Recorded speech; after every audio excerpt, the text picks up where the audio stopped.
Authors note this book has been very much a team effort, and it could not have been accomplished without the tremendous talents and dedication of each member of that team. Chief among them are our editor, Lisa Drew, and our project coordinator and executive producer, and Mark's wife, Carolyn Olshaker. Right from the beginning, they both shared our vision and provided the strength, confidence, love, and counsel that nurtured us through the effort to realize it. Our profound gratitude and admiration go equally to Ann Hennigan, our talented researcher, Mara Sorucci, Lisa's able, indefatigable, and endlessly cheerful assistant, and our agent, Jay Acton, who was the first to recognize the potential of what we wanted to do and then made it happen. Our special thanks go to John's father, Jack Douglas, for all of his recollections and for so carefully documenting his son's career, making organization a breeze, and to Mark's father, Bennett Olshaker, MD, for all of his advice and guidance on issues of forensic medicine and psychiatry and the law. We are both extremely fortunate to have the families we do, and their love and generosity are always with us. Finally, we want to express our appreciation, admiration, and heartfelt thanks to all of John's colleagues at the FBI Academy in Quantico. Their character and contribution is what made the career chronicled in this work possible, which is why the book is dedicated to them. John Douglas and Mark Olshaker, July 1995. Prologue: One must be in hell, I must be in hell. It was the only logical explanation. I was tied down and naked. The pain was unbearable. My arms and legs were being lacerated by some kind of blade. Every orifice of my had been penetrated. I was choking and gagging from something shoved down my throat. Sharp objects had been stuck in my penis and rectum and felt like they were tearing me apart. I was bathed in sweat. Then I realized what was happening. I was being tortured to death by all the killers and rapists and child molesters I'd put away in my career. Now I was the victim and I couldn't fight back. I knew the way these guys operated, I'd seen it over and over again. They had a need to manipulate and dominate their prey. They wanted to be able to decide whether or not their victim should live or die, or how the victim should die. They'd keep me alive as long as my body would hold out, reviving me when I passed out or was close to death, always inflicting as much pain and suffering as possible. Some of them could go on for days like that. They wanted to show me they were in total control, that I was completely at their mercy. The more I cried out, the more I begged for relief, the more I would fuel and energize their dark fantasies. If I would plead for my life or regress or call out for my mommy or daddy, that would really get them off. This was my payback for 6 years of hunting the worst men on earth. My heart was racing, I was burning up. I felt a horrible jab as they inched the sharp stick even farther up my penis. My entire body convulsed in agony. Please, God, if I'm still alive, let me die quickly. And if I'm dead, deliver me quickly from the tortures of hell. Then I saw an intense, bright white light, just like I'd heard about people seeing at the moment of death. I expected to see Christ or angels or the devil. I'd heard about that, too. But all I saw was that bright white light. But I did hear a voice, a comforting, reassuring voice, the most calming sound I'd ever heard. John, don't worry. We're trying to make it all better. That was the last thing I remembered. John, do you hear me? Don't worry. Take it easy. You're in the hospital. You're very sick, but we're trying to make you better, was what the nurse actually said to me. She had no idea whether or not I could hear her, but she kept repeating it, soothingly, over and over again. Though I had no idea at the time, I was in the intensive care unit of Swedish Hospital in Seattle, in a coma, on life support. My arms and legs were strapped down. Tubes, hoses, and intravenous lines penetrated my body. I was not expected to live. It was early December of 1983, and I was 38 years of age. The story begins 3 weeks earlier, on the other side of the country. I was up in New York, speaking on criminal personality profiling before an audience of about 350 members of the NYPD, the Transit Police, and the Nassau and Suffolk County, Long Island, police departments. I'd given this speech hundreds of times and could just about do the whole thing on autopilot. All of a sudden, my mind started to wander. I was aware I was still talking, but I'd broken out in a cold sweat and I was saying to myself, how in hell am I going to handle all these cases? I was just finishing up with the Wayne Williams child killing case in Atlanta and Buffalo's race murders. I had been called into the Trailside Killer case in San Francisco. I was consulting with Scotland Yard on the Yorkshire Ripper investigation in England. I was going back and forth to Alaska, working on the Robert Hansen case, in which an Anchorage baker was picking up prostitutes, flying them out into the wilderness, and hunting them down. I had a serial arsonist targeting synagogues in Hartford, Connecticut. And I had to fly out to Seattle the week after next to advise the Green River Task Force in what was shaping up as one of the largest serial murders in American history, the killer preying mainly on prostitutes and transients in the Seattle-Tacoma corridor. For the past 6 years, I had been developing a new approach to crime analysis, and I was the only one in the behavioral science unit working cases full-time. Everyone else in the unit was primarily an instructor. I was handling about 150 active cases at a time with no backup, and I was on the road from my office at the FBI Academy in Quantico, Virginia, about 125 days a year. The pressure was tremendous from local cops, who themselves were under tremendous pressure to solve cases, from the community, and from the families of victims, for whom I always had enormous empathy. I kept trying to prioritize my workload, but new requests kept pouring in daily. My associates at Quantico often said I was like a male whore. I couldn't say no to my clients. During the New York speech, I continued talking about criminal personality types, but my mind kept wandering back to Seattle. I knew that not everyone on the task force wanted me there. That was par for the course. As in every major case for which I was called in to provide a new service that most cops and many bureau officials still considered one step removed from witchcraft, I knew I'd have to sell them. I had to be persuasive without being overconfident or cocky. I had to let them know I thought they'd done a thorough, professional job while still trying to convince the skeptics the FBI might be able to help. And perhaps most daunting, unlike the traditional FBI agent who dealt with just the facts, ma'am, my job required me to deal in opinions. I lived with the constant knowledge that if I was wrong, I could throw a serial investigation far off the mark and get additional people killed. Just as bad, it would hammer the lid on the new program of criminal personality profiling and crime analysis I was struggling to get off the ground. Then there was the traveling itself. I had already been to Alaska on several occasions, crossing 4 time zones, connecting to a white-knuckle flight close to the water and landing in darkness, and practically as soon as I got there and met with the local police, I would get back on the plane and fly down to Seattle. The free-floating anxiety attack lasted maybe a minute. I kept saying to myself, hey, Douglas, regroup. Get a grip on yourself. And I was able to do it. I don't think anyone in that room knew anything was wrong. But I couldn't shake the feeling that something tragic was going to happen to me.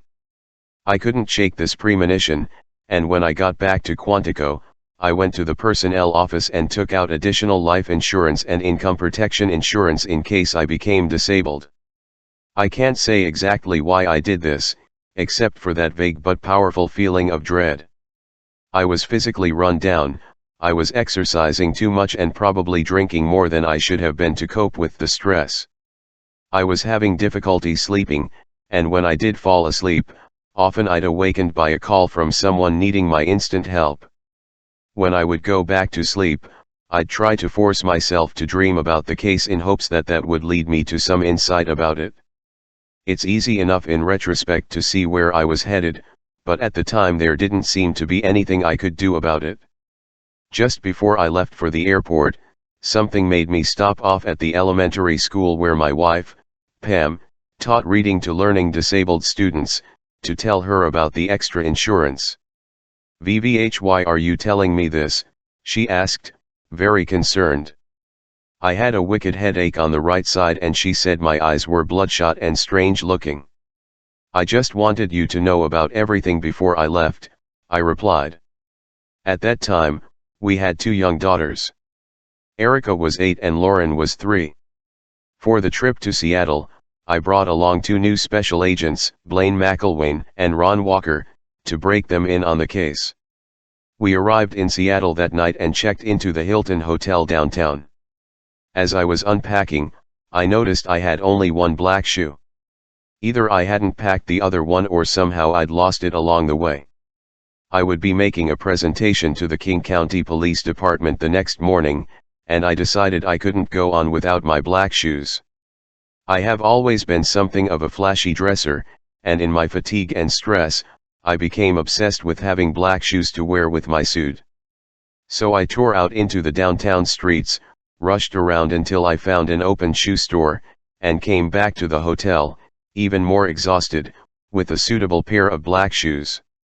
The next morning, a Wednesday, I made my presentation to the police and a team that included Port of Seattle representatives and 2 local psychologists who had been brought in to help with the investigation.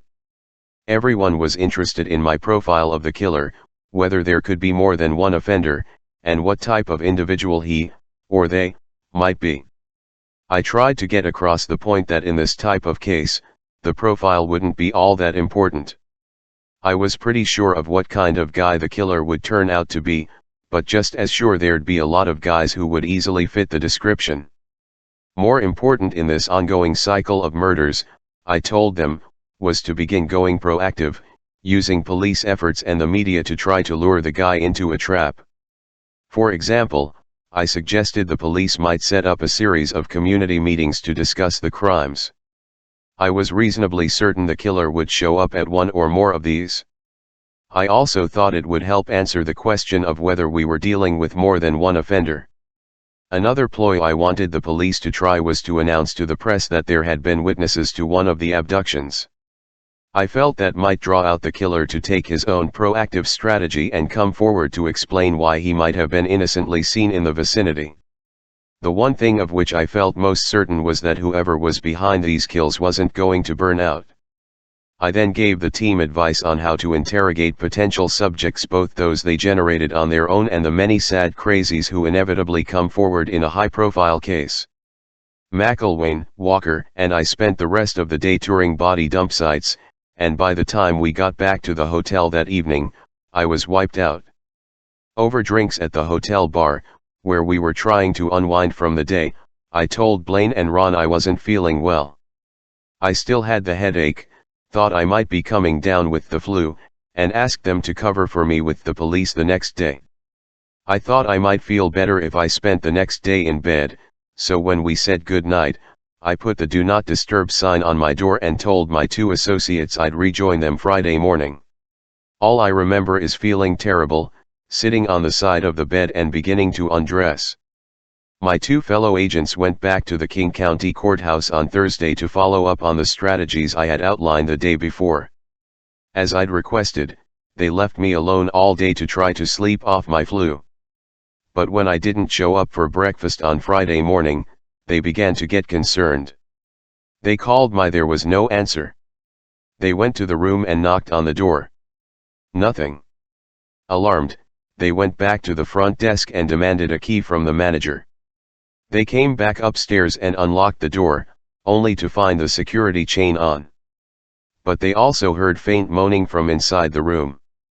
They kicked in the door and rushed inside. They found me on the floor in what they described as a frog-like position, partially dressed, apparently trying to reach the telephone. The left side of my body was convulsing, and Blaine said I was turning up. The hotel called Swedish Hospital, which immediately dispatched an ambulance. In the meantime, Blaine and Ron stayed on the phone with the emergency room, giving them my vitals. My temperature was 107 degrees, my pulse, 220. My left side was paralyzed, and in the ambulance I continued having seizures. The medical report described me with doll's eyes open, fixed, and unfocused. As soon as we arrived at the hospital, they packed me in ice and began massive intravenous doses of phenobarbital in an attempt to control the seizures.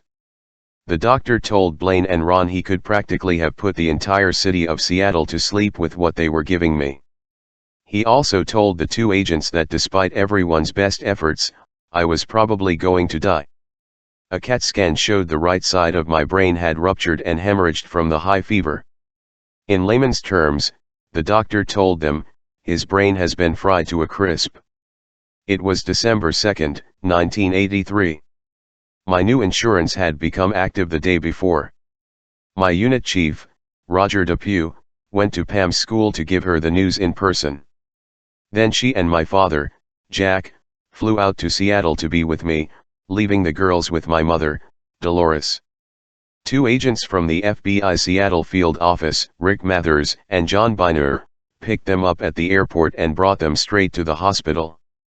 That's when they knew how serious it was. The doctors tried to prepare Pam for my death and told her that even if I lived, I'd probably be blind and vegetative. Being a Catholic, she called in a priest to give me last rites, but when he found out I was Presbyterian, he refused. So Blaine and Ron gave him and found another priest who didn't seem to have these hang-ups. They asked him to come pray for me. I hovered in the coma between life and death all week. The rules of the intensive care unit allowed only family members to visit, so my Quantico colleagues and Rick Mathers and others from the Seattle field office suddenly became close relatives. "You've certainly got a big family," one of the nurses commented wryly to Pam. The idea of the big family wasn't a complete joke in one sense. Back at Quantico, a number of my colleagues, led by Bill Hagmay of the Behavioral Science Unit and Tom Columbell of the National Academy, took up a collection so that Pam and my dad could stay out in Seattle with me. Before long, they'd taken in contributions from police officers from all over the country. At the same time, arrangements were being made to fly my body back to Virginia for burial in the military cemetery at Quantico. Toward the end of the first week, Pam, my father, the agents, and the priest formed a circle around my bed, joined hands, and took my hands in theirs and prayed over me. Late that night, I came out of the coma. I remember being surprised to see Pam and my father and being confused about where I was. Initially, I couldn't talk, the left half of my face drooped and I still had extensive paralysis on my left side. As my speech came back, it was slurred at first. After a while I found I could move my leg, then gradually, more movement returned. My throat was painfully sore from the life support tube. I was switched from phenobarbital to Dilantin to control the seizures. And after all the tests and scans and spinal taps, they finally offered a clinical diagnosis: viral encephalitis brought on or complicated by stress and my generally weakened and vulnerable condition. I was lucky to be alive. But the recovery was painful and discouraging. I had to learn to walk again.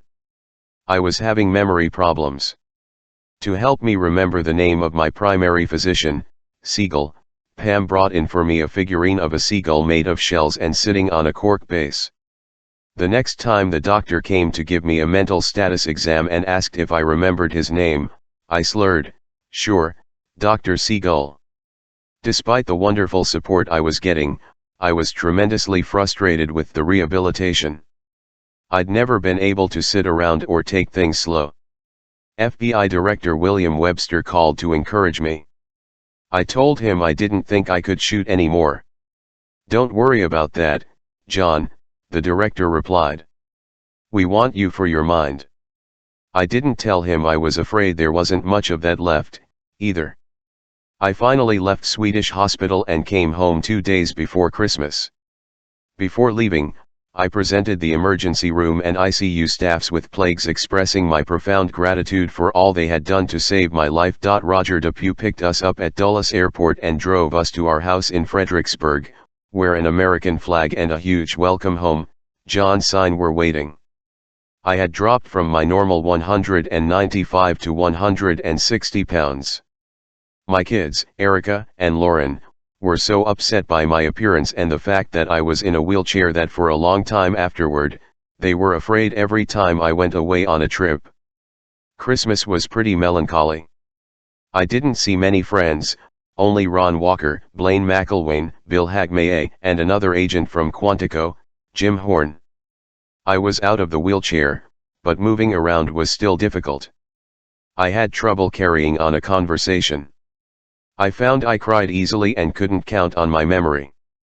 When Pam or my dad would drive me around Fredericksburg, I'd notice a particular building and not know if it was new. I felt like a stroke victim and wondered if I'd ever be able to work again. I was also bitter at the Bureau for what they'd put me through. The previous February, I'd spoken with an assistant director, Jim McKenzie. I told him I didn't think I could keep up the pace and asked him if he could get me some people to help out. McKenzie was sympathetic but realistic. "You know this organization," he'd said to me. "You have to do something until you drop before anyone will recognize it." Not only did I feel I wasn't getting support, I felt I wasn't getting any appreciation, either. Quite the contrary, in fact. The previous year, after working my butt off in the Atlanta child murders case, I was officially censured by the Bureau for a story that appeared in a newspaper in Newport News, Virginia, just after Wayne Williams was apprehended. The reporter asked me what I thought of Williams as a suspect, and I replied that he looked good, and that if he panned out, he'd probably be good for at least several of the cases. Even though the FBI had asked me to do the interview, they said I was speaking inappropriately about a pending case. They claimed I'd been warned before doing a People magazine interview a couple of months before. It was typical of government bureaucracy. I was hauled up before the Office of Professional Responsibility at headquarters in Washington, and after 6 months of bureaucratic tap dancing, I got a letter of censure. Later, I would get a letter of commendation for the case. But at the time, this was the recognition from the Bureau for helping crack what the press was then calling the crime of the century. So much of what a law enforcement officer does is difficult to share with anyone, even a spouse. When you spend your days looking at dead and mutilated bodies, particularly when they're children, it's not the kind of thing you want to bring home with you. You can't say over the dinner table, "I had a fascinating lust murder today. Let me tell you about it." That's why you so often see cops drawn to nurses and vice versa, people who can relate in some way to each other's work.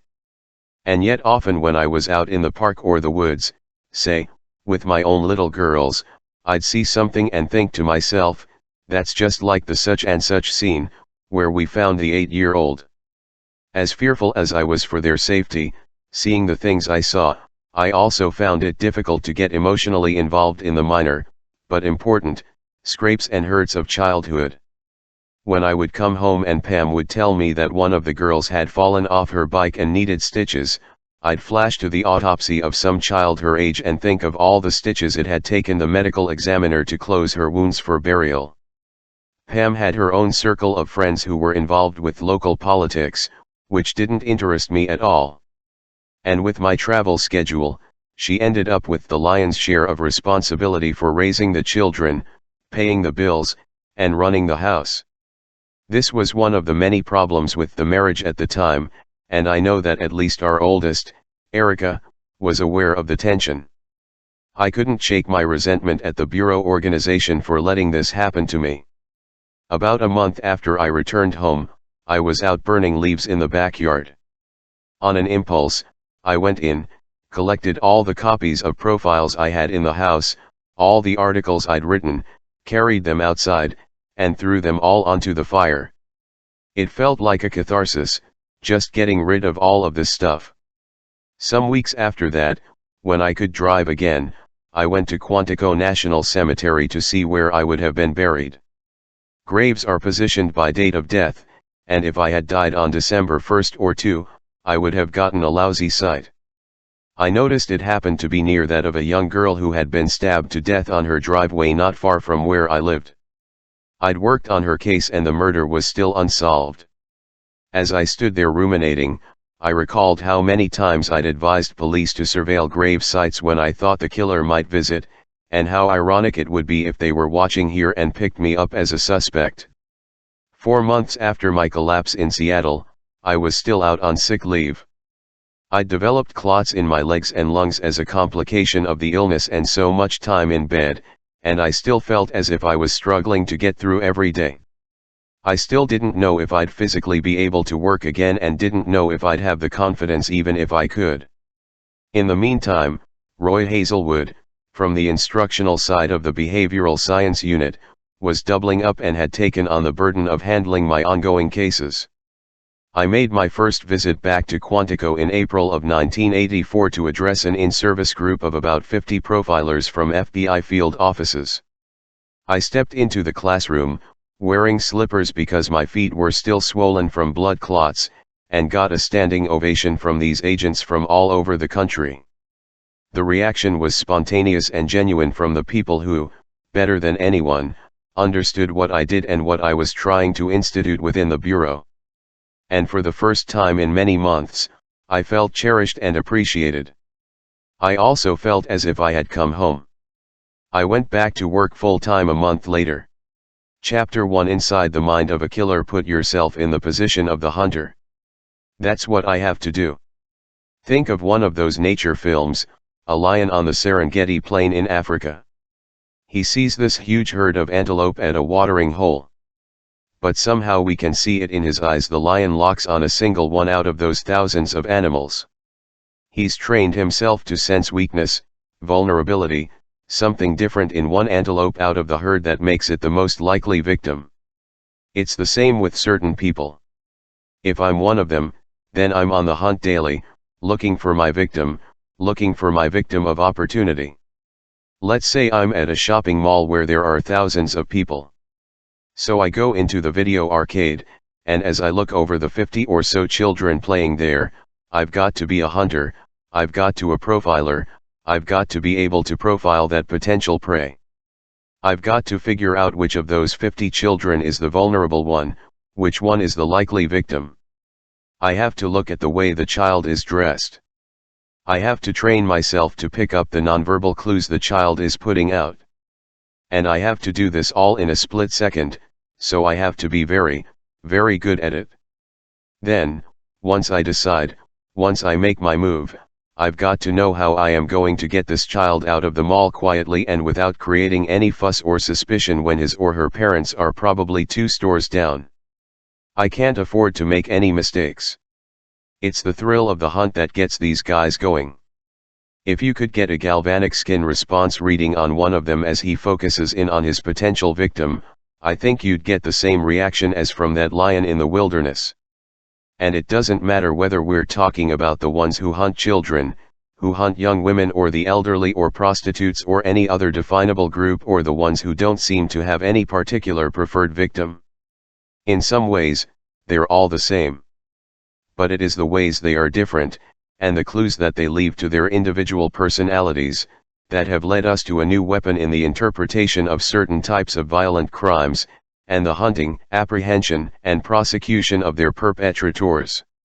I've spent most of my professional career as an FBI special agent trying to develop that weapon, and that's what this book is about. In the case of every horrible crime since the beginning of civilization, there is always that searing, fundamental question: what kind of person could have done such a thing? The type of profiling and crime scene analysis we do at the FBI's Investigative Support Unit attempts to answer that question. Behavior reflects personality. It isn't always easy, and it's never pleasant, putting yourself in these guys' shoes or inside their minds. But that's what my people and I have to do. We have to feel what it was like for each one.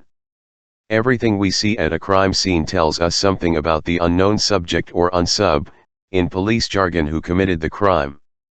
By studying as many crimes as we could, and through talking to the experts, the perpetrators themselves, we have learned to interpret those clues in much the same way a doctor evaluates various symptoms to diagnose a particular disease or condition.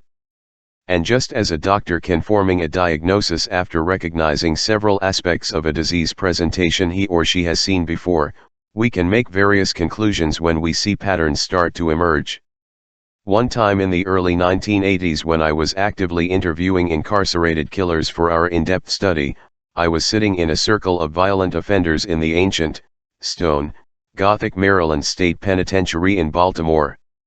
Each man was an interesting case in his own right, a cop killer, a child killer, drug dealers, and enforcers, but I was most concerned with interviewing a rapist murderer about his modus operandi, so I asked the other prisoners if they knew of one at the prison I might be able to talk to. "Yeah, there's Charlie Davis," one of the inmates says, but the rest agree it's unlikely he'll talk to a Fed. Someone goes to find him in the prison yard. To everyone's surprise, Davis does come over and join the circle, probably as much out of curiosity or boredom as any other reason. One thing we had going for us in the study is that prison ERs have a lot of time on their hands and not much to do with it. Normally, when we conduct prison interviews, and this has been true right from the beginning, we try to know as much as we can about the subject in advance. We go over the police files and crime scene photos, autopsy protocols, trial transcripts, anything that might shed light on motives or personality. It's also the surest way to make certain the subject isn't playing self-serving or self-amusing games with you and is giving it to you straight. But in this case, obviously, I hadn't done any preparation, so I admit it and try to use it to my advantage. Davis was a huge, hulking guy, about 6'5", in his early 30s, clean-shaven, and well-groomed. I start out by saying, "You have me at a disadvantage, Charlie. I don't know what you did." "I killed 5 people, he replies. I ask him to describe the crime scenes and what he did with his victims. Now, it turns out, Davis had been a part-time ambulance driver. So what he'd do was strangle the woman, place her body by the side of a highway in his driving territory, make an anonymous call, then respond to the call and pick up the body. No one knew, when he was putting the victim on the stretcher, that the killer was right there among them. This degree of control and orchestration was what really turned him on and gave him his biggest thrill. Anything like this that I could learn about technique would always prove extremely valuable. The strangling told me he was a spur-of-the-moment killer, that the primary thing on his mind had been rape. I say to him, "You're a real police buff. You'd love to be a cop yourself, to be in a position of power instead of some menial job far below your abilities." He laughs, says his father had been a police lieutenant. I ask him to his MO. He would follow a good-looking young woman, see her pull into the parking lot of a restaurant, let's say. Through his father's police contacts, he'd be able to run a license plate check on the car. Then, when he had the owner's name, he'd call the restaurant and have her paged and told she'd left her lights on. When she came outside, he'd abduct her, push her into his car or hers, handcuff her, then drive off. He describes each of the 5 kills in order, almost as if he's reminiscing. When he gets to the last one, he mentions that he covered her over in the front seat of the car, a detail he remembers for the first time. At that point in the conversation, I turn things further around. I say, "Charlie, let me tell you something about yourself. You had relationship problems with women. You were having financial problems when you did your first kill. You were in your late 20s and you knew your abilities were way above your job, so everything in your life was frustrating and out of control." He just sort of nods. So far, so good. I haven't said anything terribly hard to predict or guess at. "You were drinking heavily," I continue. "You owed money. You were having fights with the woman you lived with." He hadn't told me he lived with anyone, but I felt pretty certain he did. "And on the nights when things were the worst, you'd go out on the hunt. You wouldn't go after your old lady, so you had to dish it out to someone else." I can see Davis's body language gradually changing, opening up. "So, going with the scant information I have, I go on, but this last victim was a much more gentle kill. She was different from the others. You let her get dressed again after you raped her. You covered up her head. You didn't do that with the previous 4. Unlike the others, you didn't feel good about this one. When they start listening closely, you know you're onto something. I learned this from the prison interviews and was able to use it over and over in interrogation situations. I see I have his complete attention here. She told you something that made you feel bad about killing her, but you killed her anyway. Suddenly, he becomes red as a beet. He seems in a trance-like state, and I can see that in his mind, he's back at the scene.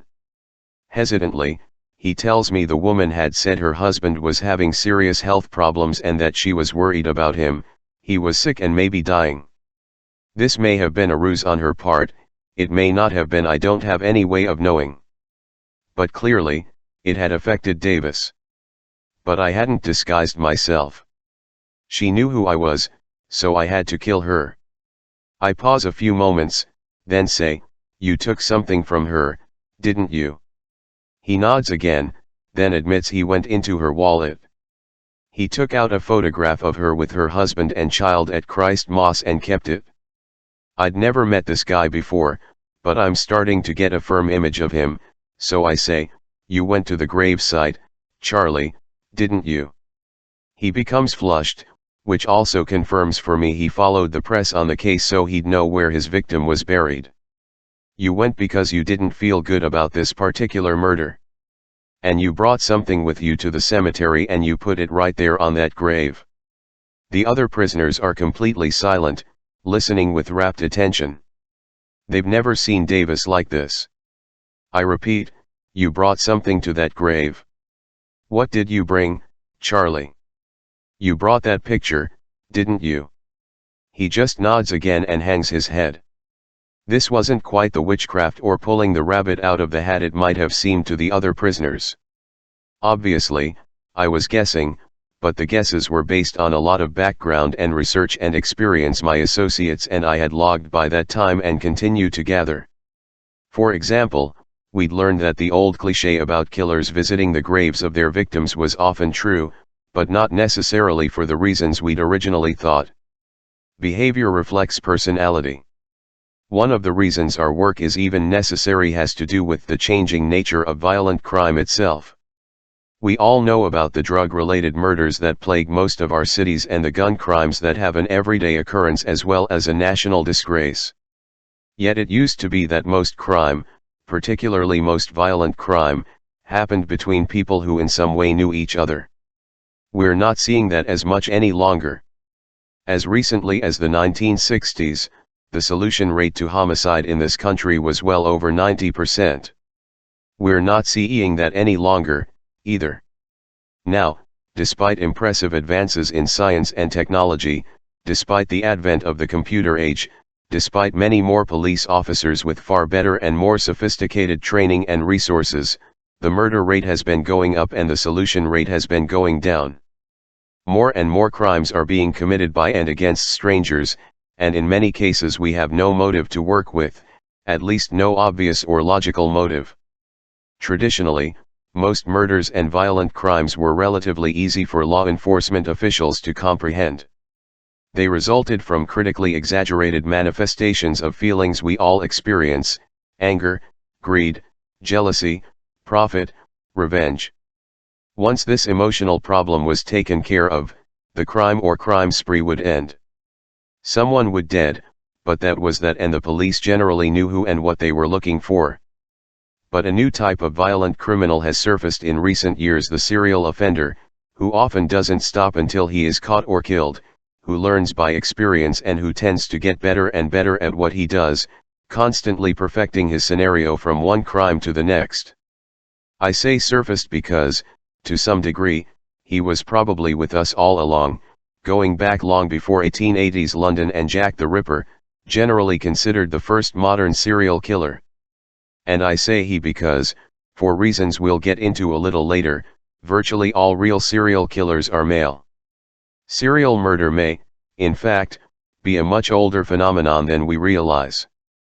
The stories and legends that have filtered down about witches and werewolves and vampires may have been a way of explaining outrages so hideous that no one in the small and close-knit towns of Europe and early America could comprehend the perversities we now take for granted. Monsters had to be supernatural creatures. They couldn't be just like us. Serial killers and rapists also tend to be the most bewildering, personally disturbing, and most difficult to catch of all violent criminals. This is, in part, because they tend to be motivated by far more complex factors than the basic ones I've just enumerated. This, in turn, makes their patterns more confusing and distances them from such other normal feelings as compassion, guilt, or remorse. Sometimes, the only way to catch them is to learn how to think like they do.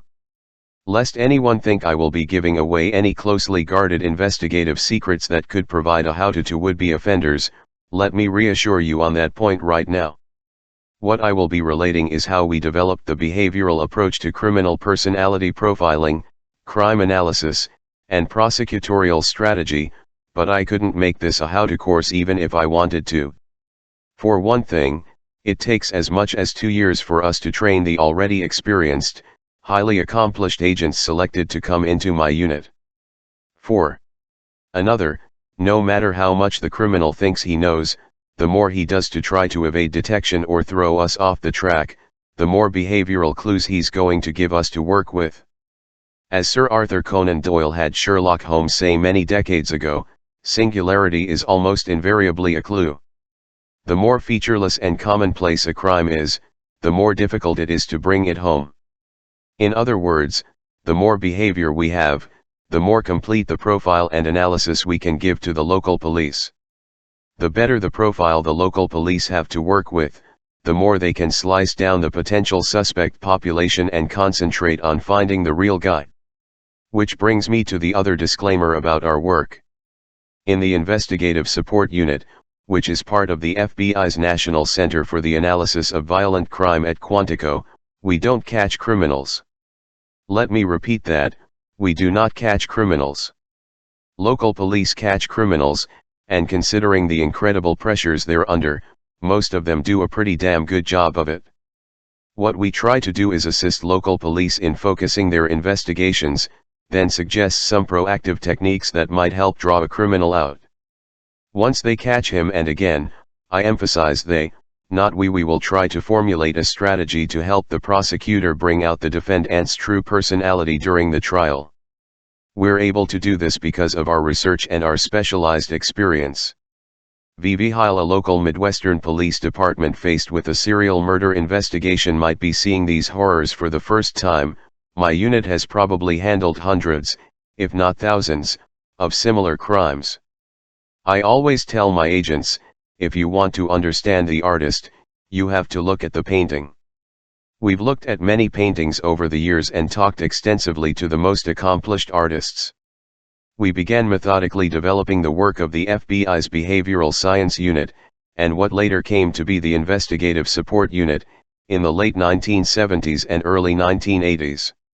And though most of the books that dramatize and glorify what we do, such as Tom Harris's memorable The Silence of the Lambs, are somewhat fanciful and prone to dramatic license, our antecedents actually do go back to crime fiction more than crime fact. See Auguste Dupin, the amateur detective hero of Edgar Allan Poe's 1841 classic The Murders in the Rue Morgue, may have been history's first behavioral profile ER. This story may also represent the first use of a proactive technique by the profiler to flush out an unknown subject and vindicate an innocent man imprisoned for the killings. Like the men and women in my unit 150 years later, Poe understood the value of profiling when forensic evidence alone isn't enough to solve a particularly brutal and seemingly motiveless crime. Deprived of ordinary resources, he wrote, the analyst throws himself into the spirit of his opponent, identifies himself therewith, and not infrequently sees thus, at a glance, the sole methods by which he may seduce into error or hurry into miscalculation. There's also another small similarity worth mentioning. Monsieur Dupin preferred to work alone in his room with the windows closed and the curtains drawn tight against the sunlight and the intrusion of the outside world. My colleagues and I have had no such choice in the matter. Our offices at the FBI Academy in Quantico are several stories underground, in a windowless space originally designed to serve as the secure headquarters for federal law enforcement authorities in the event of national emergency. We sometimes call ourselves the National Cellar for the Analysis of Violent Crime. At 60 feet below ground, we say we're 10 times deeper than dead people. The English novelist Wilkie Collins took up the profiling mantle in such pioneering works as The Woman in White, based on an actual case, and The Moonstone. But it was Sir Arthur Conan Doyle's immortal creation, Sherlock Holmes, who brought out this form of criminal investigative analysis for all the world to see in the shadowy gaslit world of Victorian London. The highest compliment any of us can be paid, it seems, is to be compared to this fictional character. I took it as a real honor some years back when, while I was working a murder case in Missouri, a headline in the St. Louis Globe-Democrat referred to me as the FBI's modern Sherlock Holmes. It's interesting to note that at the same time Holmes was working his intricate and baffling cases, the real-life Jack the Ripper was killing prostitutes in London's East End. So completely have these two men on opposite sides of the law, and opposite sides of the boundary between reality and imagination, taken hold of the public consciousness that several modern Sherlock Holmes stories, written by Conan Doyle admirers, have thrown the detective into the unsolved Vivian-Chapel murders. Back in 1988, I was asked to analyze the Ripper murders for a nationally broadcast television program. I'll relate my conclusions about this most famous unsub in history later in this book. It wasn't until more than a century after Poe's Rue Morgue and a half-century after Sherlock Holmes that behavioral profiling moved off the pages of literature and into real life. By the mid-1950s, New York City was being rocked by the explosions of the Mad Bomber, known to be responsible for more than 30 bombings over a 15-year period. He hit such public landmarks as Grand Central and Pennsylvania stations and Radio City Music Hall. As a child in Brooklyn at the time, I remember this case very well. At wit's end, the police in 1957 called in a Greenwich Village psychiatrist named Dr. James A. Brussel, who studied photographs of the bomb scenes and carefully analyzed the bombers' taunting letters to newspapers. He came to a number of detailed conclusions from the overall behavioral patterns he perceived, including the facts that the perpetrator was a paranoiac who hated his father, obsessively loved his mother, and lived in a city in Connecticut. At the end of his written profile, Brussel instructed the police, look for a heavy man. Middle-aged. Foreign-born. Roman Catholic. Single. Lives with a brother or sister. You find him, chances are he'll wearing a double-breasted suit. Buttoned. From references in some of the letters, it seemed a good bet that the bomber was a disgruntled current or former employee of Consolidated Edison, the city's power company. Matching up the profile to this target population, police came up with the name of George Metesky, who had worked for Con Ed in the 1940s before the bombings began. When they went up to Waterbury, Connecticut, one evening to arrest the heavy, single, middle-aged, foreign-born Roman Catholic, the only variation in the profile was that he lived not with one brother or sister but with two maiden sisters. After a police officer directed him to get dressed for the trip to the station, he emerged from his bedroom several minutes later wearing a double-breasted suit buttoned. Illuminating how he reached his uncannily accurate conclusions, Dr. Brussel explained that a psychiatrist normally examines an individual and then tries to make some reasonable predictions about how that person might react to some specific situation. In constructing his profile, Brussel stated, he reversed the process, trying to predict an individual from the evidence of his deeds. Looking back on the Mad Bomber case from our perspective of nearly 40 years, it actually seems a rather simple one to crack. But at the time, it was a real landmark in the development of what came to be called behavioral science in criminal investigation, and Dr. Brussel, who later worked with the Boston Police Department on the Boston Strangler case, was a true trailblazer in the field. Though it is often referred to as deduction, what the fictional Dupin and Holmes, and real-life Brussel and those of us who followed, were doing was actually more inductive, that is, observing particular elements of a crime and drawing larger conclusions from them. When I came to Quantico in 1977, instructors in the behavioral science unit, such as the pioneering Howard Teton, were starting to apply Dr. Brussel's ideas to cases brought to them in their National Academy classes by police professionals. But at the time, this was all anecdotal and had never been backed up by hard research. That was the state of things when I came into the story. I've talked about how important it is for us to be able to step into the shoes and mind of the unknown killer. Through our research and experience, we've found it is equally important, as painful and harrowing as it might be, to be able to put ourselves in the place of the victim. Only when we have a firm idea of how the particular victim would have reacted to the horrible things that were happening to her or him can we truly understand the behavior and reactions of the perpetrator. To know the offender, you have to look at the crime. In the early 1980s, a disturbing case came to me from the police department of a small town in rural Georgia. A pretty 14-year-old girl, a majorette at the local junior high school, had been abducted from the school bus stop about 100 yards from her house. Her partially clothed body was discovered some days later in a wooded Lover's Lane area about 10 miles away. She had been sexually molested, and the cause of death was blunt force trauma to the head. A large, blood-encrusted rook was lying nearby. Before I could deliver my analysis, I had to know as much about this young girl as I could. I found out that though very cute and pretty, she was a 14-year-old who looked 14, not 21 as some teens do. Everyone who knew her assured me she was not promiscuous or a flirt, was not in any way involved with drugs or alcohol, and that she was warm and friendly to anyone who approached her.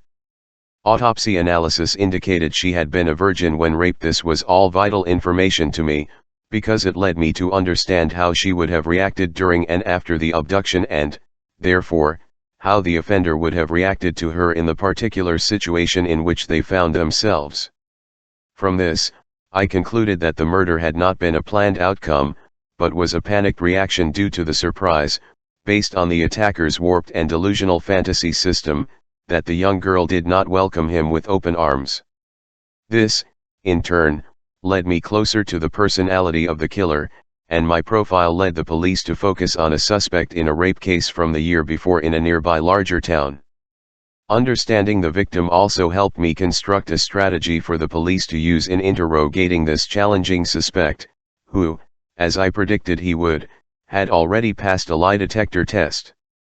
I will discuss this fascinating and heartbreaking case in detail later on.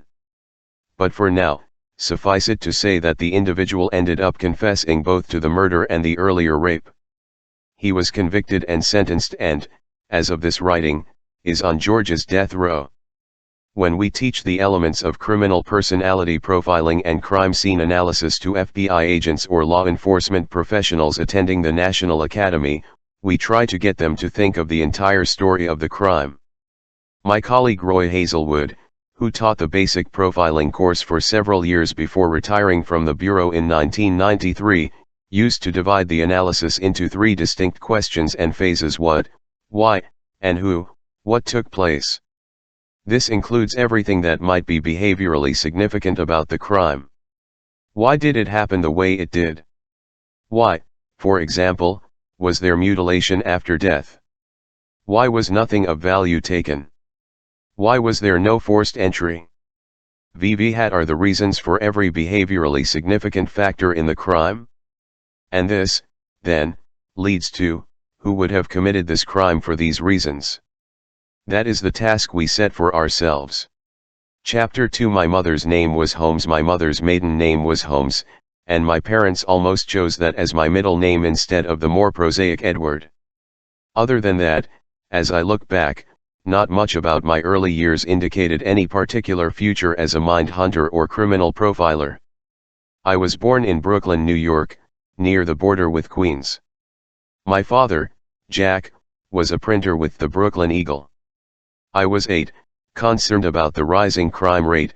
He moved us to Hempstead, Long Island, where he became president of the Long Island Typographical Union. I have one sister, Arlene, 4 years older, and from early on she was the star of the family, both academically and athletically. I was no academic standout, generally a B/C+ student, but I was polite and easygoing and always popular with the teachers at Ludlam Elementary despite my mediocre performance.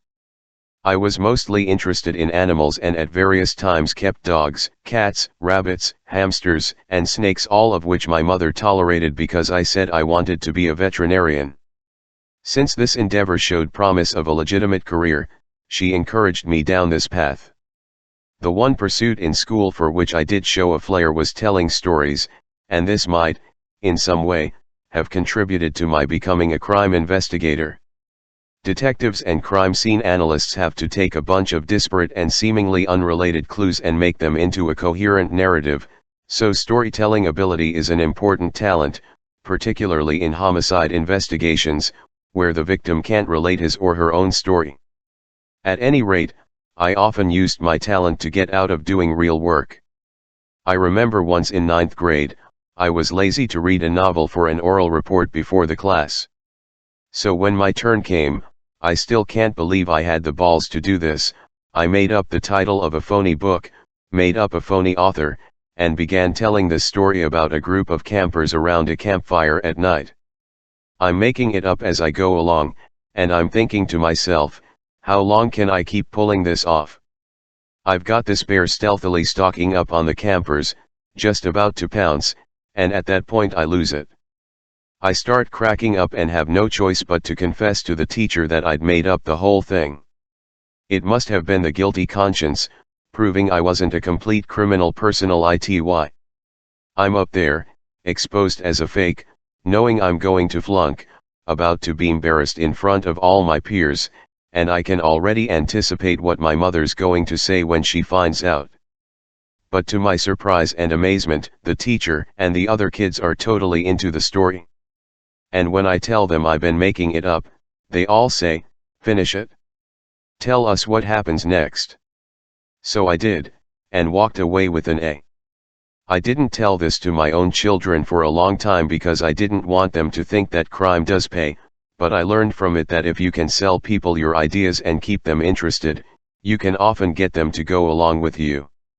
This has helped me innumerable times as a law officer when I had to sell my own superiors or a local police department on the value of our services. But I have to admit that to a certain extent, it's the same talent that con men and criminal predators use to get by. By the way, my fictitious campers did end up escaping with their lives, which was far from a foregone conclusion since my real love was animals.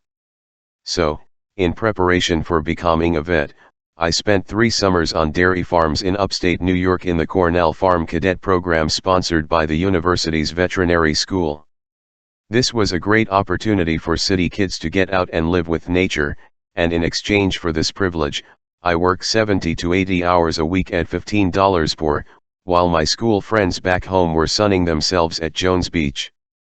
If I never milk another cow, I won't feel a huge void in my life. All of this physical labor did get me in good shape for sports, which was the other consuming passion of my life. At Hempstead High School, I pitched for the baseball team and played defensive tackle in football. And as I look back on it, this was probably the first real surfacing of my interest in personality profiling. On the mound, it rather quickly dawned on me that throwing hard and accurate pitches was only half the battle. I had a solid fastball and a pretty decent slider, but a lot of high school pitchers had that, or equivalent stuff. The key was to be able to psych out the batter, and I realized that that had mainly to do with establishing an air of confidence for yourself and making the guy standing at the plate as insecure as possible. This came into play in a remarkably analogous way years later when I began developing my interrogation techniques. In high school, I was already 6'2", which I used to my advantage. Talent-wise, we were a so-so team in a good league, and I knew it was up to the pitcher to try to be a field leader and set a winning tone. I had pretty good control for a high schooler, but I decided not to let the opposing batters know this. I wanted to appear reckless, not quite predictable, so the batters wouldn't dig in at the plate. I wanted them to think that if they did, they risked being brushed back or even worse by this wild man 60 feet away. Hempstead did have a good football team, for which I was a 188-pound defensive lineman. Again, I realized the psychological aspect of the game was what could give us an edge. I figured I could take on the bigger guys if I grunted and groaned and generally acted like a nut. It didn't take long before I got the rest of the linemen to behave the same way. Later, When I regularly worked on murder trials in which insanity was used as a defense, I already knew from my own experience that the mere fact that someone acts like a maniac does not necessarily mean he doesn't know exactly what he's doing. In 1962, we were playing Wantagh High for the Thorpe Award, the trophy for the best high school football team on Long Island. They outweighed us by about 40 pounds a man, and we knew chances were good we were going to get the crap knocked out of us before a full house. So before the game, we worked out a set of warm-up drills whose sole objective was to psych out and intimidate our opponents. We formed up in two lines with the first man in one line tackling practically decking the first man in the other line. This was accompanied by all the appropriate grunts and groans and shrieks of pain. We could see from the faces of the Wantagh players that we were having the intended effect. They must have been figuring, if these jokers are stupid enough to do that to each other, God knows what they'll do to us. In fact, the entire episode was carefully choreographed.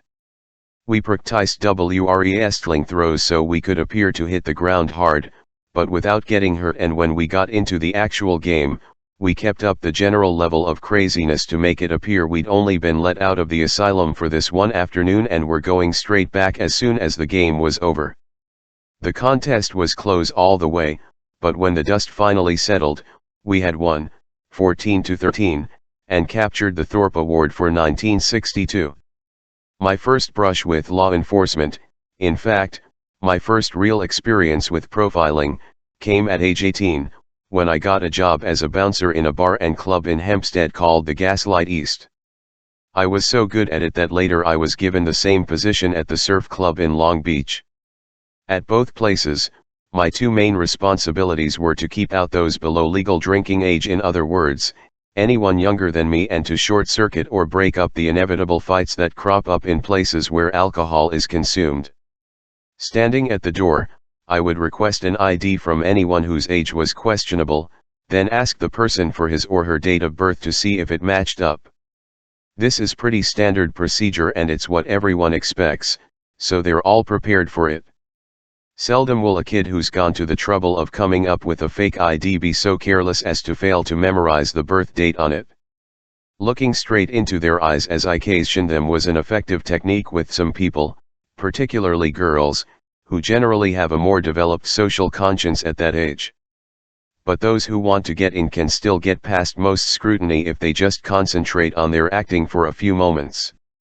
What I was actually doing while I quizzed each group of kids as they got to the front of the line was discreetly scrutinizing the people about 3 or 4 rows back, watching them as they prepared to be questioned, observing their body language, noticing if they looked at all nervous or tentative. Breaking up fights was more of a challenge, and for that I fell back on my athletic experience.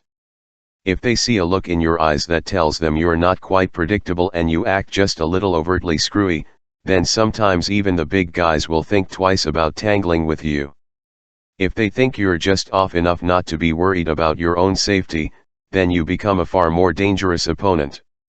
Almost 20 years later, for example, when we were conducting the prison interviews for the major serial killer study, we learned that the typical assassin personality is far more dangerous in certain crucial ways than the typical serial killer personality.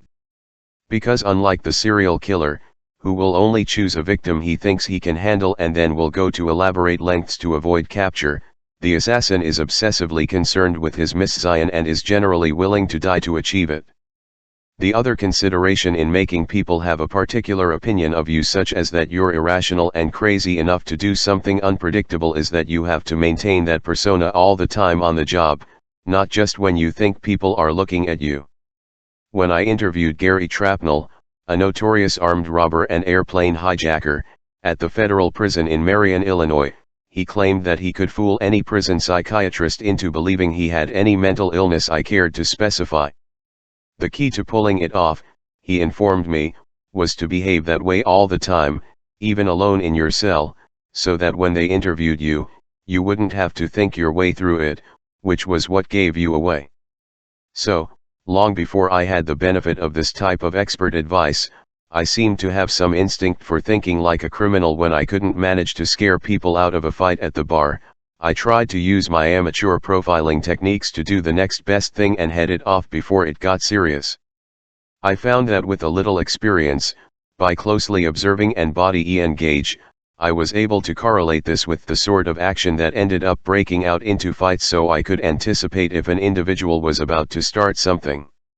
In that case, or when in doubt, I always pounced first, using the element of surprise and attempting to get the potential offender out of the building and back out into the street before he knew exactly what was happening to him.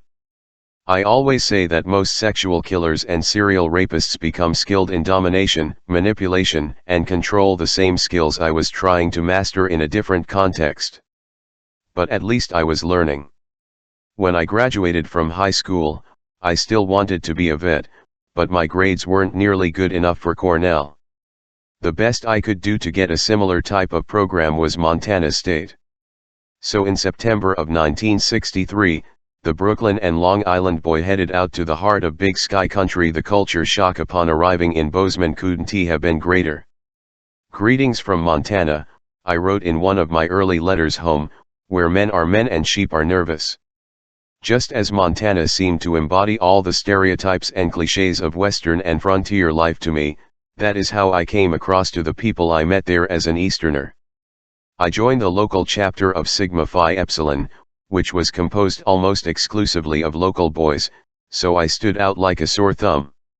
I took to wearing a black hat, black clothing, and black boots, and sported long sideburns like a character out of West Side Story, which was very much how New Yorkers like me were perceived in those days.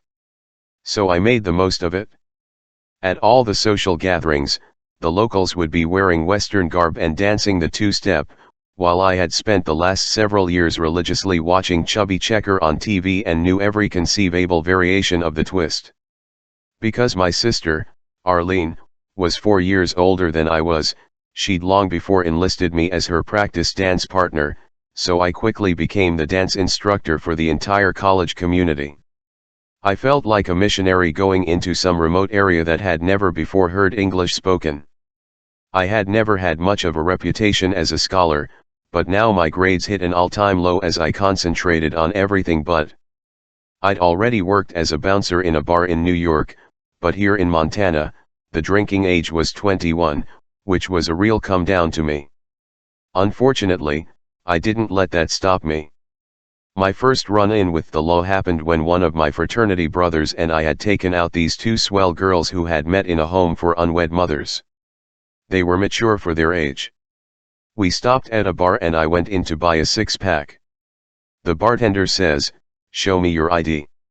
So I show him this phony selective service card, carefully done. From my bouncer experience, I'd learned some of the pitfalls and mistakes of false identification. The guy looks at the card and says, "Brooklyn, huh? You guys back east are big bastards, aren't you?" I kind of laugh self-consciously, but everyone in the bar has turned around, so I know there are witnesses now. I get back out to the parking lot and we drive away drinking this beer, and unbeknownst to me, one of the girls put the beer cans on the trunk of the car. All of a sudden, I hear a police siren. A cop stops us. "Get out of the car." So we get out of the car. He starts searching us, and even at the time I know this is an illegal search, but I'm certainly not going to mouth off to him. As he gets down, he's exposing his gun and billy club to me, and I get this crazy flash that in a split second, I could take the club, crunch him on the head, grab the gun, and take off. Fortunately for my future, I didn't. But knowing he's getting to me, I take my ID out of my wallet and stuff it down into my undershorts. He takes all four of us back to the station, separates us, and I'm really sweating because I know what they're doing and I'm afraid the other guy is going to cop out on me. One of the officers says to me, "Now, son, you tell us. If that guy back at the bar didn't ask for your ID, we'll go back there. We've had trouble with him before." I respond, "Back where I come from, we don't rat on people. We don't do that kind of stuff." I'm playing George Raft, but I'm really thinking to myself, of course he asked for my ID, and I gave him a phony one. All the while, it slipped so low in my shorts, it's pinching my vitals. I don't know if they're going to strip search us or what. I mean, this is the frontier out here as far as I'm concerned, and God knows what they do. So I quickly size up the situation and feign illness. I tell them I'm sick and have to use the restroom. They let me go in unaccompanied, but I've seen too many movies, so when I get in there and look in the mirror, I'm afraid they're looking at me from the other side. I go way to the side of the room, stick my hands down my pants, and pull out the ID, then I go over to the sink and make out as if I'm throwing up in case they're watching. I go over to the stalls and flush the selective service card down the john, then come back with a lot more confidence. I ended up with a $40 fine and probation. My second encounter with the Bozeman police came my sophomore year, and it was worse.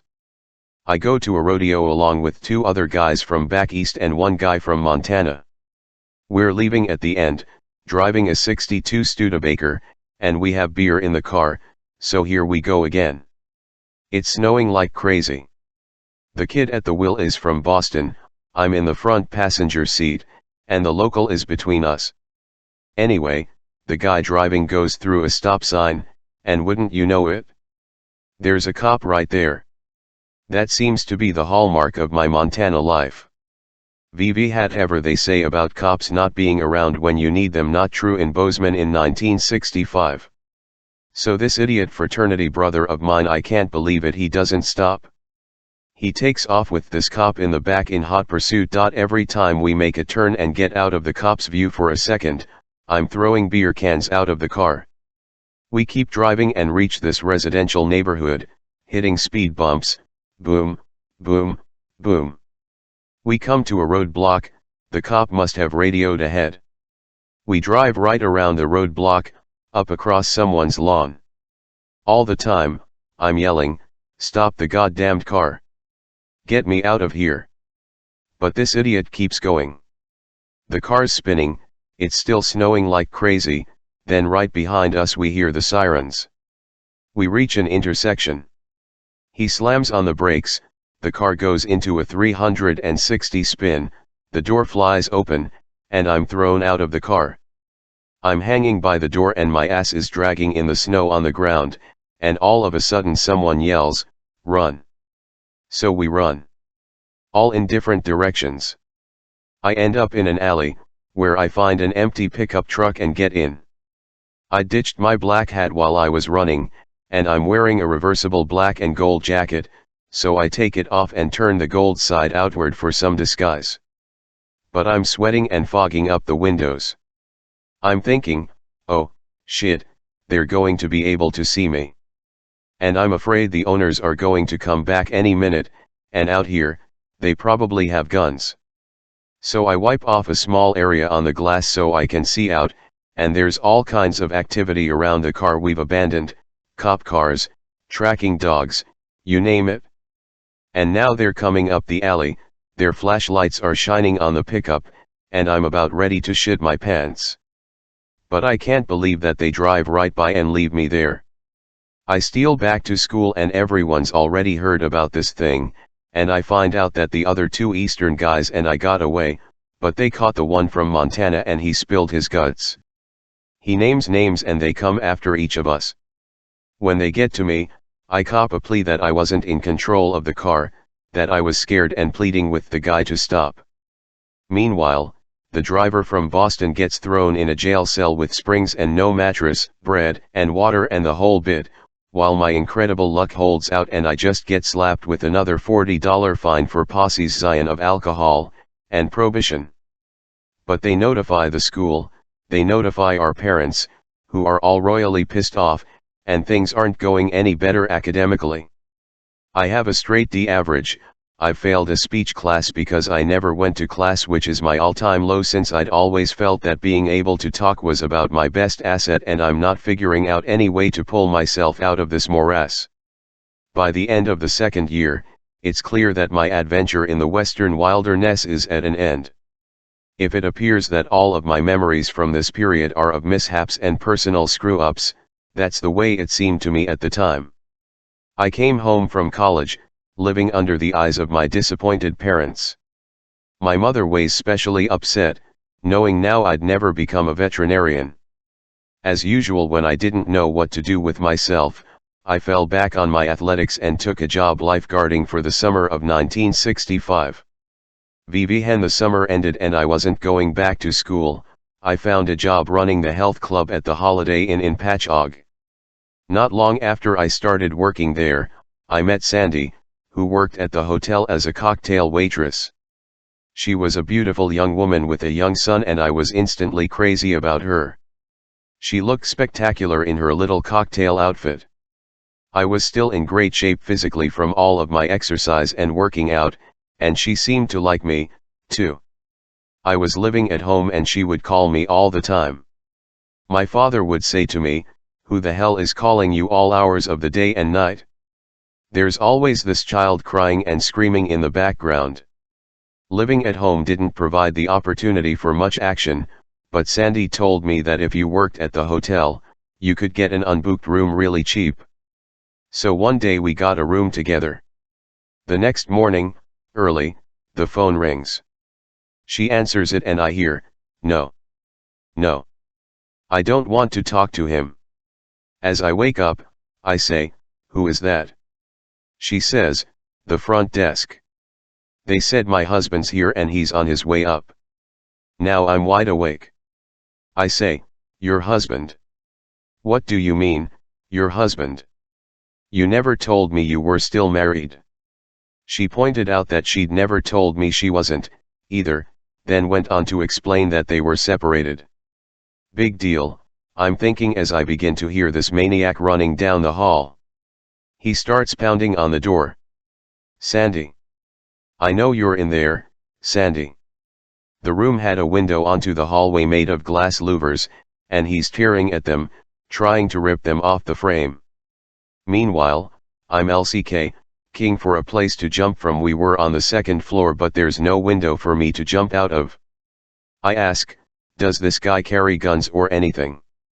"Sometimes he carries a knife," she says. "Oh, shit. That's great.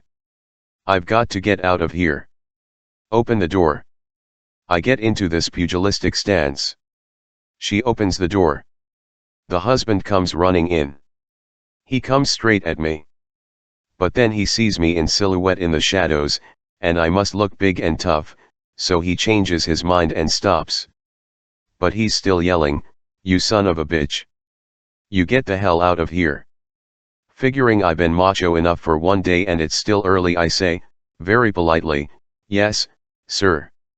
I was just going as it was." I'd lucked out again, getting out of another scrape with my hide intact. But I couldn't avoid the truth that everything in my life was going to hell. Incidentally, I'd also cracked the front axle of my father's Saab racing my friend Bill Turner's red MGA. It was early one Saturday morning that my mother came into my room with a letter from Selective Service saying they wanted to see me. I went down to Viviet Hall Place in Manhattan for a military physical with 300 other guys. They had me do deep knee bends and you could hear the cracking as I went down. I'd had cartilage taken out of my knee from football, just like Joe Namath, but he must have had a better lawyer. They held up the decision on me for a while, but eventually I was informed that Uncle Sam did, indeed, want me. Rather than take my chances in the Army, I quickly signed up for the Air Force, even though it meant a 4-year hitch, figuring there were better educational opportunities there. Maybe that was just what I needed. I sure as hell hadn't made much of educational opportunities in New York or Montana. There was another reason for going for the Air Force at that point. This was 1966 and Vietnam was escalating. I wasn't terribly political, generally considering myself a Kennedy Democrat because of my father, who was an official of the Long Island Printers Union. But the notion of having my ass shot off in support of a cause I understood only vaguely wasn't all that appealing. I'd remembered an Air Force mechanic once telling me that they were the only service in which the officers, the pilots, went into combat while the enlisted men stayed back to support them. Having no intention of becoming a pilot, that sounded okay to me. I was sent to Amarillo, Texas, For basic training. Our flight, what an Air Force training class is called, of 50 was about evenly divided between New Yorkers like myself and Southern boys from Louisiana. The drill instructor was always on the Northerners' asses, and most of the time I thought it was justified. I tended to hang around with the Southern ERs, whom I found more likable and far less obnoxious than my fellow New Yorkers. For a lot of young men, basic training is a stressful experience. With all the discipline I'd experienced from coaches in team contact sports, and as much of a jerk-off as I'd acknowledged to myself I'd been the last several years, I found the D's rap almost a joke. I could see through all his head trips and psych jobs, and I was already in good physical condition, so basic training was kind of a snap for me. I qualified quickly as an expert marksman on the M16, which was probably a carryover from the aim I'd developed as a high school pitcher. Up until the Air Force, the only riflery experience I'd had was shooting out street lamps with a BB gun as a young teen. During basic training I was developing another sort of badass reputation. Pumped up from lifting weights and with my head shaved close, I became known as the Russian Bear. A guy in another flight had a similar reputation, and someone got the bright idea that it would be good for base morale if we boxed each other. The bout was a big event on base. We were very evenly matched, and each of us refused to give an inch. We ended up beating the holy hell out of each other, and I got my nose broken for the third time, the first two having come during high school football. For whatever it was worth, I ended up third out of the 50 in my flight. After basic training, I was given a battery of tests and told I was well qualified for radio intercept school. But radio intercept school was filled and I didn't feel like waiting around until the next class began, so they made me a clerk typist even though I couldn't type. There was an opening in personnel at Cannon Air Force Base, about 100 miles away outside of Clovis, New Mexico. So that's where I ended up, spending all day long pecking out DD-214's military discharge papers with 2 fingers, working for this idiot sergeant and saying to myself, I have to get out of here. Again, here's where my luck comes in. Right next door to personnel was special services. When I say this, most people think of special forces, like the Green Berets. But this was special services, specifically, special services athletics. With my background, that seemed an excellent way to defend my country in its time of need. I start snooping around, listening at the door, and I hear one of the guys in there saying, "This program's going to hell. We just don't have the right guy." I'm thinking to myself, this is it. So I walk around, knock on the door, and say, "Hello, I'm John Douglas, let me tell you a little about my background." As I talk, I'm looking at them for reactions and profiling the kind of guy they want. And I know I'm clicking, because they keep looking at each other like, this is a miracle. He's exactly what we want. So they get me transferred out of personnel, and from that day forward, I never had to wear a uniform. They paid me extra money as an enlisted man for running all the athletic programs. I became eligible for Operation Bootstrap, where the government paid 75% of my education costs to go to school at nights and on weekends, which I did, at Eastern New Mexico University in Portales, 25 miles away. Since I had to overcome my D average from college, I had to get all A's to stay in the program. But for the first time, I felt as if I had some focus. I did such a good job of representing the Air Force in such rigorous sports as tennis, soccer, and badminton that eventually they put me in charge of the base golf course and pro shop, even though I'd never played a hole in my life. But I did look great running all the tournaments in my Arnold Palmer sweaters. One day the base commander comes in and he wants to know what compression ball he should use for this particular tournament. I had no idea what he was talking about, and like my 9th grade book report almost 10 years before, I got found out. "How in hell did you end up running this thing?" he wanted to know. I was immediately taken off golf and moved into women's lapidary, which sounded exciting until I found out it meant stonework. I was also put in charge of women's ceramics and the officers' club pool. I'm thinking, these officers are flying over Vietnam getting their asses shot, and I'm here getting chairs and towels for their flirtatious wives and teaching their kids how to swim, and they're paying me extra for this while I get my college degree? My other responsibilities seemed to harken back to my bouncer days. The pool was next to the officers' bar, which was often full of young pilots training with the Tactical Air Command. More than once I had to pull wild, drunken pilots off of each other or off of me. About 2 years into my Air Force hitch, while I was pursuing my undergraduate degree, I found out about a local association that helped handicapped children. They needed help with their recreational programs, so I volunteered. Once a week, accompanied by a couple of civilian staffers, I took about 15 children roller skating or to play miniature golf or bowling or to some type of sports situation where the kids could develop their individual skills and abilities. Most of the youngsters faced serious challenges such as blindness or Down syndrome or severe motor control problems. It was tiring work, for example, skating around and around a rink with a child in each arm, trying to make sure they didn't hurt themselves, but I absolutely loved it. In fact, I've had few other experiences in life I've enjoyed as much. When I pulled up in my car at their school each week, the kids would all run out to greet me, crowd around the car, and then I'd get out and we'd all hug. At the end of each weekly session, they were all as sad to see me leave as I was to have to go. I felt I was getting so much out of it, so much love and companionship at a time in my life when I wasn't really getting it from any other sources, that I started coming in the evenings to read stories to them. These children were such a contrast to the healthy, so-called normal kids worked with on the base who were used to being the centers of attention and getting everything they wanted from their parents. My special children were so much more appreciative of anything that was done for them and, in spite of their handicaps, were always so friendly and eager for adventure. Unbeknownst to me, I was being observed much of the time I spent with the children. It must say something about my powers of observation that I never found out.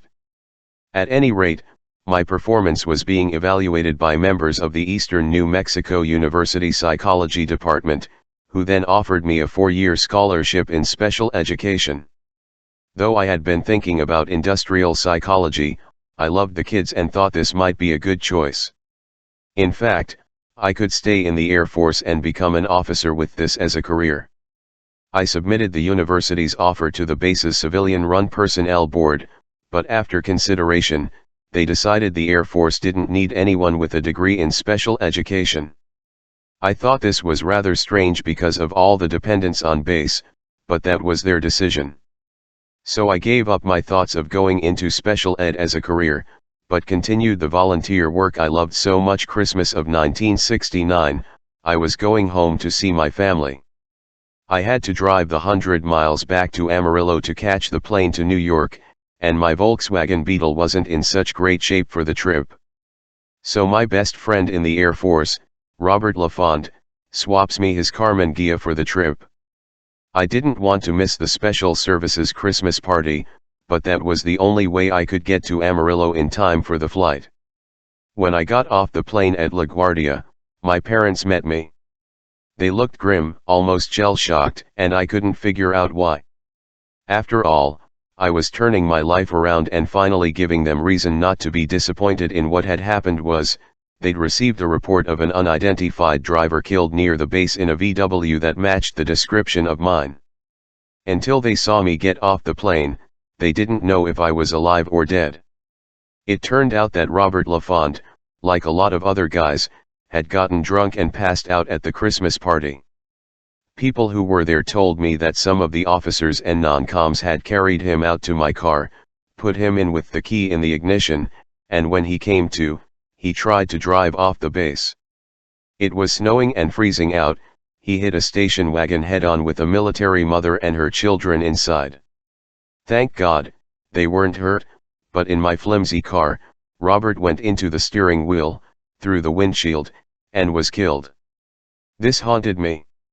We were very close and I was plagued by the thought that this might not have happened if he hadn't lent me the good car. When I got back to base, I had to claim his personal effects, box up all his possessions, and ship them off to his family. I kept going back to look at my wrecked car. I kept having dreams about Robert and the crash. I was with him the day he'd bought a Christmas present for his parents in Pensacola, Florida, a gift that arrived in the mail the same day Air Force officers came to the house to tell them their son had died. But I wasn't only grief-stricken, I was also angry as hell. Like the investigator I later became, I kept asking around until I'd narrowed it down to the two men who had put Robert in the car. I found them in their office, grabbed them, and put them up against the wall. I started hammering on them, one by one. I had to be pulled off them. I was so mad, I didn't care if I got court-martialed. As far as I was concerned, they had killed my best friend. A court-martial would have been a messy affair, since they would have had to deal with my formal accusation against the two men. Also, by this time, American involvement in Vietnam was beginning to wind down, and they were offering early outs to enlisted men with only a few months to go. So to smooth things out as best they could, the personnel people discharged me several months early. While I was still in the service, I'd finished my undergraduate degree and begun a master's in industrial psychology. Now I was living on the GI Bill in a S7 a week, windowless, basement apartment in Clovis, fighting the legions of 3-inch water bugs that went into attack formation every time I came in and switched on the lights. Not having access to the base facilities anymore, I joined a cheap, run-down health club whose atmosphere and decor roughly matched that of my apartment. During the fall of 1970, I met a guy at the club named Frank Haynes, who turned out to be an FBI agent. He ran a one-man resident agency in Clovis. We got friendly while working out together. It turned out he had heard about me through the retired base commander and started trying to interest me in applying to the bureau. Frankly, I'd never given a single serious thought to law enforcement. I was planning a career in industrial psychology once I finished my degree.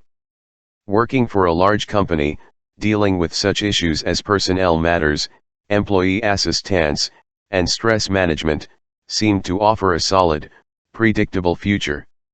The only direct contact I'd had with the FBI up until then was one time back in Montana when a trunk I'd shipped home had been stolen. One of the local field agents interviewed me, thinking I might have set up the crime to collect on the insurance. But nothing came of it, and if that was the kind of cases the FBI handled, there didn't seem to me to be much to the job. But Frank was persistent in thinking I would make a good special agent and kept encouraging me. He invited me to his house for dinner several times, introduced me to his wife and son, showed me both his gun and his paycheck stub, neither of which I could match. I had to admit, next to my shabby lifestyle, Frank was living like a king. So I decided to take a crack at it. Frank stayed in New Mexico, and years later, our paths would cross when I came out to testify in the trial for a homicide he'd worked in which a woman was brutally killed and her body burned to avoid detection. But in the fall of 1970, this kind of action was far from my mind. Frank sent my application to the field office in Albuquerque. They gave me the standard law test for non-lawyers. Despite my physical conditioning and muscular build, my 220 pounds was 25 over the FBI limit for my 6'2" height. The only one in the bureau who could exceed the weight standards was the legendary director, J. Edgar Hoover, himself. I spent 2 weeks on nothing but Knox gelatin and hard-boiled eggs to get down to the weight. It also took 3 haircuts before I was deemed presentable for an ID photo. But finally, in November, I was offered a probationary appointment, at an initial salary of $10,869. Finally, I was getting out of my depressing, windowless basement room. I wonder what I would have thought at the time had I known I'd be spending a major part of my bureau career in another windowless basement room, pursuing far more depressing stories. Chapter 3 Betting on raindrops. Many apply, few are chosen. That was the message continually drummed into us as new recruits. Nearly everyone interested in a career in law enforcement aspired to become a special agent of the United States Federal Bureau of Investigation, but only the very best could hope to have that opportunity. A long, proud heritage went all the way back to 1924 when an obscure government lawyer named John Edgar Hoover took over a corrupt, underfunded, and badly managed agency. And the same Mr. Hoover by the time I joined, 75 years of age, still presided over the revered organization it had become, ruling as always with a square jaw and an iron fist. So we'd better not let the Bureau down. A telegram from the director instructed me to report to room 625 in the old post office building on Pennsylvania Avenue in Washington at 9 a.m. on December 14, 1970, to begin the 14 weeks of training that would transform me from an ordinary citizen into a special agent of the FBI. Before this I went home to Long Island, where my dad was so proud, he flew the American flag in front of the house. With what I'd been doing the last several years, I didn't have any dress-up civilian clothes, so my dad bought me 3 regulation dark suits, a blue, a black, and a brown white shirts, and 2 pairs of wingtips, one black and one brown. Then he drove me down to Washington to make sure I'd be on time for my first day of work. It didn't take long to become inculcated with FBI ritual and lore. The special agent leading our induction ceremony told us to take out our gold badges and stare at them as we recited the oath of office. We all spoke in unison, staring at the blindfolded woman holding the scales of justice while solemnly swearing to support and defend the Constitution of the United States against all enemies, foreign and domestic. "Bring it closer. Closer," the special agent ordered, until we were all staring at these badges cross-eyed. My new agent class was made up solely of white men. In 1970, there were few black FBI agents and no women. That wouldn't really open up until after Hoover's long tenure, and even from beyond the grave he continued to exert a ghostly and powerful influence. Most of the men were between 29 and 35, so at 25, I was one of the youngest. We were indoctrinated to be on the lookout for Soviet agents, who would try to compromise us and get our secrets. These agents could be anywhere. We were told particularly to beware of women. The brainwashing was so effective I turned down a date with an extremely gawk-looking woman who worked in the building who had actually asked me out to dinner. I was afraid it was a setup and I was being tested. The FBI Academy on the Marine Base in Quantico, Virginia, wasn't fully built and operational yet, so we took our firearms and physical training there and the classroom work in the old post office building in Washington. One of the first things every trainee is taught is that an FBI agent only shoots to kill. The thinking that went into this policy is both rigorous and logical. If you draw your weapon, you have already made the decision to shoot. And if you have made the decision that the situation is serious enough to warrant shooting, you have decided it is serious enough to take a life. In the heat of the moment, you seldom have the latitude to plan your shot or time to indulge in a lot of mental gymnastics, and attempting merely to stop a subject or bring him down is too risky. You do not take any unnecessary chances for yourself or a potential victim. We were given equally rigorous training in criminal law, fingerprint analysis, violent and white-collar crime, arrest techniques, weapons, hand-to-hand combat, and the history of the Bureau's role in national law enforcement. One of the units I remember best, though, came fairly early in the course of study. We all referred to it as dirty words training. Doors closed, the instructor asked. He then handed each of us a list. "I want you to study these words." The list, as I recall, contained such gems of Anglo-Saxon usage as shit, fuck, cunnilingus, fellatio, cunt, and dickhead. What we were supposed to do was commit these words to memory so that if they ever came up in field usage such as during the interrogation of a suspect we'd know what to do. And what we were supposed to do was to make sure any case report containing any of these words was given to the office's obscene steno. I'm not kidding. Rather than the regular secretary. The obscene steno would traditionally be an older, more mature, and seasoned woman, better able to handle the shock of seeing these words and phrases. Remember, this was all men in those days, and in 1970 the national sensibility was somewhat different from what it is today, at least within Hoover's FBI. We were actually given a spelling test on these words, after which the papers were collected and I presume graded before being burned in the metal trash can. Despite this kind of silliness, we were all idealistic about fighting crime, and we all thought we could make a difference. About halfway through new agent training, I was called into the office of the Assistant Director for Training, Joe Casper, one of HCK.'s trusted lieutenants. People in the bureau called him the Friendly Ghost, but the nickname was definitely used ironically rather than affectionately. Casper told me I was doing well in most areas, but that I was way below average in bureau communications, the methodology and nomenclature through which the diverse elements of the organization communicate with each other. "Well, sir, I want to be the best," I responded. Guys this eager were described as having blue flames coming out of their asses. This could help you get ahead, but also made you a marked man. If a blue flamer succeeded, he was headed for the top of the world. But if he screwed up, the crash and burn would be very long and very public. Casper may have been tough, but he was nobody's fool, and he'd seen many a blue flamer in his time. "You want to be the best? Here," whereupon he threw the entire manual of terms at me and told me to have them all memorized by the time I got back from the Christmas break. Chuck Lunsford, one of our class's 2 academy counselors, got the word on what had happened and came over to me. "What did you say when you went in there?" he asked me. I told him. Chuck just rolled his eyes. We both knew I had my work cut out for me. I went home to my parents' house for the holidays. While the rest of the family was making merry, I had my nose buried deep in the manual of communications. It wasn't much of a vacation.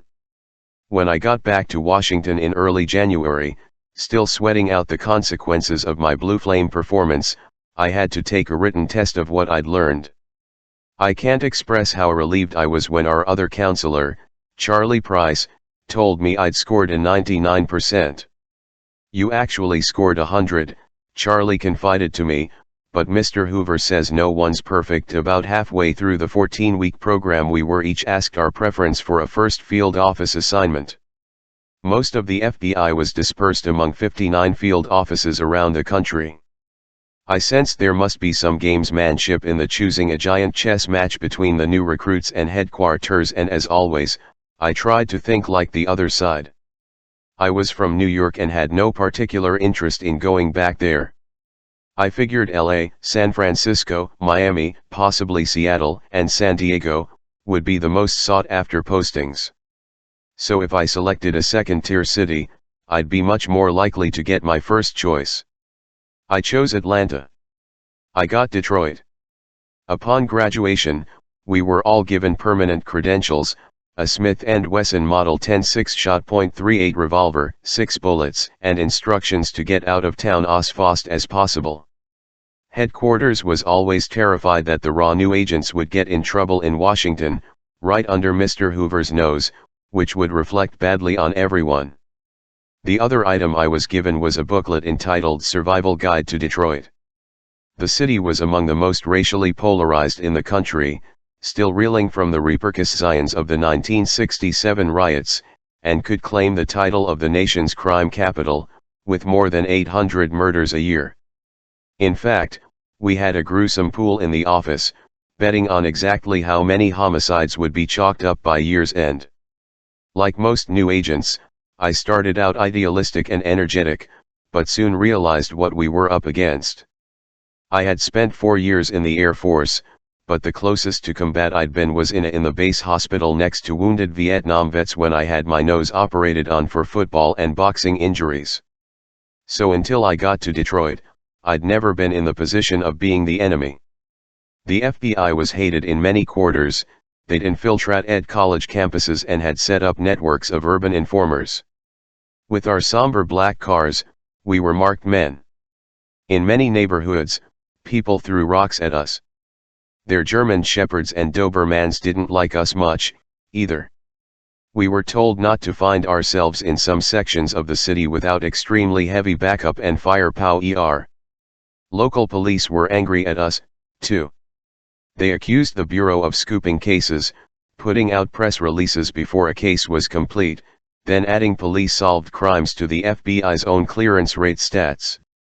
Ironically, around the time of my rookie year, 1971, about 1,000 new agents were hired, and the bulk of our practical street training came not from the Bureau but from Louisville cops who took us under their protective wings. Much of the success of my generation of special agents unquestionably is attributable to the professionalism and generosity of police officers all over the United States. Bank robberies were particularly prevalent. On Fridays, when the banks stocked up with cash to handle paydays, we averaged 2 or 3 armed robberies, sometimes as many as 5. Until bullet-resistant glass became commonplace in Detroit banks, the murder and wounding of tellers was appalling. We had a case captured on a bank surveillance camera in which a manager was shot and killed at his desk, execution style, while a terrified couple sitting across from him, applying for a loan, looked on helplessly. The robber was unhappy that the manager couldn't open the timed vault. And it wasn't just bank officials with access to tens of thousands of dollars in cash. In certain neighborhoods, workers at places like McDonald's were equally at risk. I was assigned to the Reactive Crimes Unit, which meant, in effect, reacting to crimes that had already happened, bank robbery or extortion, for example. Within that unit, I worked with the UFAP squad, unlawful flight to avoid prosecution. This turned out to be excellent experience because the squad always saw a lot of action. In addition to the office-wide yearly homicide pool, we ran a contest in the unit to see who could make the most arrests in a single day. It was just like the competitions car dealers run for who can make the most sales in a given time. One of our busiest lines of work in those days was what was referred to as the 42 classification, military deserters. Vietnam had ripped the country in two, and once most of these guys went absent from the service, they did not want in the worst way to go back. We had more assaults against law officers registered with 42 classifications than with any other type of fugitive. My first encounter with the UFAP came when I tracked an army deserter to the service garage where he worked. I identify myself and think he's going to come along quietly. Then suddenly, he pulls this filed down, makeshift knife with a black tape handle on me. I pull back, just narrowly avoiding getting stabbed. I lunge at him, throw him up against the glass garage door, then force him down on the ground with a knee on his back and my gun up to his head. Meanwhile, the manager is raising hell with me for taking away a good worker. What the hell have I gotten myself into? Was this really the career I'd envisioned? Was it worth continually risking my hide to bring in this kind of lowlife? Industrial psychology was looking awfully. Going after deserters often brought with it emotional turmoil as well as creating resentment between the military and the FBI. Sometimes we'd follow up on an arrest warrant, locate the guy, and grab him right on the street. Infuriated, he would stop us, rap with his knuckles on an artificial leg, and tell us he'd gotten a Purple Heart and a Silver Star for that in Nam. What was happening over and over was that deserters who either returned voluntarily or were picked up by the army itself were routinely sent over to Vietnam as punishment. Many of these guys subsequently distinguished themselves in combat, but the military hadn't told us anything. So as far as we knew, they were still AWOL. This aggravated the hell out of us. Worse yet was when we'd go to a deserter's listed residence and be told by tearful and rightfully enraged wives or parents that the subject had died a hero's death.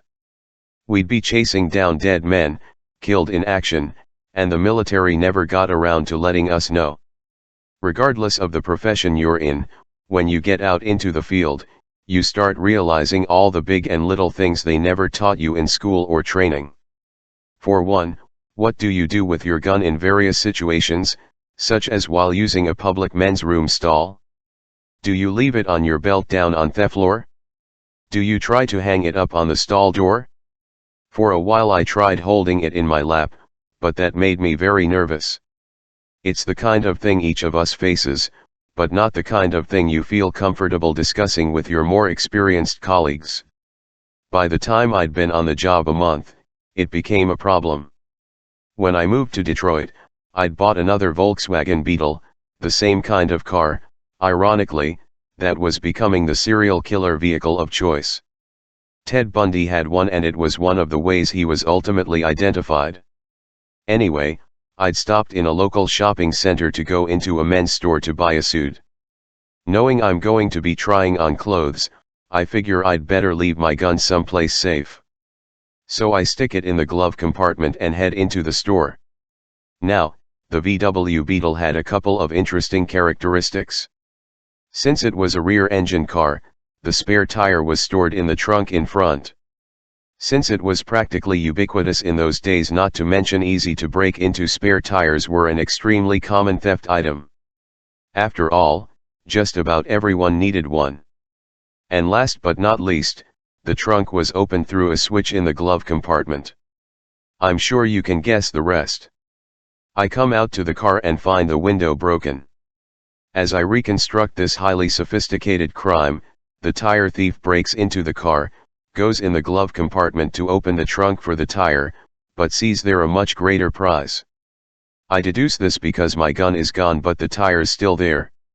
Oh, shit. I'm saying to myself. I've been on the job less than 30 days and I'm already supplying weapons to the enemy. And I know that losing your gun or your credentials means an instant letter of censure. So I go to my squad supervisor, Bob Fitzpatrick. Fitzpatrick's a big guy, a real father figure. He dresses dapper and is something of a living legend in the bureau. He knows my ass is on the line and how bad I feel.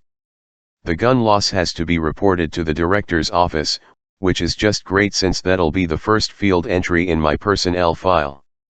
He says we've got to come up with something really creative, revolving around how I'm so concerned with maintaining the public peace that I didn't want to take the chance of alarming anyone in the store if they suddenly saw a gun and thought they were being robbed. Fitzpatrick reassures me that since I'm not up for promotion for a couple of years, the letter of censure shouldn't hurt me as long as I keep my nose clean from now on. So that's what I tried to do, though that gun continued to haunt me for a long time. The Smith & Wesson Model 10-1 turned into the Quantico Armory almost 25 years later when I retired from the bureau was actually the replacement of my original weapon. Thank God, that first gun never turned up in a crime. In fact, it essentially disappeared. I lived with two other single agents, Bob McGonigal and Jack Kunst, in a furnished townhouse in Taylor, Michigan, a southern suburb of Detroit. We were great friends and Bob would later best man at my wedding. He was also a maniac. He would wear crushed velvet suits and lavender shirts, even during inspections. He seemed to be the only one in the entire FBI who wasn't afraid of Hoover. Later, Bob went into undercover work where he wouldn't have to wear a suit at all. He had started out in the bureau as a clerk, taking the inside route to become a special agent. Some of the best people in the FBI began as clerks, including several I selected for the investigative support unit. But in certain circles, former clerks were resented, as if they'd had special preference to become agents. Bob was the greatest I have ever known at pretext calls. This was a proactive technique we developed to catch offenders, particularly useful when the element of surprise was paramount. Bob was an artist with accents. If the suspect was in the mob, he'd do an Italian accent. For the Black Panthers, he could pass as a street dude. He also had a Nation of Islam persona, an Irish brogue, immigrant Jew, Grosse Pointe Wasp. Not only did he have the voices down cold, he would alter the vocabulary and diction to suit the character. Bob was so good at this that he once called Joe Del Campo, another agent you'll read about in the next chapter, and convinced Joe he was a black militant who wanted to turn FBI informant. In those days, there was a lot of pressure to develop inner-city sources. Bob sets up a meeting with Joe, who thinks he's onto something big. No one shows up for Joe's meeting, and the next day in the office he's really pissed off when Bob greets him with the pretext voice. Arresting the bad guys was one thing, but soon I found myself becoming interested in the thought processes that went into the crime. Whenever I would arrest someone, I'd ask him questions, such as why he chose one bank over another or what made him select this particular victim. We all knew that robbers preferred to hit banks on Friday afternoons because that was when the most money would be on the premises. But beyond that, I wanted to know what decisions went into the planning and execution of the hit. I must not have seemed very intimidating. Just as they had in school, people felt comfortable opening up to me. The more I questioned these guys, the more I came to understand that the successful criminals were good profilers. They each had a carefully thought through and well-researched profile of the type of bank they preferred. Some liked banks near major thoroughfares or interstates so that getaways would be easier and they could be many miles away before a pursuit could be organized. Some liked small, isolated branches, such as the temporary ones set up in trailers. Many would case a bank ahead of time to get the layout down, to find out how many people worked there and how many customers could be expected in the lobby at any given time. Sometimes they would keep visiting bank branches until they found one where no males worked, and that would become the target. Buildings with no windows out to the street were best, since no one on the outside could witness the robbery in progress and witnesses on the inside would be unable to identify the getaway car. The best practitioners had come to the conclusion that a hold-up note was better than a public announcement, waving a gun, and they'd always remember to take the note back before they left so as not to leave evidence. The best getaway car was a stolen one, and the best scenario of all was to have the car parked ahead of time so that it isn't noticed pulling up. You walk up to the bank, then drive away after the job. A robber who'd been particularly successful at a particular bank might watch it for a while, and if conditions remained the same, he'd hit the same one again within a couple of months. Of all public facilities, banks are about the best set up to deal with robbery. Yet I was continually amazed when I did follow-up investigations at how many would have neglected to load film in the surveillance cameras, how many had set off a silent alarm accidentally and then forgotten to reset it, or tripped it so often that the police would respond slowly because they figured it was just another accident. This was like hanging out a rob me sign to a sophisticated criminal. But if you started profiling the cases, I hadn't attached this term to the process yet, you could begin seeing patterns. And once you began seeing patterns, you could start taking proactive measures to catch the bad guys. For example, if you started to see that a rash of bank robberies all seemed to fit together, and if you'd talked to enough perpetrators to understand what it was in each of these jobs that appealed to them, you could obviously and heavily fortify all the bank offices that met the criteria except for one. This one, of course, would under constant police and or FBI surveillance with plainclothes details inside. In effect, you could force the robber to select the bank of your choosing and be ready for him when he did. When this kind of proactive tactic was employed, bank robbery clearance rates went way up. Whatever we did in those days, we did under the looming presence of J. Edgar Hoover, just as our predecessors had since 1924. In this age of musical chairs appointments and trial by public opinion, it's difficult to convey the degree of power and control Hoover exercised, not only over the FBI, but government leaders, the media, and the public at large. If you wanted to write a book or a script about the Bureau, such as Don Whitehead's huge 1950s bestseller The FBI Story, or the popular James Stewart movie based on it, or produce a TV series, such as Ephraim Zimbalist Jr.'s The FBI of the 1960s, you had to have Mr. Hoover's personal approval and blessing. Likewise, if you were a high government official, you would always have that nagging fear that the director had something on you, particularly if he called in friendly tones to let you know the FBI had uncovered a nasty rumor that he would do everything he could to make sure never became damagingly public. Nowhere was Mr. Hoover's personal mystique stronger than in the FBI branch offices and among the Bureau's management. It was an accepted fact that the FBI held the prestige and admiration it did because of him. He had almost single-handedly built the agency into what it was, and he was tireless in his fights for budget increases and pay raises. He was both revered and feared, and if you didn't think much of him, you kept it to yourself. Discipline was fierce, and branch inspections were bloodbaths.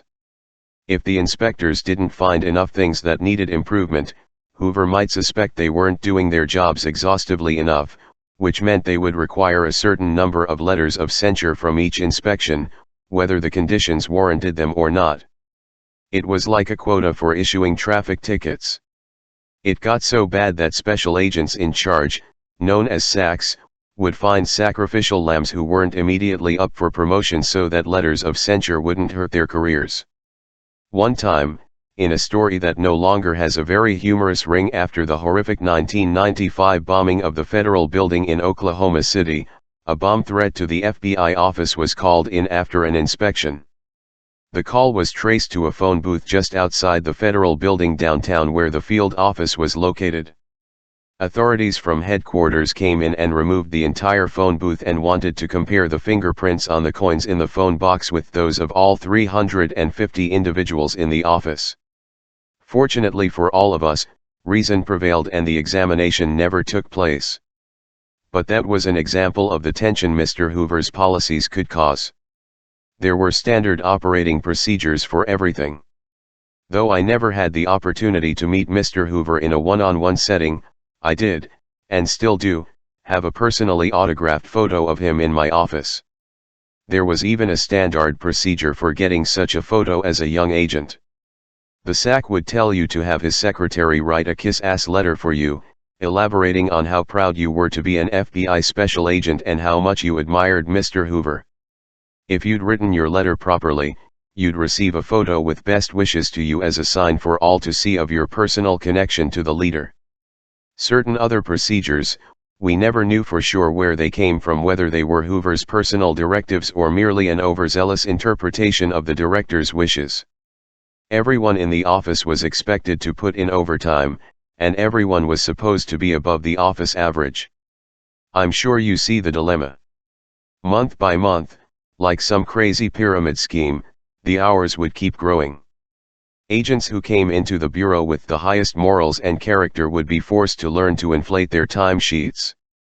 There was to be no smoking or coffee drinking in the office.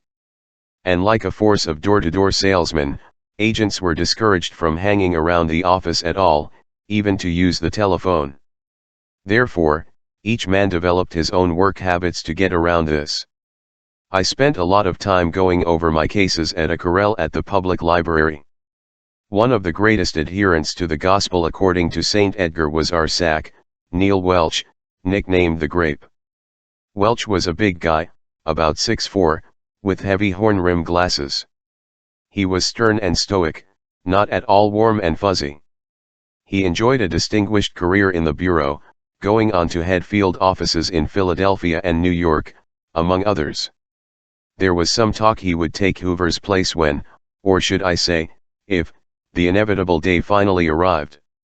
In New York, Welch formed a group that was the first to effectively use the federal RICO conspiracy statutes, racketeer-influenced and corrupt organizations, against organized crime. But back in Detroit, he went by the book. Naturally and inevitably, Welch and Bob McGonigal would clash, and it happened one Saturday when we were at home. Bob got a call that the Grape wanted to see him immediately, along with our squad supervisor, Bob Fitzpatrick. So McGonigal goes in, and Welch tells him someone's been using the phone to call New Jersey.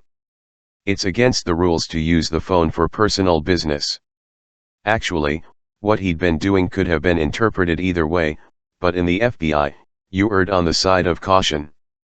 Welch, who could be really fierce, starts out generally, using good interrogation techniques that put the subject on the spot. Okay, McGonigal, what about those telephone calls?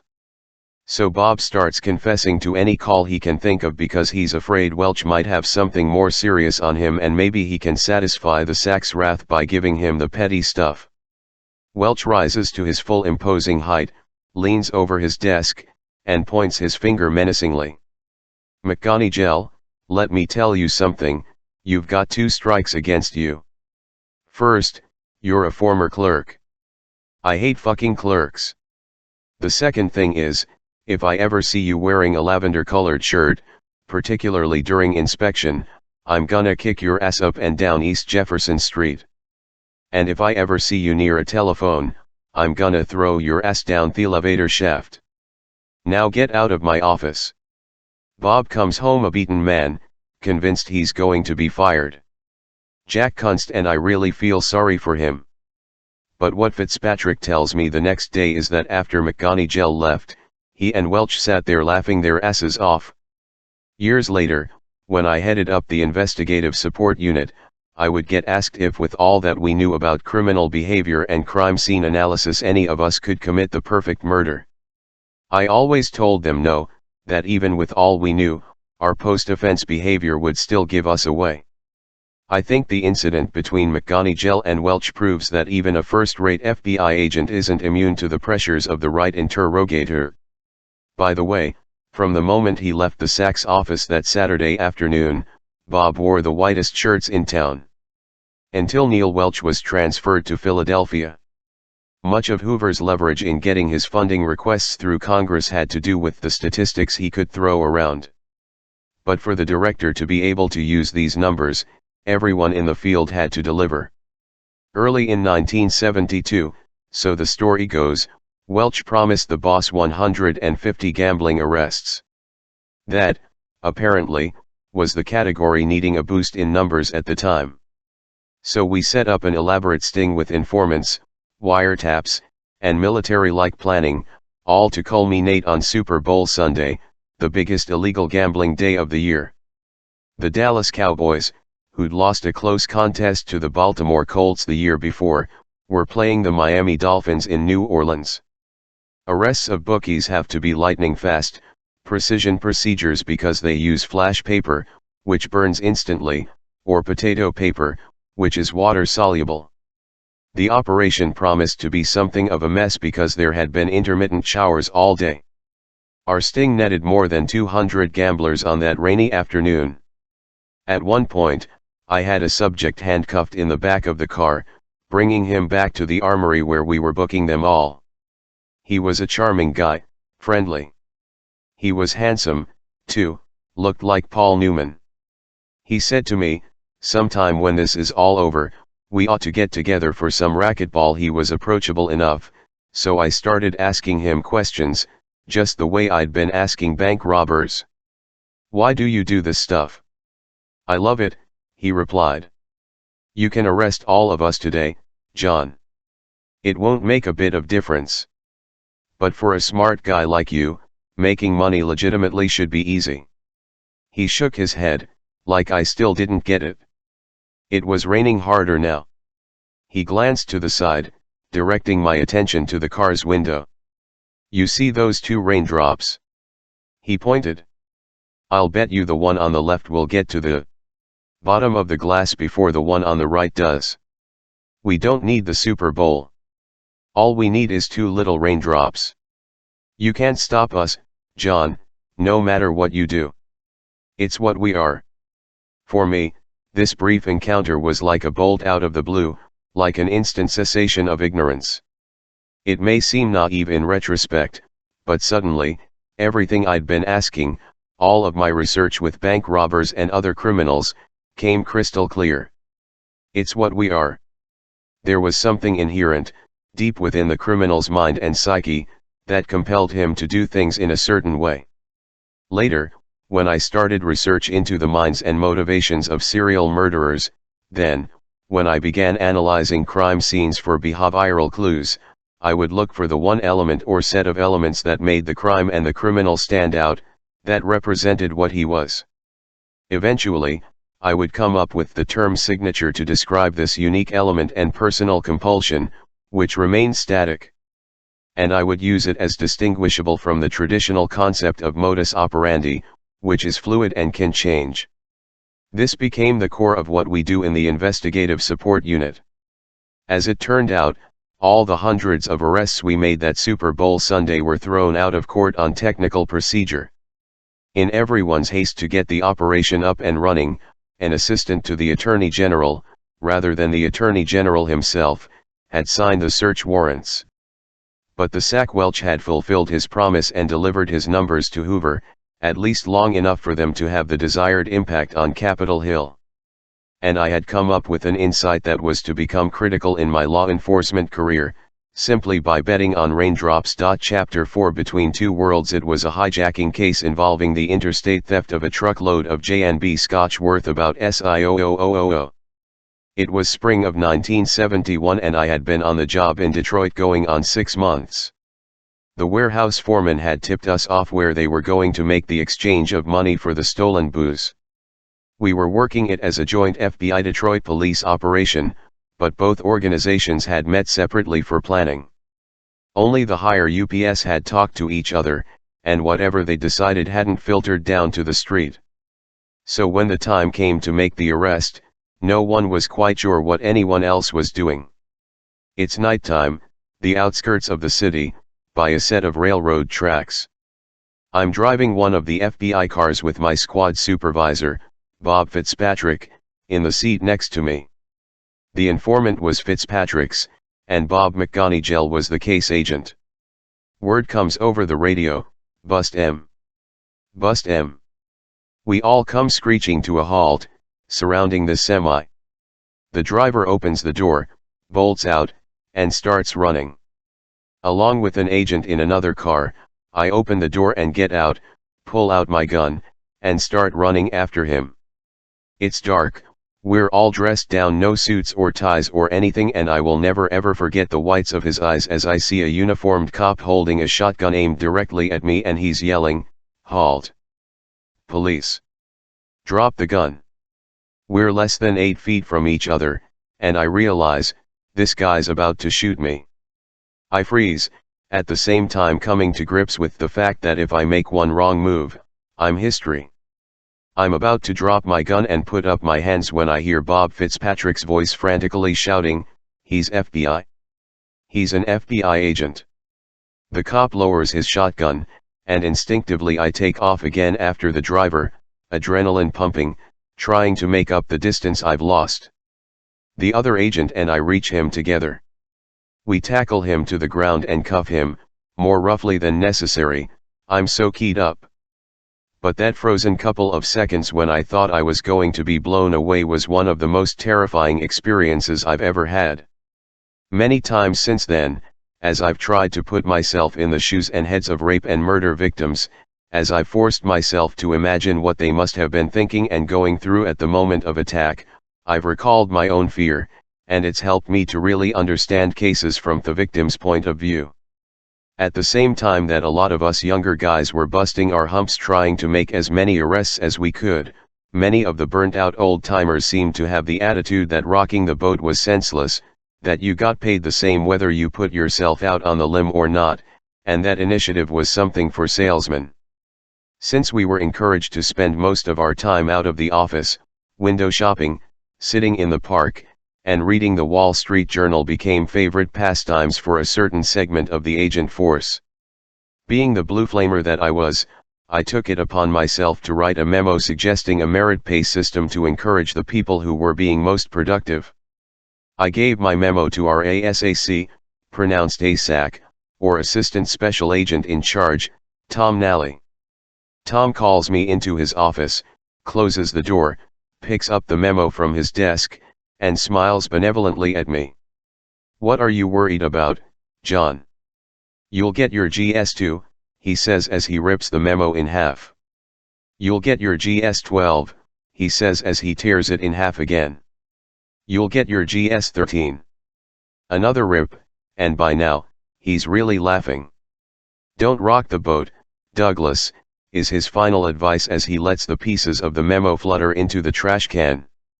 15 years later, long after J. Edgar Hoover was dead and at least somewhat gone, the FBI did implement a merit pay system. Though, when they finally got around to it, they obviously managed it with no help from me. One evening in May, actually, I remember it was the Friday after May 17th, for reasons that will become clear in a moment. I was with Bob McGonigal and Jack Kunst in a bar where we used to hang out, across the street from the office, called Jim's Garage. There's a rock and roll band playing, we've all had a few too many beers, when suddenly this attractive young woman comes in with a girlfriend. She reminds me of a young Sophia Loren, dressed in the trendy outfit of the times, this short blue dress and go-go boots practically up to her groin. I call out, "Hey, Blue. Come on over here." So, to my surprise, she and the friend do. Her name is Pam Modica and we start joking around, hitting it off. Turns out it was her 21st birthday and she and the friend are out celebrating her legal right to drink. She seems to be into my sense of humor. Later, I find out her first impression of me was good looking but kind of nerdy with my short, government issue haircut. We leave gyms and spend the rest of the night bar hopping. In the next couple of weeks, we got to know each other better.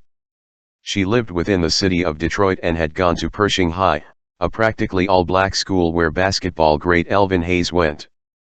I met her. She was attending Eastern Michigan University in Ypsilanti.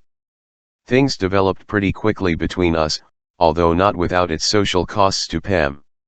This was 1971, the Vietnam War was still on, and distrust of the FBI was rampant on college campuses.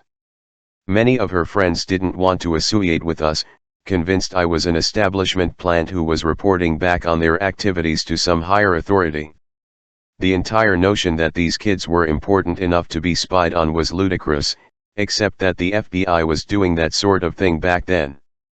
I remember going with Pam to a sociology class.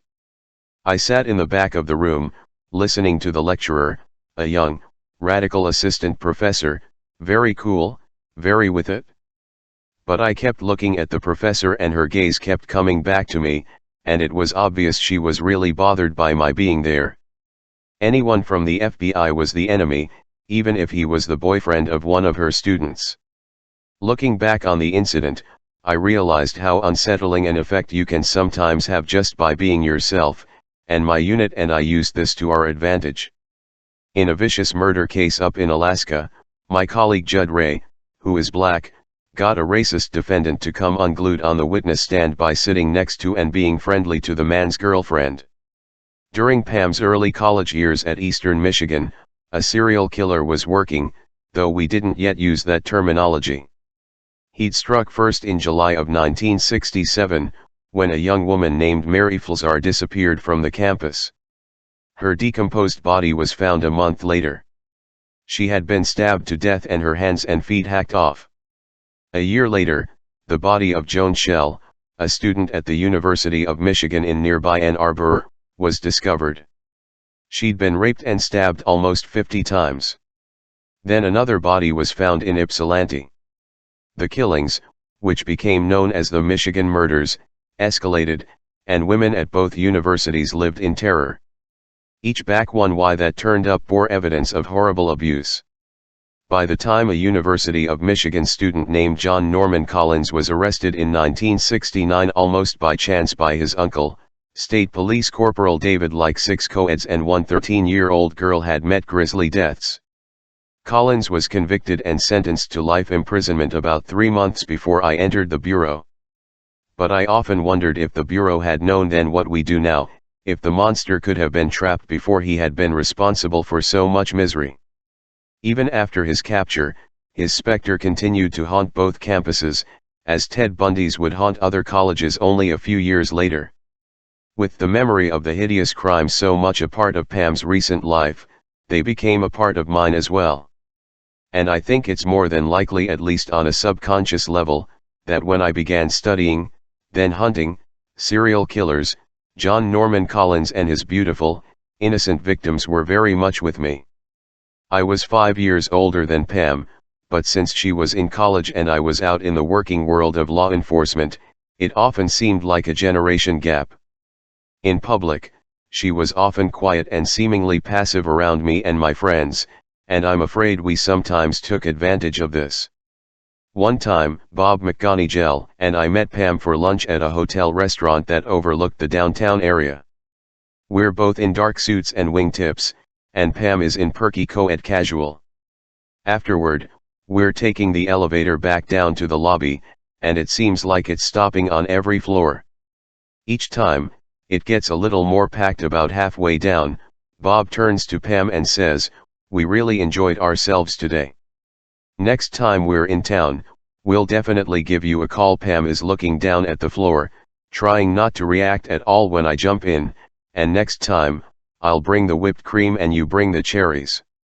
The other passengers are all looking at each other, squirming uncomfortably, until Pam bursts out laughing. Then they look at the three of us like we're some kind of perverts. Pam was scheduled to an exchange student in Coventry, England, for the fall semester. By late August, when she flew over, I was pretty sure she was the girl I wanted to marry. It never occurred to me at the time to ask Pam if she had similar feelings about me. I just assumed that she must. While she was away, we wrote to each other constantly. I spent a lot of time at her family's house at 622 Alameda Street near the Michigan State Fairgrounds. Pam's father had died when she was a little girl, but I took advantage of the hospitality of her mom, Rose Saley, eating there several nights a week and profiling her, as well as Pam's brothers and sisters, to try to figure out what Pam was like. During this time, I met another woman whom Pam thereafter referred to, though she had never met her, as the golf babe. Again, we met at a bar, and when I look back on it, I must have been spending more than my share of time in bars. She was in her early 20s, quite attractive, and recently out of college. We'd practically just met when she insists I come home with her to dinner. It turns out she lives in Dearborn, which is Ford World headquarters, and her father is a major auto executive. They live in this big stone house with a swimming original art, fancy furniture. Her father is in his late 40s, the image of corporate success. Her mother is gracious and elegant. We're sitting at the dinner table, flanked by my new friend's younger brother and sister. I'm profiling this family, trying to figure out their net worth. At the same time, they're trying to assess me. Everything is going too well. They seem impressed that I'm an FBI agent, a welcome change from what I'm used to from Pam's circle. But, of course, these people are as establishment as they come. I'm really getting nervous, and I realize the reason is that they practically got me married off. The father is asking me about my family, my background, my military service. I tell him about my job running Air Force Base athletic facilities. Then he tells me that he and an associate own a golf course near Detroit. He goes on about this fairway and that dogleg, and I'm upping my estimate of his assets by the second. "John, do you play golf?" he asks. "No, Dad," I respond without missing a beat, "but I'd sure like to learn." That was it. We all break up. I spent the night there, on the couch in the den. In the middle of the night I was visited by the girl, who had somehow managed to sleepwalk down to see me. Maybe it was the idea of being in this fancy house, maybe it was my instinctive fear since I'd joined the bureau of being set up, but I was scared off by her aggressiveness, which matched that of the rest of her family. I left the next morning, having enjoyed their hospitality and a terrific dinner. But I knew I'd lost my shot at the good life. Pam came home from England a couple of days before Christmas, 1971. I had decided to pop the question and had bought a diamond engagement ring. In those days, the bureau had contacts for just about anything you wanted to buy. The company from whom I bought the ring was grateful to us for cracking a jewelry heist and gave excellent deals to agents. With this preferred price, the biggest diamond ring I could afford was 1.25 carats. But I decided if she first saw it at the bottom of a champagne glass, not only would she think I was exceedingly clever, it would also make the diamond look as if it were 3 carats. I took her to an Italian restaurant on 8 Mile Road near her house. My intention was that whenever she got up to go to the ladies' room, I'd drop the ring into her glass. But she never went. So the next night, I took her to the same restaurant again, but with the same results. Having sat on numerous stakeouts by that time, where sitting in a car for hours on end and having to hold it in was a genuine occupational drawback, I really had to admire her. But maybe this was supposed to be some sort of divine message that I wasn't ready to jump into marriage. The next night was Christmas Eve and we were at her mother's house, with the entire family crowded around. This was my now or never moment. We'd been drinking Asti Spumante, which she loved. Finally, she left the room for a minute to go into the kitchen. When she came back, she was sitting in my lap. We drank a toast, and if I hadn't stopped her, she would have swallowed the ring. So much for looking like 3 carats, she never even saw it until I pointed it out. I wondered if there was a message here. The important thing, though, was that I had set up my interrogation scene to obtain the intended result. Having staged the scene so carefully, surrounding us with her siblings and her mother, who adored me, I hadn't left Pam many options. She said yes. We would be married the following June. For their second-year assignments, most of the single agents were being sent to New York or Chicago, under the logic that it would be less of a hardship for them than the married guys. I didn't have any particular preference and ended up assigned to Milwaukee, which sounded like an okay city even though I'd never been there and had no real idea where it was. I would move there in January and get settled in, then Pam would join me after the wedding. I found a place in the Juneau Village Apartments, on Juneau Avenue, not too far from the Milwaukee field office in the Federal Building on North Jackson Street. This turned out to be a tactical mistake, because whatever happened, the response was always, "Go get Douglas. He's only 3 blocks away." Even before I arrived in Milwaukee, the women in the office knew who I was, specifically, one of only 2 single agents. In my first few weeks they fought to take my dictation, even though I had little to do. Everyone wanted to be around me.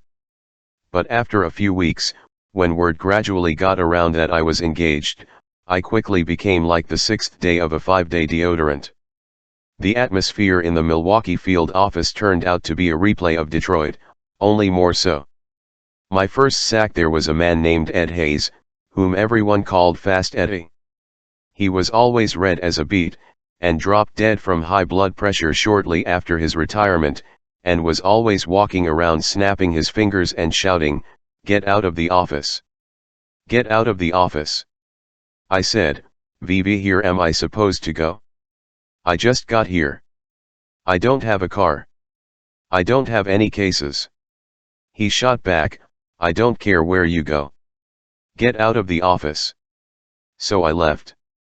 In those days, it wasn't uncommon to go into a library or walk down Wisconsin Avenue near the office and find several agents window shopping because they had nowhere else to be. It was during this time that I bought my next car, a Ford Torino, through a car dealer with whom the Bureau had contacts. Our next sack, Herb Hoxie, was brought in from the Little Rock, Arkansas, field office. Recruiting was always a big issue for sacks, and as soon as Hoxie arrived, he was already under the gun. Each field office had a monthly quota for both agents and non-clerical personnel. Hoxie called me into his office and told me I was to be in charge of recruiting. This assignment generally went to a single guy because it involved a lot of traveling around the state. "VVHY me?" I asked because we had to take the last guy off and he's lucky not to be fired. He'd been going into the local high schools and interviewing the girls for clerical positions. Hoover was still alive and there were no female special agents in those days. He would ask them questions, as if from a prepared list. One of them was, "Are you a virgin?" If she answered no, he'd ask her out on a date. Parents started complaining and the sack had to slam dunk him. I started recruiting all over the state. Soon, I was bringing in almost 4 times the quota. I was the most productive recruiter in the country. The problem was, I was too gawk K1, they wouldn't take me off. When I told Herb I really didn't want to do it anymore, that I hadn't joined the FBI to do personnel, he threatened to put me on the civil rights detail, which meant investigating police departments and officers accused of brutalizing suspects and prisoners or of discrimination against minorities. This was not exactly the most popular job in the Bureau, either. I thought this was a hell of a way to reward me for my good work. So I cut myself a deal. Cockily, I agreed to continue producing the big recruiting numbers if Hoxie would assign me as his primary relief or substitute, and if I got the use of a bureau car and a recommendation for Law Enforcement Assistance Administration, LEAA, money for graduate school. I knew that if I didn't want to spend my entire career out in the field, I needed a master's degree. I was already some would suspect in the office. Anyone who wanted this much education must be a flaming liberal. At the University of Wisconsin at Milwaukee, where I began pursuing a master's in educational psychology nights and weekends, I was perceived as just the opposite. Most of the professors were suspicious of having an FBI agent in their classes, and I never had much patience with all the touchy-feely stuff that was so much a part of psychology. John, I want you to introduce yourself to your neighbor here and tell him what John Douglas is really like. One class, we were all sitting around in a circle. Circles were big in those days. It gradually dawns on me that no one is talking to me. I try to become part of the conversation, but no one will say anything. Finally, I just said, "What is the problem here, folks?" It turns out I have a metal-handled comb sticking out of my jacket pocket and they all think it's an antenna that I'm recording the class and transmitting it back to headquarters. The paranoid self-importance of these people never ceased to amaze me. At the beginning of May 1972, J. Edgar Hoover died quietly in his sleep, at home in Washington. Early in the morning, teletype messages flew from headquarters to every field office. In Milwaukee, we were all called in by the SAC to hear the news. Even though Hoover was in his late 70s and had been around forever, no one really thought he'd ever die. With the king now dead, we all wondered where a new king was going to come from to take his place. L. Patrick Gray, a deputy attorney general and Nixon loyalist, was appointed acting director. He was popular at first for such innovations as finally allowing female agents. It wasn't until his administration loyalties began to conflict with the needs of the Bureau that he began to slip. I was recruiting in Green Bay a few weeks after Hoover's death when I get a call from Pam. She tells me the priest wants to meet with us a few days before the wedding. I'm convinced he thinks he can convert me to Catholicism and score some points with the church brass. But Pam is a good Catholic who's been brought up to respect and obey what the priests tell her. And I know she'll badger the hell out of me if I don't surrender peacefully. We come to St. Rita's Church together, only she goes in to see the priest by herself first. It reminds me of the police station back when I was in college in Montana, when they separated all of us to check our stories. I'm sure they're planning the conversion strategy. When they finally call me in, the first thing I say is, "What do you two have in store for the Protestant kid?" The priest is young and friendly, probably in his early 30s. He asks me these general questions, such as what is love? I'm trying to profile him, trying to figure out if there's a particular right answer. These interviews are like the SATs, you're never sure if you've prepared properly. We get into birth control, how the kids are going to be raised, that sort of thing. I start asking him how he feels about being a priest, being celibate, not having his own family. The priest seems like a nice guy, but Pam has told me St. Rita's is a strict, traditional church and he's uncomfortable around me, maybe because I'm not Catholic, I'm not sure. I think he's trying to break the ice when he asks me, "Where did you two meet?" Whenever there has been stress in my life, I've always started joking around, trying to relieve the tension. Here's my opportunity, I think, and I can't resist it. I slip my chair closer to him. "Well, Father," I begin, "you know I'm an FBI agent. I don't know if Pam told you her background." All the while I'm talking, I'm getting closer to him, locking in the eye contact I'd already learned to use in interrogations. I just don't want him to look at Pam because I don't know how she's reacting. We met at a place called Jim's Garage, which is a topless go-go bar. Pam worked there as a dancer and was quite good. What really got my attention, though, was she was dancing with these tassels on each of her breasts, and she got them spinning in opposite directions. Take my word for it, it was really something to see. Pam is deathly quiet, not knowing whether to say anything or not. The priest is listening in rapt attention. Anyway, Father, she got these tassels spinning in opposite directions with greater and greater velocity, when all of a sudden, One of them flew off into the audience. Everyone grabbed for it. I leaped up and caught it and brought it back to her, and here we are today. His mouth is gaping open. I've got this guy totally believing me when I just break up and start laughing, just as I did for my phony junior high school book report. You mean this isn't true? He asks. By this point Pam has broken up, too. We both just shake our heads. I don't know whether the priest is relieved or disappointed. Bob McGonigal was my best man. The morning of the wedding was rainy and dreary and I was itching to get on with it. I had Bob call Pam at her mother's house and ask if she'd seen or heard from me. She, of course, said no, and Bob offered as how I hadn't come home the night before and he was afraid I was getting cold feet and backing out. Looking back on it, I can't believe how perverse my sense of humor was. Eventually, Bob started laughing and gave us away, but I was a little disappointed not to have gotten more of a reaction out of her. Afterward, she told me she was so shell-shocked about all the arrangements and so concerned about having her curly hair frizz up in the humidity that the mere disappearance of the groom was a minor concern. When we exchanged our vows in church that afternoon and the priest pronounced us husband and wife, I was surprised that he had some kind words to say about me. I met John Douglas for the first time the other day, and he got me thinking long and hard about how I feel about my own religious beliefs. God knows what I said to make him think so deeply, but sometimes he works in mysterious ways. The next time I told the tassel story to a priest, it was the one Pam had called in to pray over me in Seattle. And I got him believing it, too. We had a brief honeymoon in the Poconos heart-shaped bathtub, mirrors on the ceiling, all the classy stuff, then drove to Long Island where my parents had a party for us since few people in my family had been able to come to the wedding. After we were married, Pam moved to Milwaukee. She had graduated and become a teacher. New teachers all had to do their time serving as substitutes in the roughest inner-city schools. One junior high was particularly bad. Teachers there routinely were shoved and kicked, and a number of rape attempts had been made against the younger female teachers.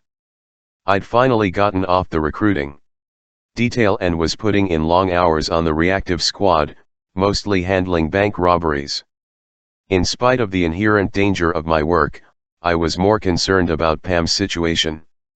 At least I had a gun to defend myself. One time, 4 students forced her into an empty classroom, pawing at her and assaulting her. She managed to scream and break away, but I was furious. I wanted to take some other agents down to the school and kick ass. My best buddy at the time was an agent named Joe Del Campo, who worked with me on bank robbery cases. We would hang around this bagel place on Oakland Avenue, near the University of Wisconsin's Milwaukee campus. A couple named David and Sarah Goldberg managed it, and before too long, Joe and I became friendly with them. In fact, they started treating us like sons.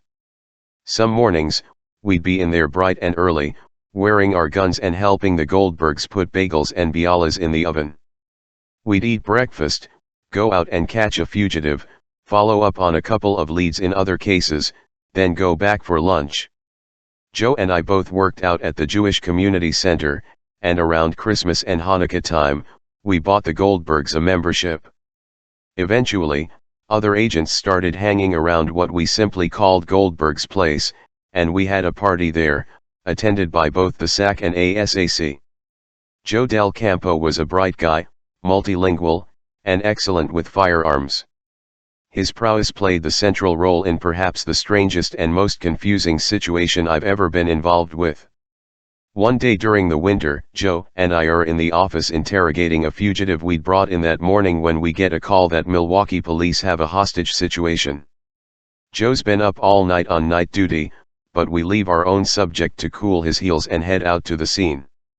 When we get there, an old Tudor-style house, we learn that the suspect, Jacob Cohen, is a fugitive accused of killing a police officer in Chicago.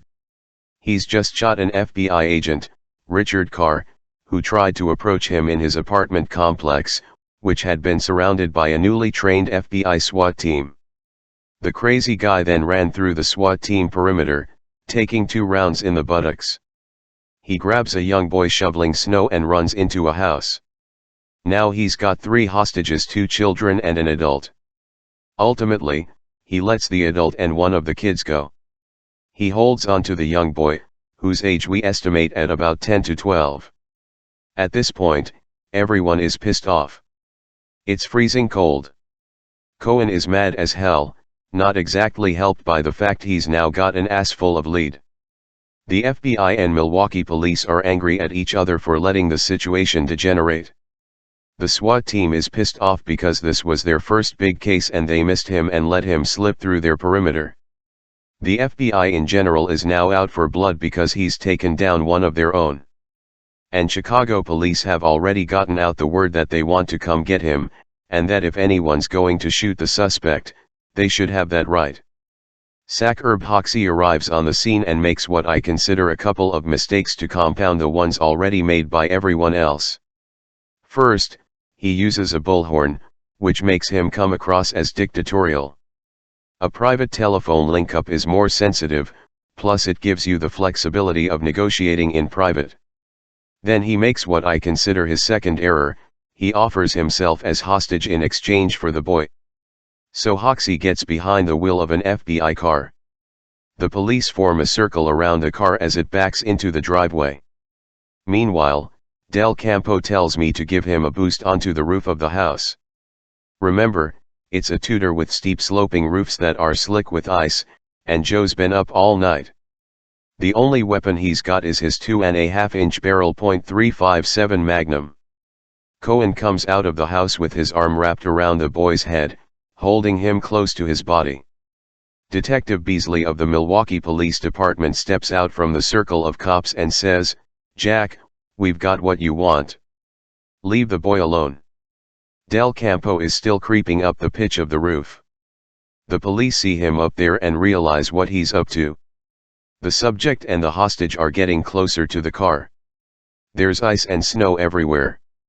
Then suddenly, the kid slips on the ice, causing Cohen to lose his grip on him. Del Campo comes up over the peak of the roof. Figuring that with the short barrel, the bullet may rise, he aims for the neck and gets off one shot. It's a direct hit, an amazing shot, right in the middle of the subject's neck. Cohen goes down, but no one can tell whether he's been hit or if it's the boy. Exactly 3 seconds later, the car is riddled with bullets. In the crossfire, Detective Beasley is hit in the Achilles tendon. The boy scrambles on his hands and knees in front of the car, which rolls forward on him because Hoxie's been hit by flying glass and has lost control. Fortunately, the boy's not badly hurt. True to FBI form, the local TV news that night shows the special agent in charge, Herbert Hoxie, on a gurney being moved out of the emergency room with blood trickling from his ear, and while they're wheeling him away, he's giving his statement to the press. "All of a sudden I heard gunfire, bullets were flying everywhere. I guess I was hit, but I think I'm okay. FBI, God, motherhood, apple pie, etc., etc." But that wasn't the end of it. Fistfights nearly break out and the police almost beat up Del Campo for taking their shot. The SWAT team isn't any too pleased either because he's made them look bad. They go to ASAC Ed Best to complain, but he stands up for Del Campo and says that Joe salvaged the situation that they let develop. Cohen had between 30 and 40 entrance and exit wounds but was still alive when they took him away in the ambulance. Fortunately for all concerned, he was DOA at the hospital special agent car, miraculously, survived. Cohen's bullet passed through the trench coat car was wearing, into his shoulder, ricocheted off his trachea, and lodged in his lung. Carr kept that trench coat with the bullet hole in it and wore it proudly from that day on. Del Campo and I were a terrific team for a while, except when we'd get on these laughing jags we couldn't get off of. We were at a gay bar once, trying to develop some informants on a homosexual murder fugitive. It's dark and it takes our eyes some time to adjust. Suddenly, we become aware of all these eyes on us, and we start arguing about which one of us they want. Then we see the sign above the bar, "A hard man is good to find," and we just lose it, cracking up like two goofballs. It never took much. We broke up once talking to an old guy in a wheelchair at a nursing home, and again, interviewing a dapper business owner in his mid-40s whose toupee had slipped halfway down his forehead. It didn't matter. If there was any humor anywhere in a situation, Joe and I would find it. As insensitive as it may sound, this was probably a useful talent to have. When you spend your time looking at murder scenes and dump sites, especially those involving children, when you've talked to hundreds, then thousands, of victims and their families, when you've seen the absolutely incredible things some human beings are capable of doing to other human beings, you'd better be able to laugh at silly things. Otherwise, you're going to go crazy. Unlike a lot of guys who went into law enforcement, I'd never been a gun nut, but ever since the Air Force I'd always been a good shot. I thought it might be interesting to be on the SWAT team for a while. Every field office had one. It was a part-time job, the 5 team members were called out as needed. I made the team and was assigned as the sniper, the one who stays farthest back and goes for the long shot. All the others on the team had heavy military backgrounds, Green Berets, Rangers, and here I had taught swimming to pilots' wives and kids. The team leader, David Cole, eventually became a deputy assistant director at Quantico, and he was the one who asked me to head up the investigative support unit. In one case, somewhat more straightforward than the Jacob Cohen extravaganza, a guy robbed a bank, then led police on a high-speed chase, ending up barricaded in a warehouse. That was when we were called in. Inside this warehouse, he takes off all his clothes, then puts them back on again. He seems like a real nutcase. Then he asks to have his wife brought to the scene, which they do. In later years, when we'd done more research into this type of personality, we'd understand that you don't do that. You don't agree to this type of demand because the person they ask to see is usually the one whom they perceive as having precipitated the problem in the first place. Therefore, you're putting that individual in great danger and setting them up for a murder-suicide. Fortunately, in this instance, they don't bring her inside the warehouse, but have her talk to him on the phone. And sure enough, as soon as he hangs up, he blows his brains out with a shotgun. We'd all been waiting in position for several hours, and suddenly it was over. But you can't always diffuse stress that quickly, which often leads to warped humor. "Geez, why'd he have to do that?" one of the guys remarked. "Douglas is a crackerjack shot. He could have done that for him." I was in Milwaukee for a little more than 5 years. Eventually, Pam and I moved from the apartment on Juneau Avenue to a townhouse on Brown Deer Road, away from the office, near the northern city limit. I spent most of my time on bank robberies and built up a string of commendations clearing cases. I found I was most successful when I could come up with a signature linking several crimes together, a factor that later became the cornerstone of our serial murder analysis. My only notable screw-up during this time was after Jerry Hogan replaced Herb Hoxie as SAC. Not many perks went along with the job, but one was a Bureau automobile, and Hogan was proud of his new, emerald green Ford LTD. I needed a car for an investigation one day and none was available. Hogan was out at a meeting, so I asked the ASAC, Arthur Fulton, if I could use the SACs. Reluctantly, he agreed. The next thing I know, Jerry's called me into his office and he's yelling at me for using his car, getting it dirty, and worst of all bringing it back with a flat. I hadn't even noticed that. Now Jerry and I got along well, so the whole time he's yelling, I can't keep from laughing. Apparently, this was a mistake. Later that day, my squad supervisor, Ray Byrne, says to me, "You know, John, Jerry Hogan really likes you, but he has to teach you a lesson. He's assigning you to the Indian reservation." These were the days of the Wounded Knee incident and the groundswell of consciousness over Native American rights. We were hated on the reservations, as much as in the ghettos of Detroit. The Indians had been treated terribly by the government. When I first arrived at the Menominee Reservation up on Green Bay, I couldn't believe the poverty and filth and squalor these people had to live in. So much of their culture had been stripped away from them, they often seemed almost numb to me. Largely as a result of the deplorable conditions and the history of government hostility and indifference, on many of the reservations you saw high incidences of alcoholism, child and spouse abuse, assault, and murder. But because of the utter mistrust of the government, it was nearly impossible for an FBI agent to get any type of cooperation or assistance from witnesses. The local Bureau of Indian Affairs representatives were of no help. Even family members of victims wouldn't get involved, for fear of being seen as collaborating with the enemy. Sometimes, by the time you would find out about a murder and get to the scene, the body would have been there for several days already, infested with insect larvae. I spent more than a month on the reservation, during which time I investigated at least 6 murders. I felt so bad for these people, I was depressed all the time, and I had the luxury of leaving and going home at night. I had just never seen people who, as a group, had so much to overcome.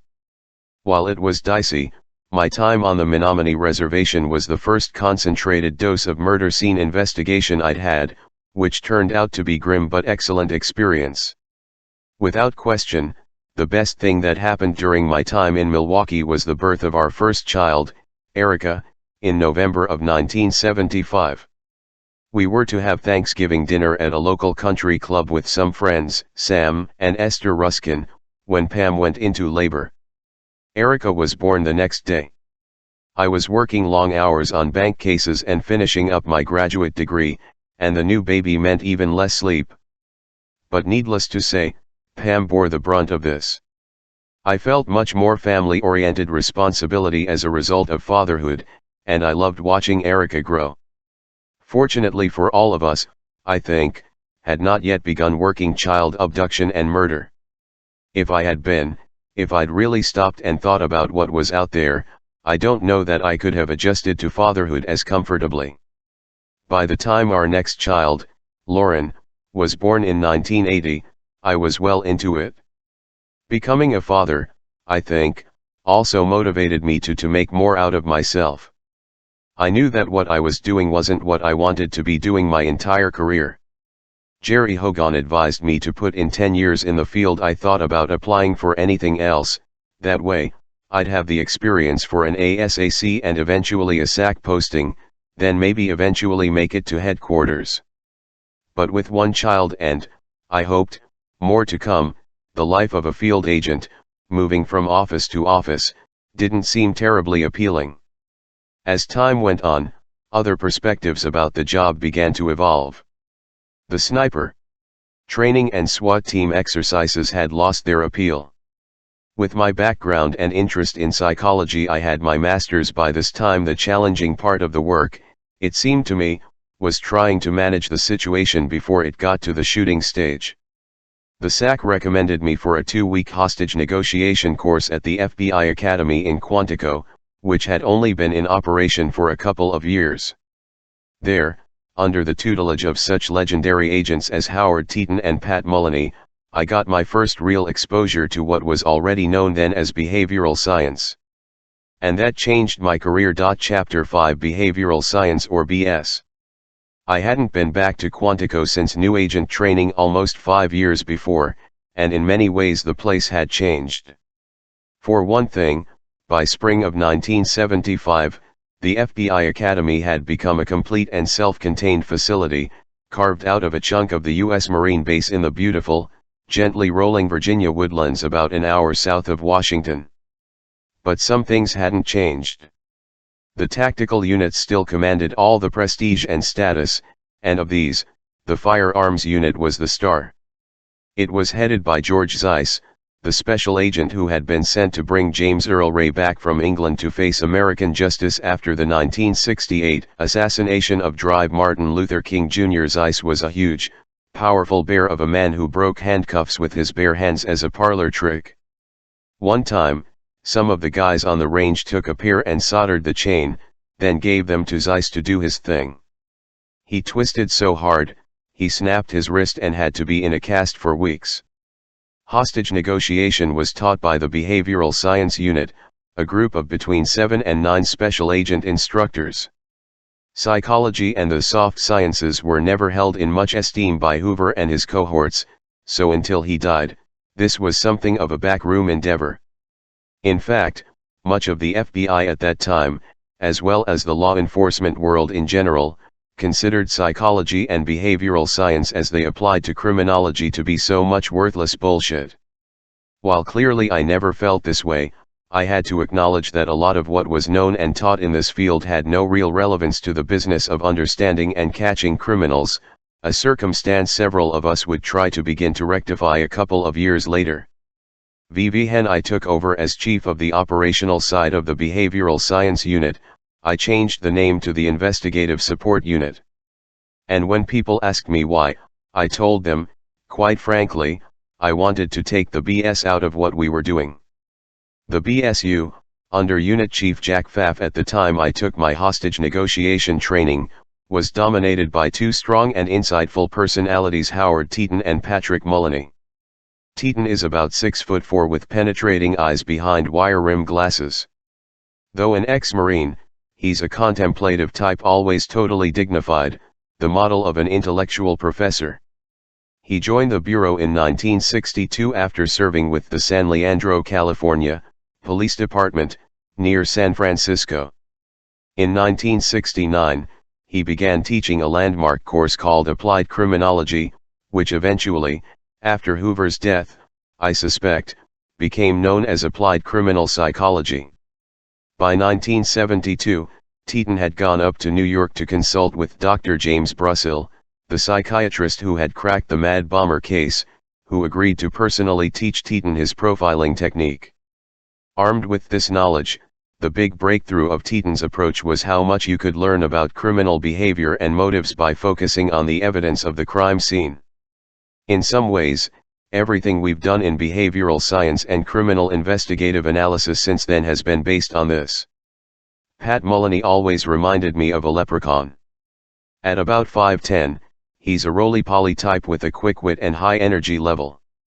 He came to Quantico in 1972 from the New York field office with a degree in psychology. Near the end of his tenure at Quantico, he would distinguish himself by successfully managing very public hostage situations. In Washington, D.C., when the Hanafi Muslim sect took over the B'nai B'rith headquarters, and in Warrensville Heights, Ohio, when Corey Moore, a black Vietnam vet, grabbed a police captain and his secretary right in the station house. Together, Teeton and Mullany represented the first wave of modern behavioral science and made a distinct and unforgettable pair. The other instructors in the BSU also participated in the hostage negotiation course.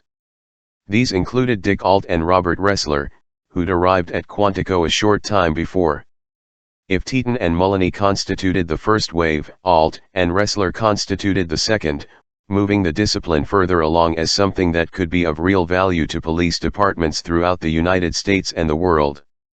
Though at that time we only knew each other as teacher and student, Bob Ressler and I would soon join forces on the serial killer study that led ultimately to the modern version of what we do. About 50 guys were in the hostage negotiation class. In some ways it was more entertaining than informative, but an enjoyable 2-week respite from field work. In class, we examined the 3 basic types of hostage takers: professional criminal, mentally ill, and fanatic. We studied some of the significant phenomena that had arisen out of hostage situations, such as the Stockholm Syndrome. 2 years before, in 1973, a botched bank in Stockholm, Sweden, had turned into an agonizing hostage drama for customers and bank employees. Ultimately, the hostages came to identify with their captors and actually assisted them against the police. We also watched the Sidney Lumet film Dog Day Afternoon, which had recently come out, starring Al Pacino as a man who robs a bank to get money for his male lover to undergo a sex change operation. The film is based on an actual hostage incident in New York City. It was this case, and the protracted negotiations that ensued, that led the FBI to invite Captain Frank Bowles and Det Harvey Schlossberg of the NYPD to bring the Academy up to speed on hostage negotiation, an area in which the New York people were the acknowledged national leaders. We studied the principles of negotiation. Some of the guidelines, such as trying to keep loss of life to a minimum, were obvious stuff. We did have the benefit of audio tapes of actual hostage situations, but it would be years later, when the next generation of instructors came in, before students would be involved in role-playing exercises, the closest you can get in the classroom to hands-on negotiating. It was also somewhat confusing, because a lot of the material had been recycled from the criminal psychology classes and didn't really fit. For example, they would give us photos and dossiers of child molesters or lust killers and discuss how such a personality would react in a hostage situation. Then there was more firearms training, which was still the big thing at Quantico. Much of what we eventually came to teach about hostage negotiation was learned not in the classroom from other agents but in the cold crucible of the field. As I mentioned, one of the cases that earned Pat Mullany his reputation was that of Corey Moore. Moore, who had been diagnosed a paranoid schizophrenic, made a number of public demands after taking the Warrensville Heights, Ohio, police captain and his secretary hostage in the captain's own office. Among them was that all white people leave the earth immediately. Now, in negotiating strategy, you don't want to give in to demands if you can possibly help it. Some demands, however, aren't terribly feasible under any circumstances. This certainly qualified as one of those. The case got so much national attention that the President of the United States, Jimmy Carter, offered to speak with Moore and help resolve the situation. This was certainly well-intentioned on Mr. Carter's part, and indicative of the willingness he subsequently demonstrated for attempting to settle seemingly intractable conflicts around the world. This is not good negotiating strategy, and I would never want it to happen in a situation I was managing. Neither did Pat Mullany. The problem with offering up the top guy, in addition to encouraging other desperate little people to try the same thing, is that you lose your maneuvering room. You always want to negotiate through intermediaries, which allows you to stall for time and avoid making promises you don't want to keep. Once you put the hostage taker in direct contact with someone he perceives as a decision maker, everyone is backed against the wall, and if you don't give in to his demands, you risk having things head south in a hurry. The longer you keep them talking, the better. By the time I was teaching hostage negotiation at Quantico in the early 1980s, we used a disturbing videotape that had been made in St. Louis a couple of years before. Ultimately, we stopped showing it because the St. Louis Police Department was so upset by it. In the tape, a young black man holds up a bar. The robbery's a bust, he gets trapped inside, the police surround the place, and he's got a bunch of hostages. The police organize a team of black and white officers to talk to him. But as the tape shows, rather than trying to deal with him on an objective level, they start jive-talking him and trying to get down on his level. They're all talking at once, constantly interrupting him, not listening to what he's saying, not trying to figure out what he wants to get out of this situation. The camera swings away just as the chief of police arrives on the scene again. I'd never let this happen. Once the chief is there, he officially ignores the demands, whereupon the guy points the gun at his own head and blows his brains out for all to see. Contrast that with Pat Mullany's handling of the Corey Moore case. Obviously, Moore was crazy, and obviously, all the white people weren't going to leave planet Earth. But by listening to the subject, Mullany was able to discern what Moore really wanted and what would satisfy him. Mullany offered Moore a press conference in which to air his views, and Moore released the hostages bloodlessly. During the course at Quantico, my name got around the behavioral science unit, and Pat Mullany, Dick Alt, and Bob Ressler recommended me to Jack Pfaff. Before I left, the unit chief called me down to his basement office for an interview. Pfaff was a personable, friendly guy. A swarthy chain smoker, he looked a lot like Victor Mature. He told me the instructors had been impressed with me and told me to consider coming back to Quantico as a counselor for the FBI National Academy program. I was flattered by the offer and said I'd very much like to do that. Back in Milwaukee, I was still on the reactive squad and the SWAT team, but was spending much of my time going around the state training business executives on how to deal with kidnapping and extortion threats and bank officers on how to deal with the single bandit and gang armed robberies that were plaguing rural banks particularly. It was amazing how naive some of these sophisticated businessmen were about personal security, allowing their schedules, even their vacation plans, to be published in local newspapers and company newsletters. In many cases, they were sitting ducks for would-be kidnappers and extortionists. I tried to teach them and their secretaries and subordinates how to evaluate calls and requests for information, and how to determine whether an extortion call that came in was genuine or not. For example, it wasn't unusual for an executive to get a call that his wife or child had been kidnapped and that he was to take a certain amount of money to such and such a drop. In point of fact, that wife or child was perfectly safe and in no danger the entire time, but the would-be profiteer had known that the family member would be unreachable for whatever reason, and if the criminal had one or two legitimate-sounding facts, he could convince the panicked executive to accede to his demands. By the same token, we were able to cut down on the success of bank robberies by getting officials to institute some simple procedures. One of the common robbery techniques was to wait outside early in the morning when the branch manager would arrive to open for the day. The subject would grab the guy, then as other unsuspecting employees would arrive for work, they would be taken, too. The next thing you know, you have a whole bank branch full of hostages and a major mess on your hands. I got some of the branches to institute a basic code system. When the first person arrived in the morning and found that the coast was clear, he or she would do one thing: adjust a curtain, move a plant, turn on a particular light, whatever to signal to everyone else that all was okay. If that signal was absent when the second person arrived, he or she would not go in, but would call the police immediately. Likewise, we train tellers, who are the real key to any bank's security, what to look for and what to do in panic situations without becoming dead heroes. We explain the proper handling of exploding money packs, which were just then going into wide usage. And based on the interviews I'd done with a number of successful bank robbers, I instructed tellers to take the hold-up note as it was presented to them, then nervously drop it on the floor on their side of the cage rather than hand it back to the robber, thereby preserving a valuable piece of evidence.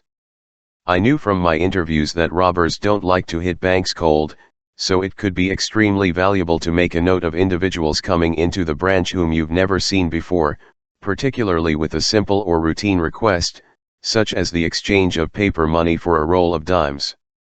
If the teller had been able to jot down a license or noted any kind of ID, a subsequent robbery could often be solved quickly.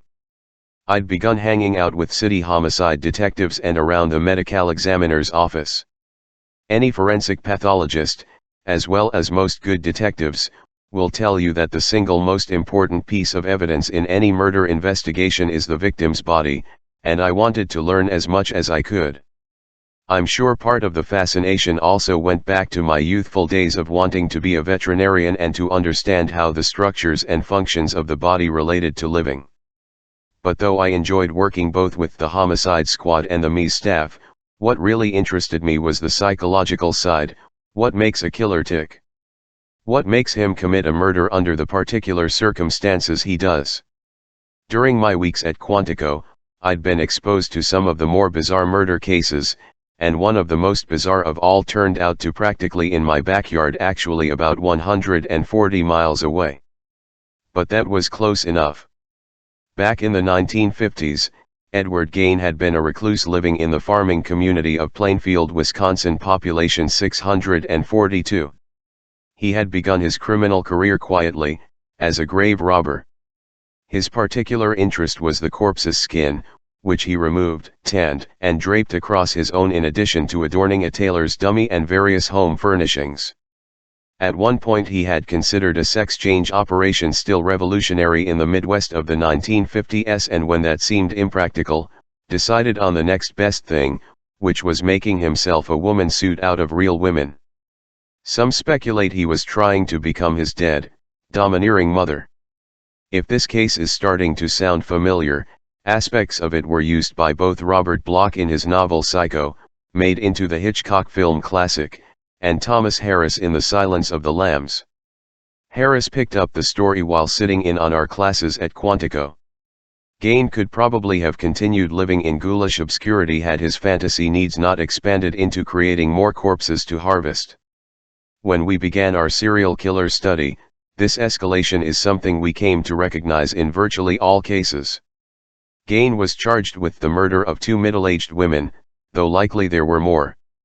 In January of 1958, he was found legally insane and then spent the rest of his life in the Central State Hospital at Waupun and the Mendota Mental Health Institute, where he was always a model prisoner.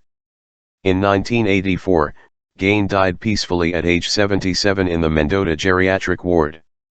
Needless to say, as a local detective or a special agent in the field, you don't get to see this sort of thing too often. When I got back to Milwaukee, I wanted to learn as much about the case as I could. But when I checked with the State Attorney General's office, I found that the records had been sealed of the insanity angle. Saying I was an FBI agent with an educational interest in the crimes, I got the office to open the files to me. I'll never forget going with the clerk and taking the boxes off the endless shelves and actually having to break a wax seal to get in. But inside, I saw photographs that instantly became seared in my mind: headless, naked female bodies, hung upside down by ropes and pulleys, slit open in front all the way from sternum to vaginal area with all genitalia cut out. Other photos showed severed heads lying on the table, their blank, open eyes staring into nothingness. As horrible as these images were to contemplate, I began speculating as to what they said about the person who had created them, and how that knowledge could have aided in his capture. And in a real sense, I've been contemplating that ever since. At the end of September 1976, I left Milwaukee for my temporary duty assignment, or TDY, as a counselor for the 107th National Academy session at Quantico. Pam had to stay on her own in Milwaukee, running the house and taking care of 1-year-old Erica, while still teaching. This was the first of my many professional absences over the years, and I'm afraid too many of us in the Bureau, in the military, and in the Foreign Service give too little thought to the incredible burdens on the spouse left behind. The FBI National Academy program is a tough, 11-week course for senior and accomplished law enforcement officials from around the nation and the world. In many cases, Academy students are trained right alongside FBI agents. The way to tell the difference between trainees is by shirt color. FBI agents wear blue while NA students wear red. Another thing, NA students tend to older and more experienced. To qualify, you have to be recommended by your local commanding officer and accepted by the Quantico staff. Not only does the National Academy provide expert training in the latest in law enforcement knowledge and techniques, it also serves as an extended and informal environment for the FBI to build personal relationships with local police officers, which has proved an invaluable resource over and over again. The head of the National Academy program was Jim Cotter, a real law enforcement institution whom the police loved. As a counselor, I was responsible for one section of students, Section B, consisting of 50 men. Even though Director Patrick Gray's, and then Clarence Kelly's, policies were opening the Bureau from the narrow strictures of the Hoover years, no women were yet invited to the National Academy. In addition to the Americans, I had people from England, Canada, and Egypt. You live in the same dormitories and you're expected to be everything from instructor to social director to therapist to den mother. It was a way for the behavioral science staff to see how you interacted with police, if you liked the atmosphere at Quantico, and how you handled stress. And there was plenty of that. Away from their families and living in dorm rooms for the first time in their adult lives, unable to drink in their rooms, sharing the bathroom with people they'd never met before, pushed to physical challenges most of them hadn't had to endure since new recruit training, the students got an excellent education, but at a price. By about the 6th week, many of the cops were going nuts, bouncing off the white cinder block walls. And this, of course, took its toll on the counselors as well. Each one handled the assignment differently. As with everything else in my life, I decided that if we were all going to get through this in one piece, I'd better have a sense of humor. Some counselors took other approaches. One was so strict and intense, he'd be chewing his guys' butts out during intramural games.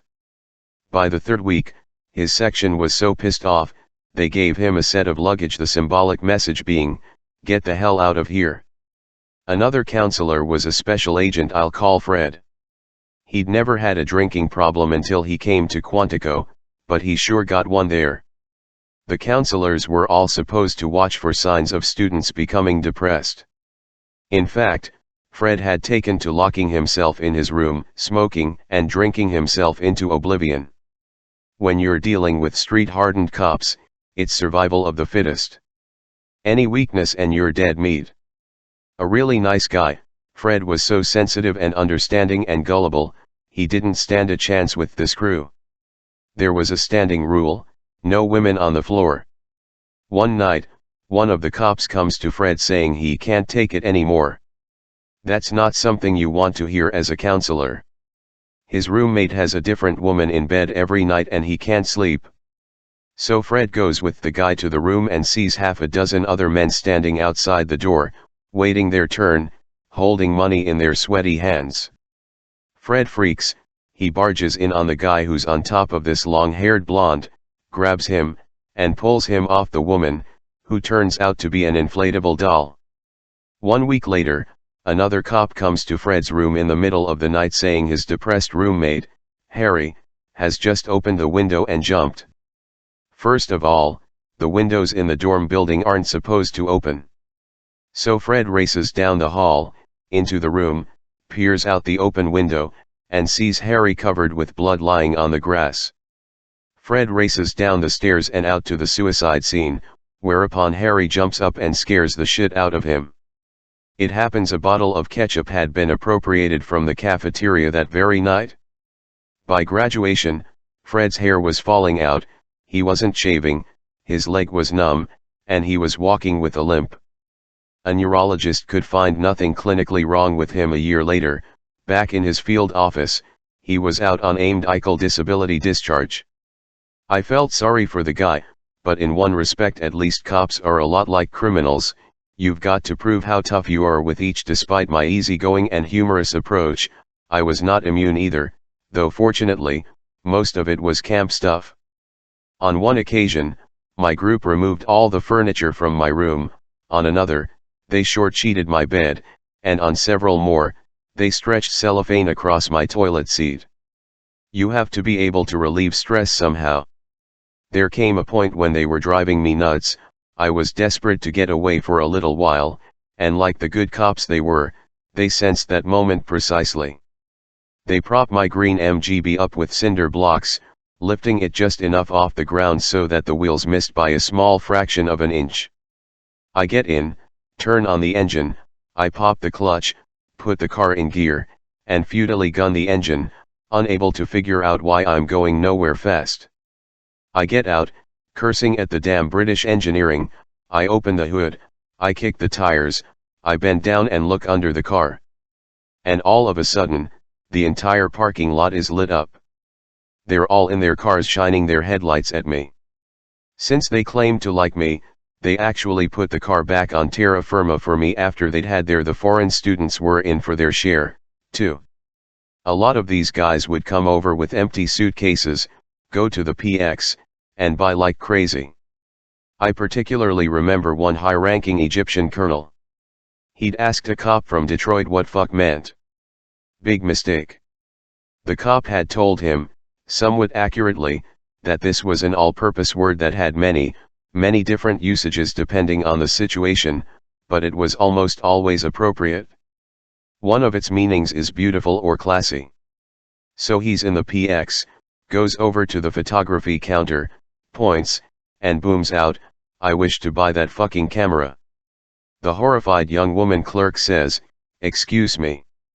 I want to buy that fucking camera." Some of the other guys quickly get to him and explain that while the term does have many usages, it is not used around women and children. Then there was the Japanese police officer who had dutifully asked one of the other cops the protocol for greeting instructors one holds in high regard. So every time I saw him in the hallway, he would smile, bow respectfully, and greet me with, "Fuck you, Mr. Douglas." Rather than getting all complicated, I'd bow back, smile, and say, "Fuck you, too." Generally, when the Japanese sent over someone to the National Academy, they would insist on sending 2 students. After a while it became clear that one would be the superior officer and the other a subordinate who would be responsible for shining the senior man's shoes, making his bed, cleaning his room, and generally acting as his servant. One time, several of the other students went to Jim Cotter and complained that the top guy was regularly practicing his karate and martial arts by beating the hell out of his companion. Cotter took the top guy aside, explained that every student was equal at the academy, and stated in no uncertain terms that this kind of behavior would not be tolerated. But it just goes to prove the kind of cultural barriers that have to be overcome. I sat in on NA classes and got a sense of how they were taught. By the end of the session in December, both the behavioral science and education units offered me jobs. The education unit chief offered to pay for more graduate school, but I thought I'd be more interested in behavioral science. I came back to Milwaukee a week Christmas, so confident I'd be getting the posting to Quantico that Pam and I bought a 5-acre lot in an area south of the FBI Academy in Quantico. In January 1977, the Bureau announced a manpower study, during which time personnel transfers would be frozen. So there went my new job. I was stuck with this lot in Virginia and had to borrow money from my dad for the down payment, and I still had no idea what my future in the Bureau was going to be.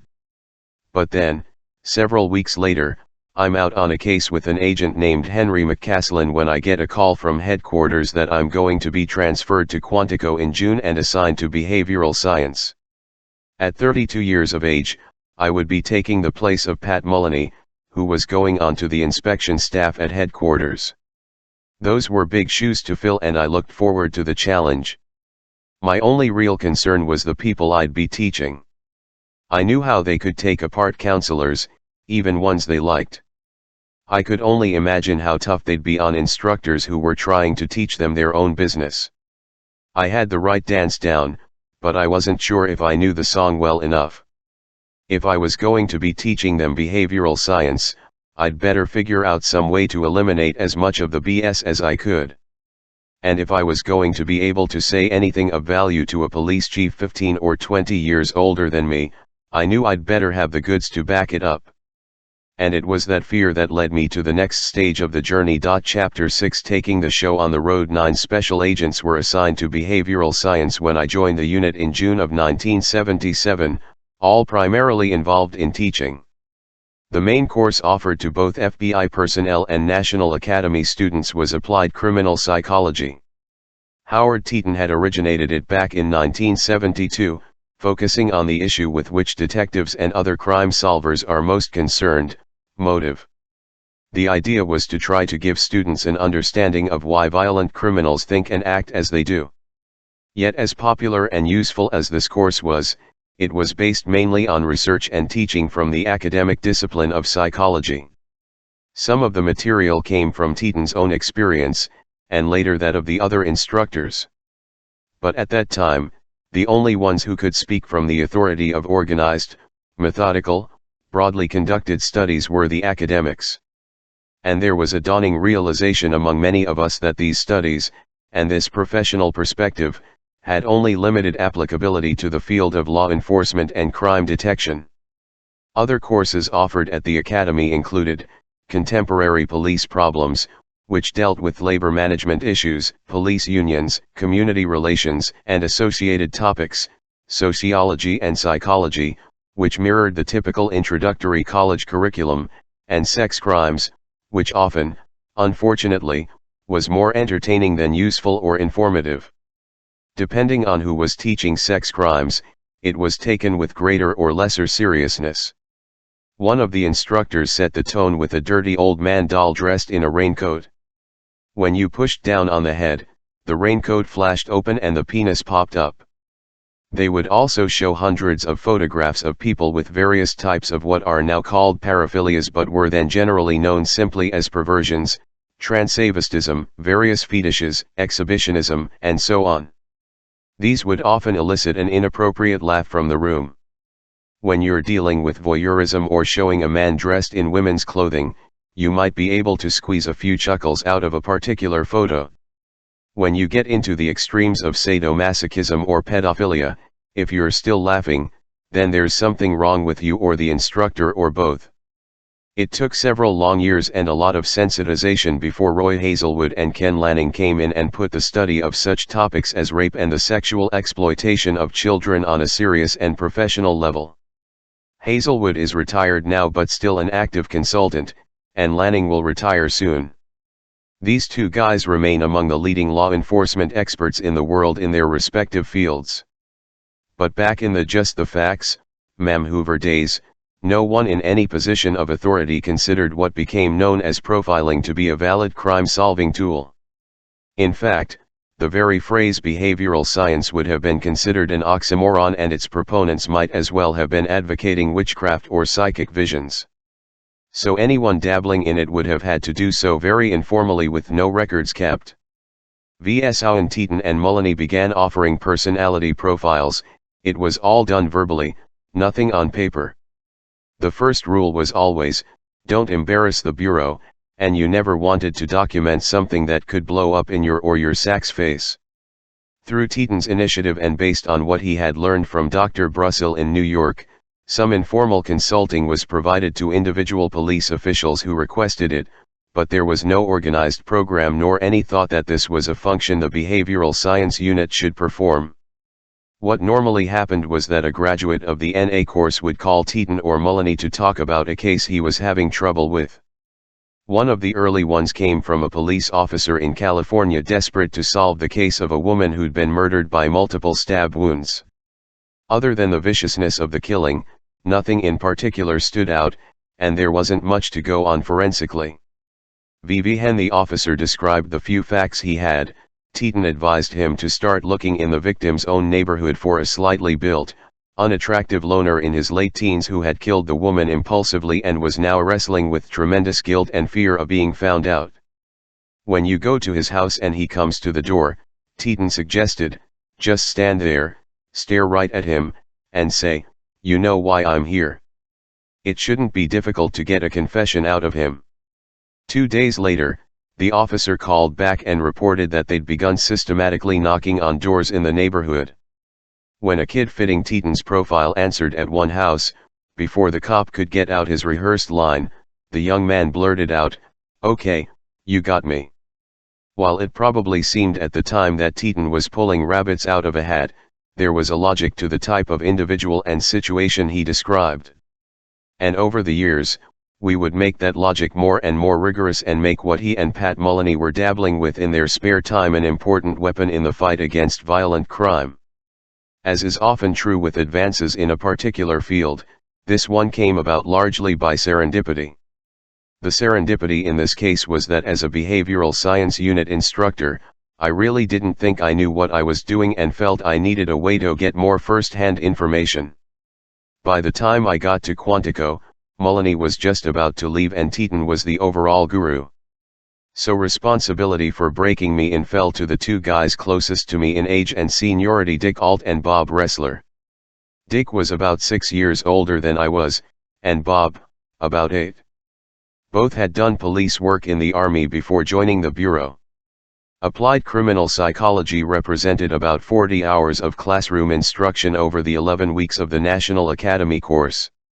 So the most efficient way of breaking in a new guy was with the road schools, where instructors from Quantico taught the same types of courses in highly compressed form to local police departments and academies throughout the United States. These were popular and there was usually a waiting list of requests for our services, mainly from chiefs and senior people who'd been through the full NA course. Going out with a seasoned instructor and watching him perform for 2 weeks was a quick way of picking up what it was you were supposed to be doing. So I started traveling with Bob. There was a standard drill to the road schools. You'd leave home on Sunday, teach at one department or academy from Monday morning to Friday noon, then move on to the next school and do it all again. After a while, you started to feel like Shane or the Lone Ranger riding into town, doing your bit to help the locals, then silently riding out again when your work was done. Sometimes I wanted to leave a silver bullet for them to remember us by. Right from the beginning, I felt uncomfortable about what amounted to teaching from hearsay. Most of the instructors, myself prime among them, had no direct experience with the vast majority of the cases they taught. In that way, it was very much like a college course in criminology where, in most cases, the professor has never been out in the streets experiencing the kind of things he's talking about. Much of the course had evolved into war stories, told originally by whoever the officers on the cases had been, then embellished over time until they had little relationship to the actual events. By the time I came on the scene, it had gotten to the point where an instructor would make a pronouncement about a particular case only to be contradicted in class by a student who had actually worked the case. The worst part of it was, the instructor wouldn't always back down but would often insist he was right, even in the face of someone who'd been there. This kind of technique and attitude can go a long way toward making your class lose faith in everything else you say, whether they have any personal knowledge or not. My other problem was that I had just turned 32 years of age and looked even younger. I was supposed to be teaching experienced cops, many of them 10 and 15 years older. How was I going to sound authoritative or teach them anything? Most of the first-hand experience I had in murder investigation had been under the wings of seasoned homicide cops in Detroit and Milwaukee, and here I was going to be telling people like them how to do their jobs. So I figured I'd better know my shit before I faced these guys, and whatever I didn't know, I'd better learn in a hurry. I wasn't stupid about it. Before I would start a session, I would ask if anyone in the class had any direct experience with any of the cases or criminals I planned on discussing that day. For example, if I was going to be discussing Charles Manson, the first thing I'd ask was, anyone here from LAPD? Anyone here work this case? And if there happened to someone, I'd ask him to give us all the details of the case. That way, I'd make sure I didn't contradict anything that an actual participant would know to be true. But still, even though you might be a 32-year-old kid fresh out of a field office, when you taught at Quantico or came to teach from Quantico, you were presumed to speak with the authority of the FBI Academy and all of its impressive resources. Cops would constantly come up to me during breaks, or, during road schools, call my hotel room in the evenings, asking for pointers on active cases. Hey, John, I've got this case that's kind of similar to what you were talking about today. What do you think about this? There was no let-up. And I needed some authority for what I was doing, not authority from the bureau, but personal authority. Now there comes a point on the road, at least there did for me, when you realize there are only so many songs you can listen to, so many margaritas you can drink, so much time you can hang around the room staring at the television. That point came for me in a hotel cocktail lounge in California early in 1978. Bob Ressler and I were doing a school in Sacramento. The next day, driving away, I commented that most of these guys we're teaching L1T are still around, and most of them are going to be on ice for the rest of their lives. Let's see if we can talk to them, ask them why they did it, find out what it was like through their eyes. All we can do is try. If it doesn't work out, it doesn't work out. I'd long had a reputation as a blue flamer, and this didn't do much to diminish it in Bob's eyes. But he did agree to go along with my crazy idea. Bob's motto has always been, it's better to ask for forgiveness than permission, and that certainly seemed to apply here. We knew if we asked for sanction from headquarters, we wouldn't get it. Not only that, anything we tried to do from then on would be scrutinized. In any bureaucracy, you have to watch blue flamers carefully. California has always had more than its share of weird and spectacular crimes, so that seemed like a GCK-D place to start. John Conway was a special agent, assigned to the FBI resident agency in San Rafael, just north of San Francisco. He'd had Bob for a class at Quantico, had excellent relations with the California state penal system, and agreed to act as liaison and make the arrangements for us. We knew we needed to have someone we trusted, and who trusted us, because if this little project blew up in everyone's face, there would plenty of blame to go around. The first felon we decided to go for was Ed Kemper, who at the time was serving out his multiple life sentences at the California State Medical Facility at Vacaville, about midway between San Francisco and Sacramento. We had been teaching his case at the National Academy without ever having had any personal contact, so he seemed like a good one to start with. Whether he would agree to see us or talk with us was an open question. The facts of the case were well documented. Edmund Emil Kemper was born on December 18, 1948, in Burbank, California. He grew up with two younger sisters in a dysfunctional family in which his mother, Clarnell, and father, Ed Jr., fought constantly and eventually separated. After Ed displayed a range of weird behavior, including the dismemberment of two family cats and playing death ritual games with his older sister, Susan, his mother packed him off to her estranged husband. He ran away and went back to his mother. He was sent to live with his paternal grandparents on a remote California farm at the foothills of the Sierras. There, he was miserably bored and lonely, cut off from his family and the little comfort that the familiar surroundings of his own school afforded him. And there, one afternoon in August of 1963, the tall, hulking 14-year-old shot his grandmother, Maud, with a .22 caliber rifle, then stabbed her body repeatedly with a kitchen knife. She had insisted he stay and help her with the household chores rather than accompany his grandfather, whom he liked better, into the fields. Knowing Grandpa Ed would not find what he had just done acceptable behavior, when the old man returned home, Ed shot him, too, and left the body lying in the yard. When questioned by the police afterward, he shrugged and said, "I just wondered how it would feel to shoot Grandma." The seeming motivelessness of the double murder got Ed a diagnosis of personality trait disturbance, passive-aggressive type, and a commitment to the Atascadero State Hospital for the Criminally Insane. He was let out in 1969 at age 21, over the objection of state psychiatrists, and placed in the custody of his mother, who had left her third husband and was now working as a secretary at the newly opened University of California at Santa Cruz. By now, Ed Kemper was 6'9" and weighed in at around 300 pounds. For 2 years he held odd jobs, cruised the streets and highways in his car and made a practice of picking up young female hitchhikers. Santa Cruz and its environs seemed to be a magnet for beautiful California co-eds, and Kemper had missed out on a lot in his teens. Though turned down for the highway patrol, he got a job with the State Highway Department. On May 7, 1972, he picked up 2 roommates from Fresno State College, Mary Ann Pesse and Anita Luchessa. He drove them to a secluded area, stabbed both young women to death, then took their bodies home to his mother's house where he took Polaroid photos, dissected them, and played with various organs. Then he packed up what was left in plastic bags, buried the bodies in the Santa Cruz Mountains, and tossed the heads into the deep ravine beside the road.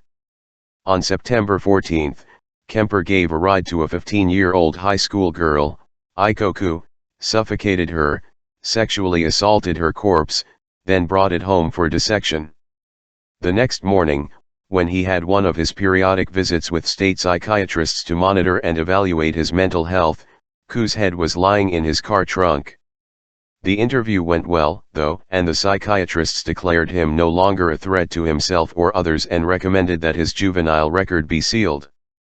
Kemper reveled in this brilliantly symbolic act. It demonstrated his contempt for the system and his superiority to it at the same time. He drove back to the mountains and buried the pieces of Ku's body near Boulder Creek. At the time Kemper was active, Santa Cruz could boast the unenviable title of serial murder capital of the world. Herbert Mullen, a bright, handsome, diagnosed paranoid schizophrenic, was killing both men and women, he claimed, at the urging of voices directing him to help save the environment.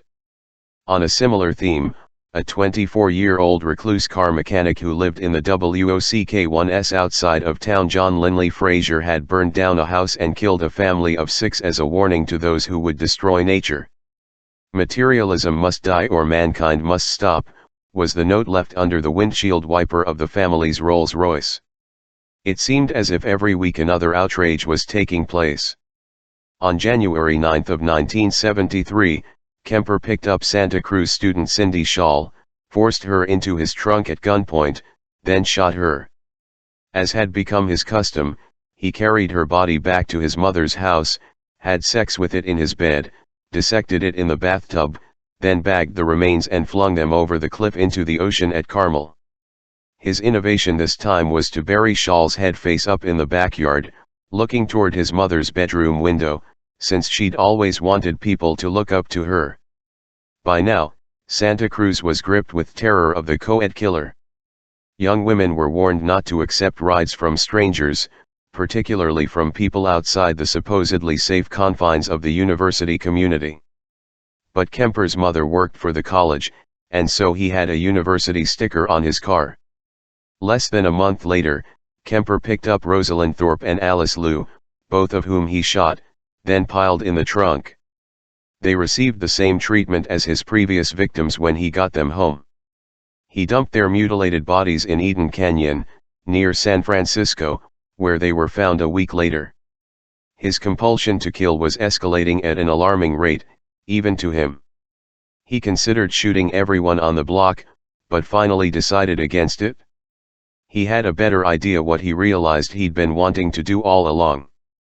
On Easter weekend, as his mother slept in her bed, Kemper went into her room and attacked her repeatedly with a claw hammer until she died. He then decapitated her and raped her headless corpse. As his final inspirational touch, he cut out her larynx and fed it down the garbage disposal. It seemed appropriate, he later told police, as much as she'd bitched and screamed and yelled at me over so many years. But when he turned on the switch, the disposal jammed and threw the bloody voice box back out at him. Even when she was dead, she was still bitching at me. I couldn't get her to shut up. He then called Sally Hallett, a friend of his mother's, inviting her over for a surprise dinner. When she arrived, he clubbed and strangled her, cut off her head, and left the body in his own bed while he went to sleep in his mother's bed.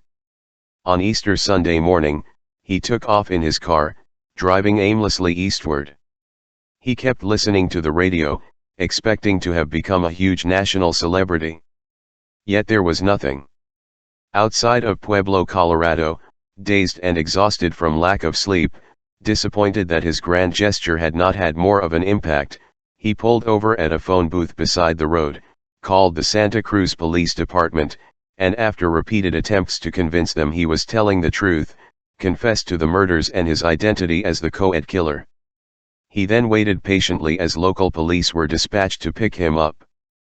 Kemper was convicted on 8 counts of first-degree murder. Myman asked what he considered to be the appropriate punishment. He replied, "Death by torture." Though John Conway had made advance arrangements with the prison officials, I decided it was best to request interviews with the prisoners cold when we got there. Even though that meant making the trip without the certainty of cooperation, it seemed the best idea. Nothing stays secret in a prison, and if word got out that a certain inmate had a relationship with, and was talking to, the FBI, he could considered a snitch or worse. If we showed up unannounced, it would be clear to the prison population that we were investigating something or other and didn't have any prior arrangement or deal. So I was somewhat surprised when Ed Kemper readily agreed to talk to us. Apparently, no one had asked him anything about his crimes for quite some time, and he was curious about what we were doing. Going into a high-security penitentiary is a chilling experience, even for a federal law enforcement agent. The first thing you have to do is surrender your gun. Obviously, they don't want any weapons available in the lockup areas. The second requirement is that you sign a waiver stating that you absolve the prison system of responsibility if you are taken hostage and understand that in such an eventuality, you will not be bargained for. Having an FBI agent as a hostage could be an enormous bargaining chip. Those formalities having been taken care of, Bob Ressler, John Conway, and I were ushered into a room with a table and chairs to await Ed Kemper's arrival. The first thing that struck me when they brought him in was how huge this guy was. I'd known that he was tall and had been considered a social outcast in school and in the neighborhood because of his size, but up close, he was enormous. He could easily have broken any of us in two. He had longish dark hair and a full mustache, and wore an open work shirt and white t-shirt that prominently displayed a massive gut. It was also apparent before long that Kemper was a bright guy. Prison records listed his IQ as 145, and at times during the many hours we spent with him, Bob and I worried he was a lot brighter than we were. He'd had a long time to sit and think about his life and crimes, and once he understood that we had carefully researched his files and would know if he was bullshitting us, he opened up and talked about himself for hours. His attitude was neither cocky and arrogant nor remorseful and contrite. Rather, he was cool and soft-spoken, analytical, and somewhat removed. In fact, as the interview went on, it was often difficult to break in and ask a question. The only times he got weepy was in recalling his treatment at the hands of his mother. Having taught applied criminal psychology without necessarily knowing that everything I was saying was true, I was interested in the age-old question of whether criminals are born or made. Though there is still no definitive answer and may never be, listening to Kemper raised some fascinating questions. There was no dispute that Ed's parents had had a terrible marriage. He told us that, from early on, he had looked so much like his father that his mother had hated him. Then his size became an issue.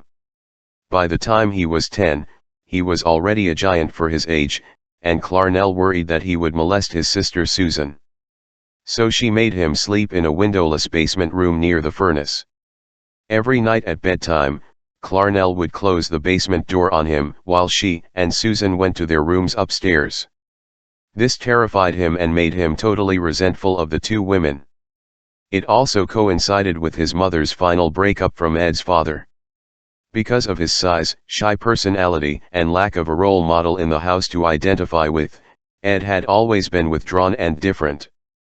Once he was shut up like a prisoner in the basement and made to feel dirty and dangerous without having done anything wrong, his hostile and murderous thoughts began to blossom. It was then that he killed and mutilated the two family cats, one with his pocketknife and the other with a machete. We would later realize that this childhood trait of cruelty to small animals was the keystone of what came to be known as the homicidal triad, also including enuresis, or bedwetting, beyond the normally appropriate age and fire starting. What was also sad and ironic was that at Santa Cruz, Ed's mother was popular with both administrators and students. She was considered a sensitive, caring person you could go to if you had a problem or just needed to talk something out. Yet at home, she treated her timid son as if he were some kind of monster. "There's no way you can ever date or marry any of these college co-eds," was her apparent message. "They're all much better than you." Continually exposed to that attitude, Ed eventually decided to fulfill her expectations. In her own way, it must be said, she did try to take care of him.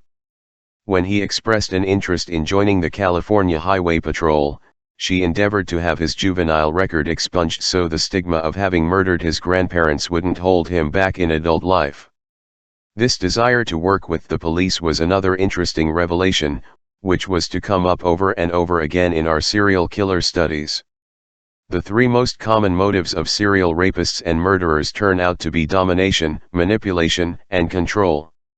When you consider that most of these guys are angry, ineffectual losers who feel they've been given the shaft by life, and that most of them have experienced some sort of physical or emotional abuse, as Ed Kemper had, it isn't surprising that one of their main fantasy occupations is police officer.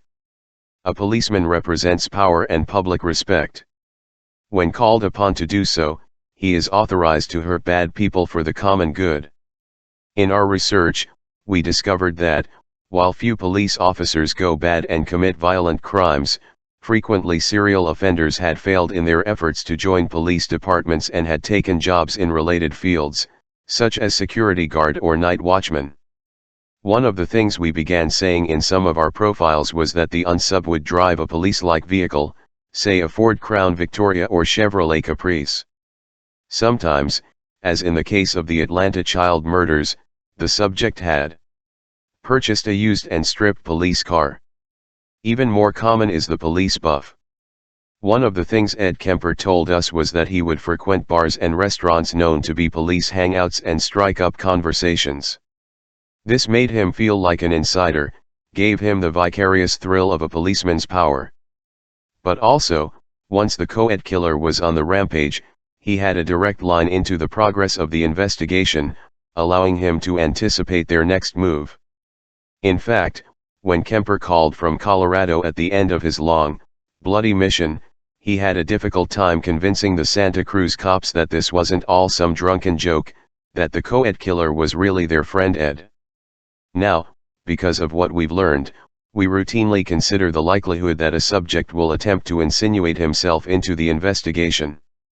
Years later, working the Arthur Shawcross prostitute murders in Rochester, New York, my colleague Greg McCrary correctly predicted that the killer would turn out to be someone that many of the police knew well, who hung around their hangouts, and who enthusiastically pumped them for information. I was extremely interested in Kemper's methodology. That he was getting away with these crimes repeatedly in the same general geographical area meant that he was doing something right, that he was analyzing what he was doing and learning to perfect his technique. Keep in mind that for most of these guys, the hunting and killing is the most important thing in their lives, their main job, so they're thinking about it all the time. Ed Kemper got so good at what he did that when he was stopped one time for a broken tail light while he had 2 bodies in his trunk, the officer reported how polite he was and let him off with a warning. Rather than being terrified of discovery and arrest, this was part of the thrill to Kemper. He dispassionately told us that had the officer looked in his trunk, he was prepared to kill him. Another time, he talked his way past a university security guard with 2 women dying of gunshot wounds in the car. Both were wrapped in blankets up to their necks, one next to him in the front seat, the other in the back. Kemper calmly and somewhat embarrassedly explained that the girls were drunk and he was taking them home. The last part of the statement was true.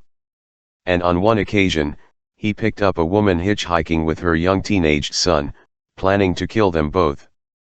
But as he drove away, he saw out of his rearview mirror that the woman's companion had written down his license plate number. So he rationally drove the mother and son to where they were going and dropped them off. As bright as he was, Kemper had actually administered psychological tests in prison, so he knew all the buzzwords and could give you an analysis of his behavior in analytical psychiatric detail. Everything about the crimes was part of the challenge, part of the game, even figuring out how to get the victims into the car without being suspicious. He told us that when he stopped his car for a pretty girl, he'd ask her where she was going, then glance at his watch as if trying to decide if he had enough time. Thinking that she was dealing with a busy man who had other more important priorities than stopping for hitchhikers would immediately put her at ease and erase any hesitations. Aside from giving us a look into a killer's modus operandi, this type of information would start suggesting something important: the normal common sense assumptions, verbal cues, body language, and so on that we use to size up other people and make instant judgments about them often don't apply to sociopaths. With Ed Kemper, for instance, stopping for a pretty hitchhiker was his most important priority, and he had thought long, hard, and analytically about how best to accomplish his objective, much longer, harder, and more analytically than a young woman encountering him casually would have done from her perspective. Manipulation, domination, control. These are the 3 watchwords of violent serial offenders. Everything they do and think about is directed toward assisting them in filling their otherwise inadequate lives.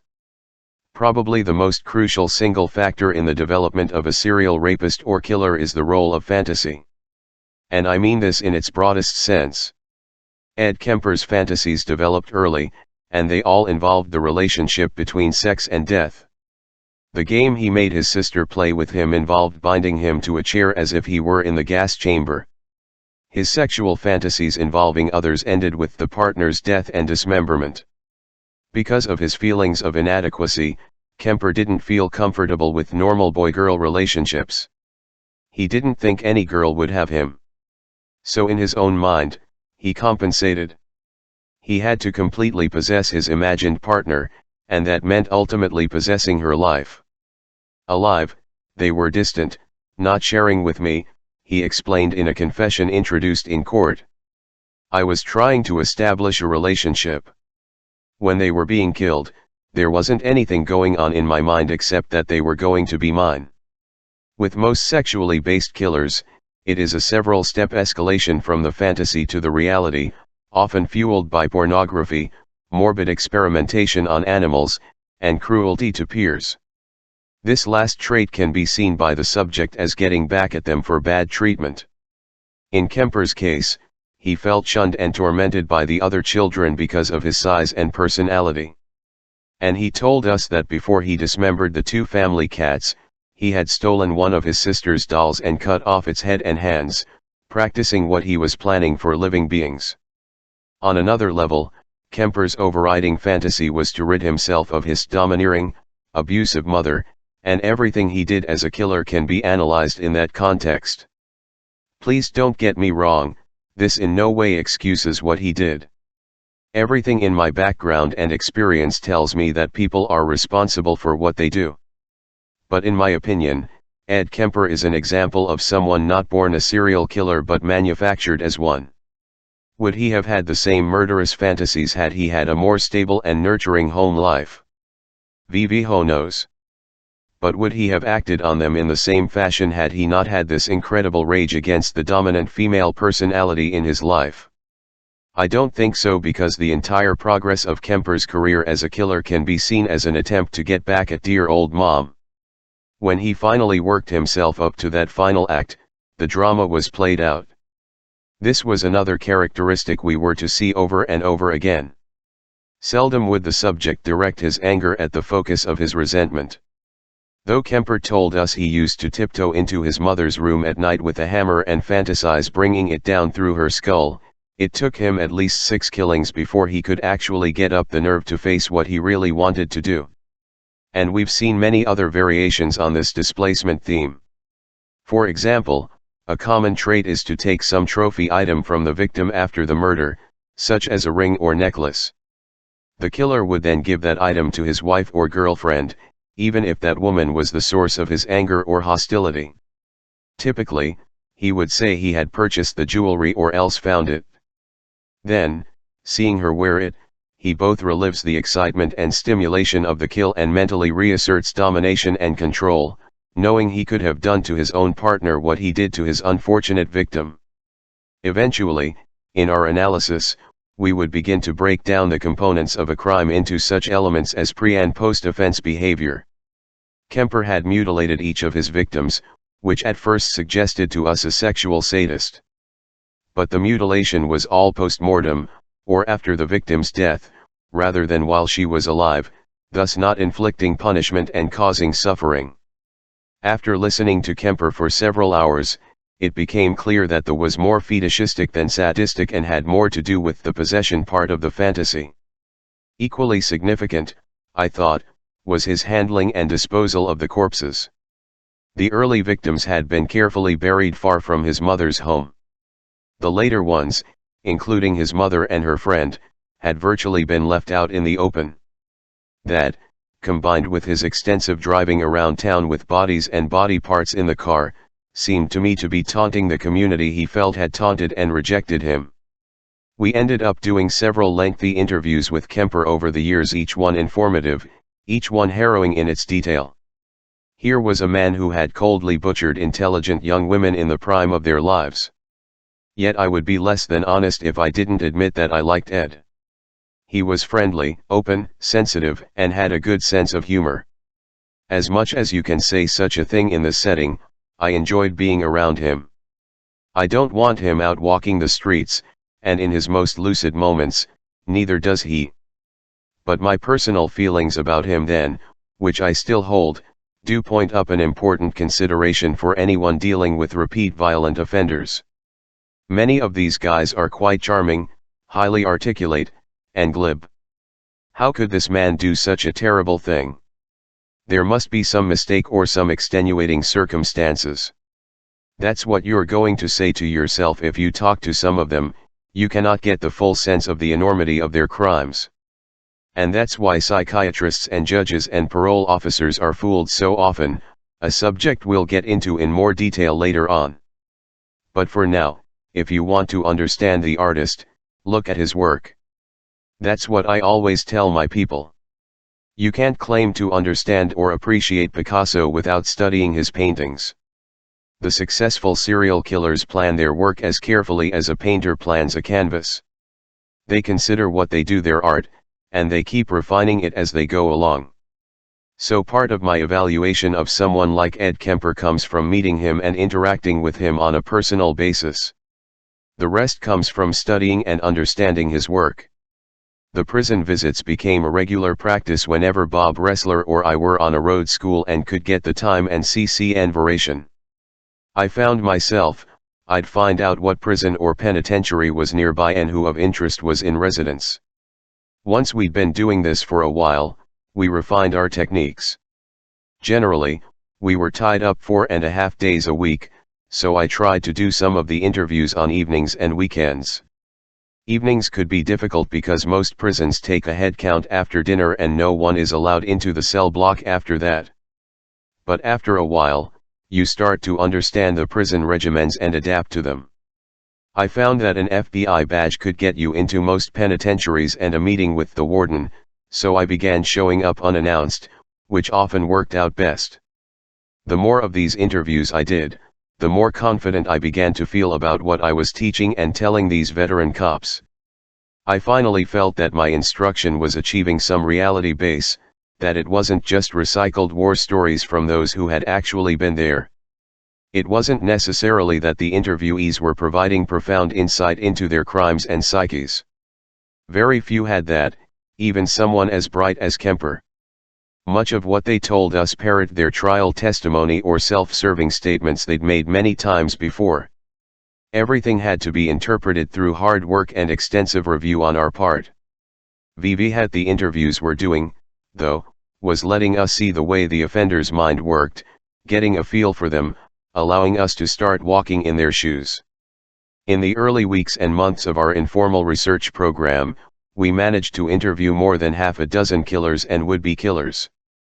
These included George Wallace's would-be assassin, Arthur Bremer, Baltimore Penitentiary, Sarah Jane Moore and Lynette Squeaky Fromm, both of whom had tried to kill President Ford, Alderson, West Virginia, and Fromm's guru, Charles Manson, at San Quentin, just up the bay from San Francisco and the rotting hulk of Alcatraz. Everybody in law enforcement was interested in Manson. It had been 10 years since the grisly Tate and LaBianca murders in Los Angeles, and Manson remained the most famous and feared convict in the world.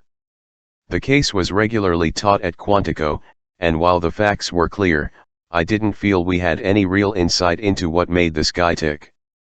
I had no idea what we could expect to get from him, but I thought that anyone who had so successfully manipulated others to do his will would be an important subject. Bob Ressler and I met with him in a small conference area off the main cell block at San Quentin. It had wire-reinforced glass windows on 3 sides, the kind of room set aside for inmates and their lawyers. My first impression of Manson was just about diametrically opposite from what I had of Ed Kemper. He had wild, alert eyes and an unsettling, kinetic quality to the way he moved. He was much smaller and slighter than I'd imagined, no more than 5'2" or 5'3". How did this weak-looking little guy exert such influence over his notorious family? One answer came right away when he climbed onto the back of a chair positioned at the head of the table so he could look down on us as he talked. In the extensive background preparation I'd done for the interview, I'd read that he used to sit on top of a large boulder in the desert sand when he'd addressed his disciples, enhancing his physical stature for his sermons on the Mount. He made it clear to us from the outset that despite the celebrated trial and voluminous news coverage, he didn't understand why he was in jail. After all, he hadn't killed anyone. Rather, he considered himself a societal scapegoat, the innocent symbol of America's dark side.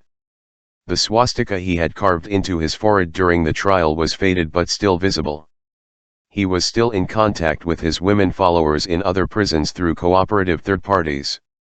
In one sense at least, he was very much like Ed Kemper and so many of the other men we talked to, in that he had had a terrible childhood and upbringing, if those two terms can be used at all to describe Manson's background.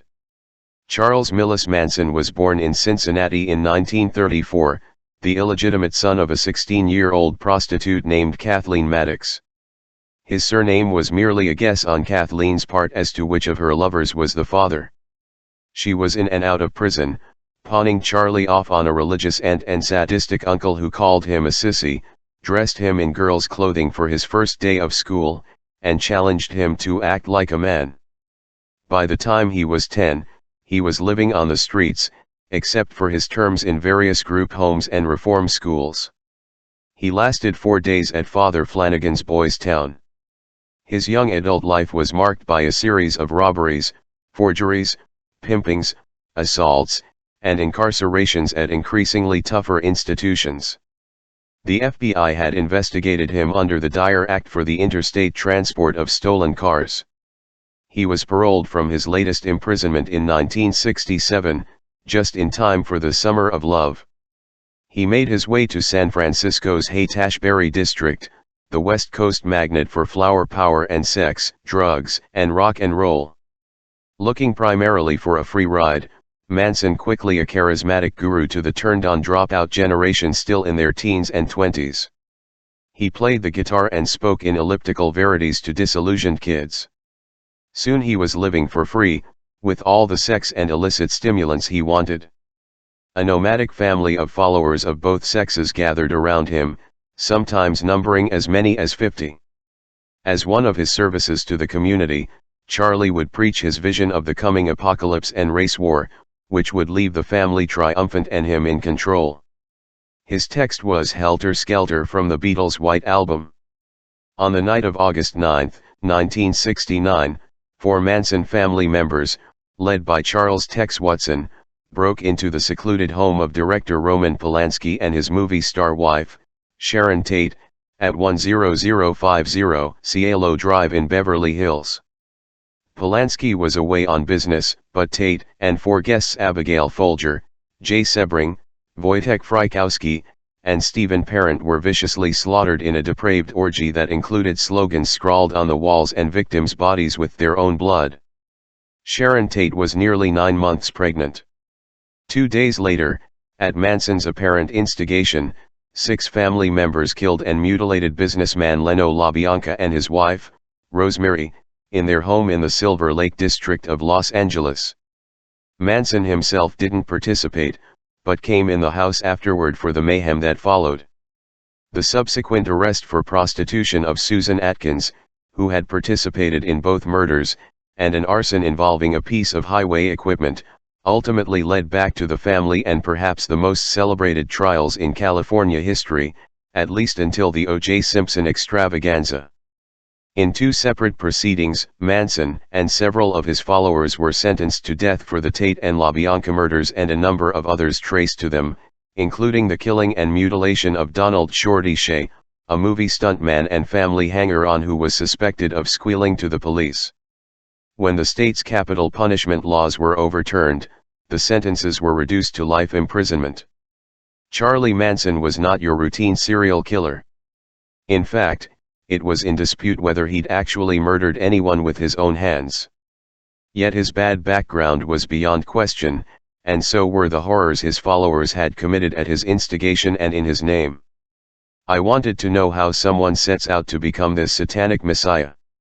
We had to sit through hours of cheap philosophizing and ramblings, but as we pressed him for specifics and tried to cut through the bullshit, an image began to emerge. Charlie hadn't set out to be the dark guru. His goal was fame and fortune. He wanted to be a drummer and play for a famous rock band like the Beach Boys. He had been forced to live by his wits his entire life and so had become extremely adept at sizing up the people he met and quickly determining what they could do for him. He would have been excellent in my unit assessing an individual's psychological strengths and weaknesses and strategizing how to get to a killer we were hunting. When he arrived in San Francisco after his parole, he saw vast hordes of confused, naive, idealistic kids who looked up to him for his life experience and the seeming wisdom he spouted. Many of them, particularly the young girls, had had problems with their fathers and could relate to Charlie's past, and he was astute enough to be able to pick them out. He became a paternal figure, one who could fill their empty lives with sex and the enlightenment of drugs. You can't be in the same room with Charlie Manson and not be affected by his eyes, deep and penetrating, wild and hypnotic. He knew what his eyes could do and what effect they could have. He told us he had spent his early life getting the shit beaten out of him, and with his small stature, there was no way he could win a physical confrontation. So he compensated by invoking the force of his personality. What he preached made perfect sense: pollution is destroying the environment, racial prejudice is ugly and destructive, love is right and hate is wrong. But once he had these lost souls in his sway, he instituted a highly structured delusional system that left him in complete control of their minds and bodies. He used sleep deprivation, sex, food control, and drugs to gain complete dominance, like a prisoner of war situation. Everything was black and white and only Charlie knew the truth.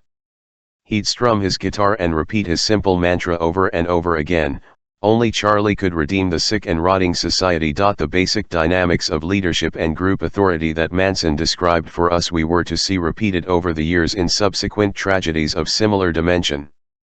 The power over and understanding of inadequate people that Manson possessed would be revisited by the Reverend Jim Jones and the mass murder-suicide of his flock in Guyana, then again by David Koresh at the Branch Davidian compound in Waco, Texas, to name but two. And despite the glaring differences among these three men, what links them together is striking. Insight we got from talking to Manson and his followers contributed to our understanding of Koresh and his actions and other cults. At the heart of it, the issue with Manson wasn't this messianic vision but simple control. The helter-skelter preaching was a way to maintain the mind control. But as Manson came to realize, unless you can exert this control over your flock 24 hours a day, you risk losing it. David Koresh realized this and holed up his devotees in a rural fortress where they couldn't leave or be away from his influence. After listening to Manson, I believe that he did not plan or intend the murders of Sharon Tate and her friends, that, in fact, he lost control of the situation and his followers. The choice of the site and victims was apparently arbitrary. One of the Manson girls had been there and thought there was money around. Tex Watson, the good-looking, all-American honors student from Texas, sought to rise in the hierarchy and rival Charlie for influence and authority. Zoned out like the others on LSD and having bought into the leader's new tomorrow, Watson was the primary killer and led the mission to the Tate Bolansky house and encouraged the others to the ultimate depravities. Then, when these inadequate nobodies came back and told Charlie what they had done, that helter-skelter had begun, he couldn't very well back down and tell them they had taken him too seriously. That would have destroyed his power and authority. So he had to do them one better, as if he had intended the crime and its aftermath, leading them to the LaBianca home to do it again. But significantly, when I asked Manson why he hadn't gone in and participated in the killings, he explained, as if we were dense, that he was on parole at the time and couldn't risk his freedom by violating that. So I believe from the background information and the interviews we did with Manson that while he made his followers into what he needed, they, in turn, made him into what they needed and forced him to fulfill it. Every couple of years, Manson comes up for parole and has been turned down every time.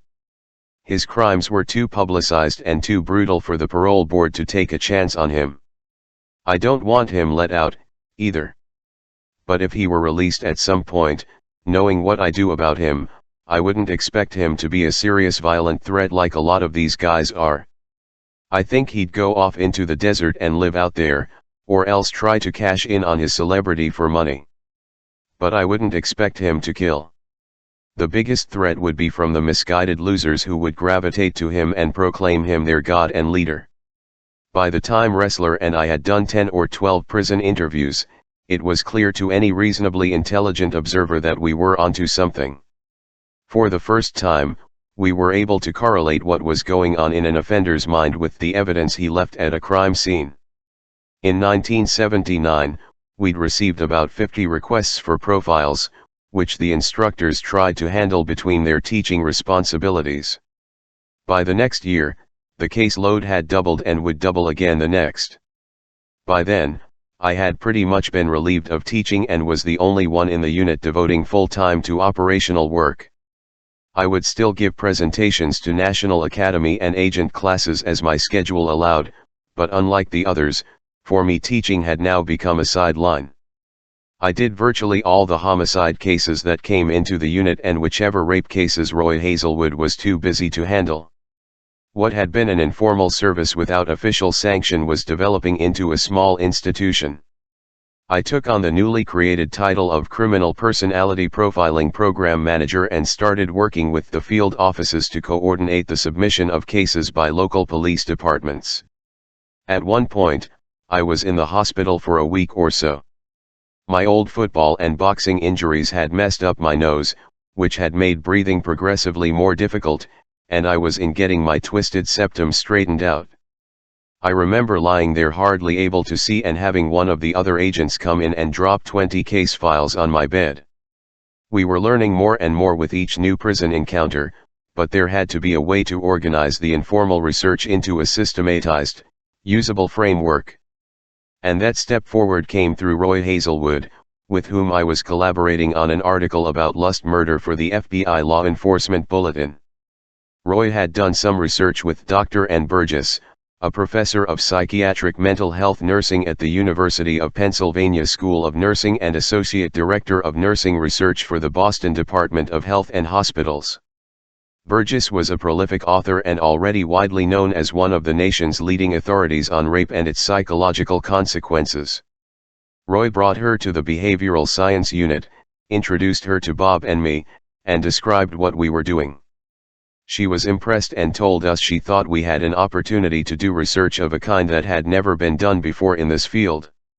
She thought we could contribute toward understanding criminal behavior in the same way DSM, the Diagnostic and Statistical Manual of Mental Disorders, had toward the understanding and organization of types of mental illness. We agreed to work together, with N pursuing and eventually obtaining a S400,000 grant from the government-sponsored National Institute of Justice. The goal was to exhaustively interview 36 to 40 incarcerated felons and see what kinds of conclusions we could draw. With our input, N developed a 57-page instrument to filled out for each interview. Bob would administer the grant and be the liaison with NIJ, and he and I, with help from agents in the field, would go back into the prisons and face the subjects. We would describe the methodology of each crime and crime scene, and study and document the pre- and post-offense behavior, and would crunch the numbers, and we'd write up our results. We expected the project to take about 3 or 4 years. And in that time, criminal investigative analysis came into the modern age. Chapter 7: The Heart of Darkness. The question logically arises, why would convicted felons cooperate with federal law enforcement agents? We wondered about that ourselves when we began the project. However, the overwhelming majority of those we've approached over the years do agree to talk to us, and they do so for a of reasons. Some of them are genuinely bothered by their crimes and feel that cooperating on a psychological study is a way to make some partial amends and also come to a better understanding of themselves. I think Ed Kemper fits into this category. Others, as I've indicated, are police and law enforcement buffs and just enjoy being near cops and FBI agents.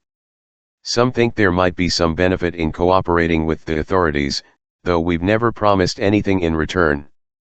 Some feel ignored and forgotten and just want the attention and the relief from boredom that a visit from us represents. And some simply welcome the opportunity to relieve their murderous fantasies in graphic detail. We wanted to hear whatever these men had to tell us, but we were primarily interested in several basic questions, which we outlined in an article explaining the goals of the study in the September 1980 issue of the FBI Law Enforcement Bulletin. 1 vs. What leads a person to become a sexual offender and what are the early warning signals? 2. What serves to encourage or to inhibit the commission of his offense?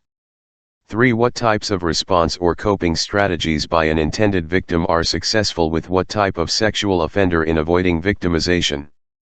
4. What are the implications for his dangerousness, prognosis, disposition, and mode of treatment? For this program to be valuable, we understood, we would have to be fully prepared and be instantly able to filter what each man told us. Because if you're reasonably intelligent, as many of these guys are, you're going to find a weakness in the system that you can use to your advantage. By their very nature, most serial offenders are good manipulators. If it'll help your case to be mentally unstable, you can mentally unstable. If it'll help your case to be remorseful and contrite, you can be remorseful and contrite.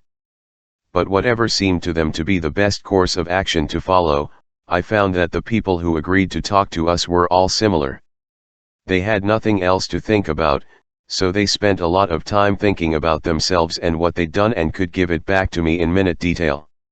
Our task was to know enough about them and their crimes in advance to make sure they were telling us the truth, because they'd also had enough time to construct alternate scenarios that made them much more sympathetic or guiltless than the record would indicate. In many of the early interviews, after hearing our convict's story, I'd want to turn to Bob Ressler or whoever was with me and say, could he have been railroaded? He had a sensible answer to everything. I wonder if they really got the right guy. So the first thing we'd do when we got back to Quantico was check the record and contact the local police jurisdiction for the case file to make sure there hadn't been some horrible miscarriage of justice. Growing up as a boy in Chicago, Bob Ressler had been terrified and intrigued by the murder of 6-year-old Suzanne Degnan, who had been snatched from her house and killed. Her body was discovered cut up in pieces in the sewers of Evanston. A young man named William Arends was eventually caught and confessed to the killing and the murders of 2 other women in an apartment building as part of some burglaries that escalated out of control. In one of them, the murder of Frances Brown, he had scrawled on the wall with her lipstick, "For heaven's sake catch me before one kill more. I cannot control myself." Arends attributed the murders to a George Merman, probably short for Murder Man, who he claimed lived inside him. Bob has said that the Arends case was probably one of his early motivations for pursuing a career in law enforcement. Once the Criminal Personality Research Project was funded and underway, Bob and I went to interview Arends at Statesville Prison in Joliet, Illinois. He had been incarcerated since his conviction in 1946 and had been a model prisoner for all that time, the first one in the state to complete his college degree. He then went on to graduate work. By the time we interviewed him, Arends was denying any connection to the crimes, saying he was railroaded. No matter what we asked him, he had an answer, insisted he had an alibi and wasn't even close to any of the murder scenes. He was so convincing and I was so concerned there might have been a massive miscarriage of justice that when we got back to Quantico, I dug out all the case files. In addition to the confession and other compelling evidence, I found that his latent fingerprints had been lifted from the Degnan crime scene. Yet Arends had spent so much time sitting in his cell and thinking and giving himself all the answers that if they polygraphed him at that point, he would probably have passed with no trouble. Richard Speck, who was serving consecutive life sentences for the murder of 8 student nurses in a South Chicago townhouse in 1966, made it clear he didn't want to be lumped with the other killers we were studying. "I don't want to on that list with them," he told me. "They're crazy, these people. I'm not a serial killer." He didn't deny what he'd done, he just wanted us to know he wasn't like them. On one key level, Speck was correct. He wasn't a serial killer, who kills repeatedly with some emotional cycling or cooling off period between his crimes. He was what I characterized as a mass murderer, who kills more than twice as part of the same act. In Speck's case, he went to the house with burglary as his motive, trying to get money to get out of town. When 23-year-old Corazon Murao answered the door, he forced his way in with a pistol and knife, saying he was only going to tie her and her 5 roommates up and rob them. He herded them all into a bedroom. Over the next hour, 3 more women came home from dates or studying at the library. Once he had them all in his power, Speck apparently changed his mind, engaging in a frenzy of rape, strangling, stabbing, and slashing. Only Amy Rao survived, huddling terrified in the corner. Speck had lost count. After he left, she went out on the balcony and called down for help. She told police about the Born to Raise Hell tattoo on the attacker's left forearm. When Richard Franklin Speck showed up in a local hospital a week later after a bungled suicide attempt, he was identified by the tattoo. Because of the brazen brutality of his crime, Speck had been the subject of all kinds of speculation from the medical and psychological communities. Initially, it had been announced that Speck had a genetic imbalance, an additional male, Y, chromosome, which was thought to increase aggressive and antisocial behavior. These vogues come and go with some regularity. More than 100 years ago, the behaviorists of the times used phrenology, the study of skull shape, to predict character and mental ability. More recently, it was thought that an electroencephalograph reading showing a repeating 14 and 6 spike pattern was evidence of severe personality disorder. The jury is still out on the XYY issue, but the indisputable fact is that many men have this genetic makeup and display no extraordinary aggressiveness or antisocial behavior. And to cap things off, when a detailed study was performed on Richard Speck, it was found that his genetic makeup was perfectly normal. He didn't even have the extra Y. Speck, who has since died in prison of a heart attack, didn't want to talk to us. His was one of the unusual cases where we had contacted the warden, who'd agreed to allow us in, but he didn't think it was a good idea to let Speck know in advance of our visit. When we arrived, we concurred. We could hear him screaming and cursing from a holding pen where he'd been taken so we could look at his cell. The other prisoners were going nuts in sympathy with him. The warden wanted to show us the kind of pornography Speck kept, but Speck was protesting furiously over this violation of his space. Prisoners hate anything resembling a shakedown. Their cells are the only semblance of privacy they've got left. As we walked down the 3-tiered cell block at Joliet, windows broken and birds flying up near the ceiling, the warden warned us to stay close to the center so that prisoners couldn't reach us with urine or feces. Realizing this wasn't getting us anywhere, I whispered to the warden that we'd just keep walking down the corridor without stopping at Speck's cell. With the subject interview guidelines in effect today, we might not have been able to spring ourselves on him unannounced. In fact, the entire criminal personality study would be much more difficult to put together now. Unlike Kemper or Ahrens, Speck wasn't exactly a model prisoner. He had once built and hidden a crude miniature still in the back of a false drawer in the cell block guard's wooden desk. It produced hardly any alcohol, just enough to create a smell and make the guards go crazy when they couldn't find it. Another time, he found an injured sparrow that had flown in through one of the broken windows and nursed it back to health. When it was healthy enough to stand, he tied a string around its leg and had it perch on his shoulder. At one point, a guard told him pets weren't allowed. "I can't have it," Speck challenged, then walked over to a spinning fan and threw the small bird in. Horrified, the guard said, "I thought you liked that bird." "I did," Speck replied. "But if I can't have it, no one can." Bob Ressler and I met him in an interview room at Joliet, accompanied by his prison counselor, something akin to a guidance counselor in high school. Like Manson, Speck chose the head of the table, sitting on a credenza so he could be above us. I started out by telling Speck what we wanted to do, but he wouldn't talk to us, only ranting about the motherfucking FBI who wanted to in his cell. When I look at these guys, when I sit across a table from them in a prison conference room, the first thing I try to do is visualize what they must have looked like and sounded like when they were doing the crimes. I've prepared myself with all of the case files so I know what each has done and what he's capable of, and what I have to do is project this onto the individual sitting across from me. Any police-type interrogation is a seduction.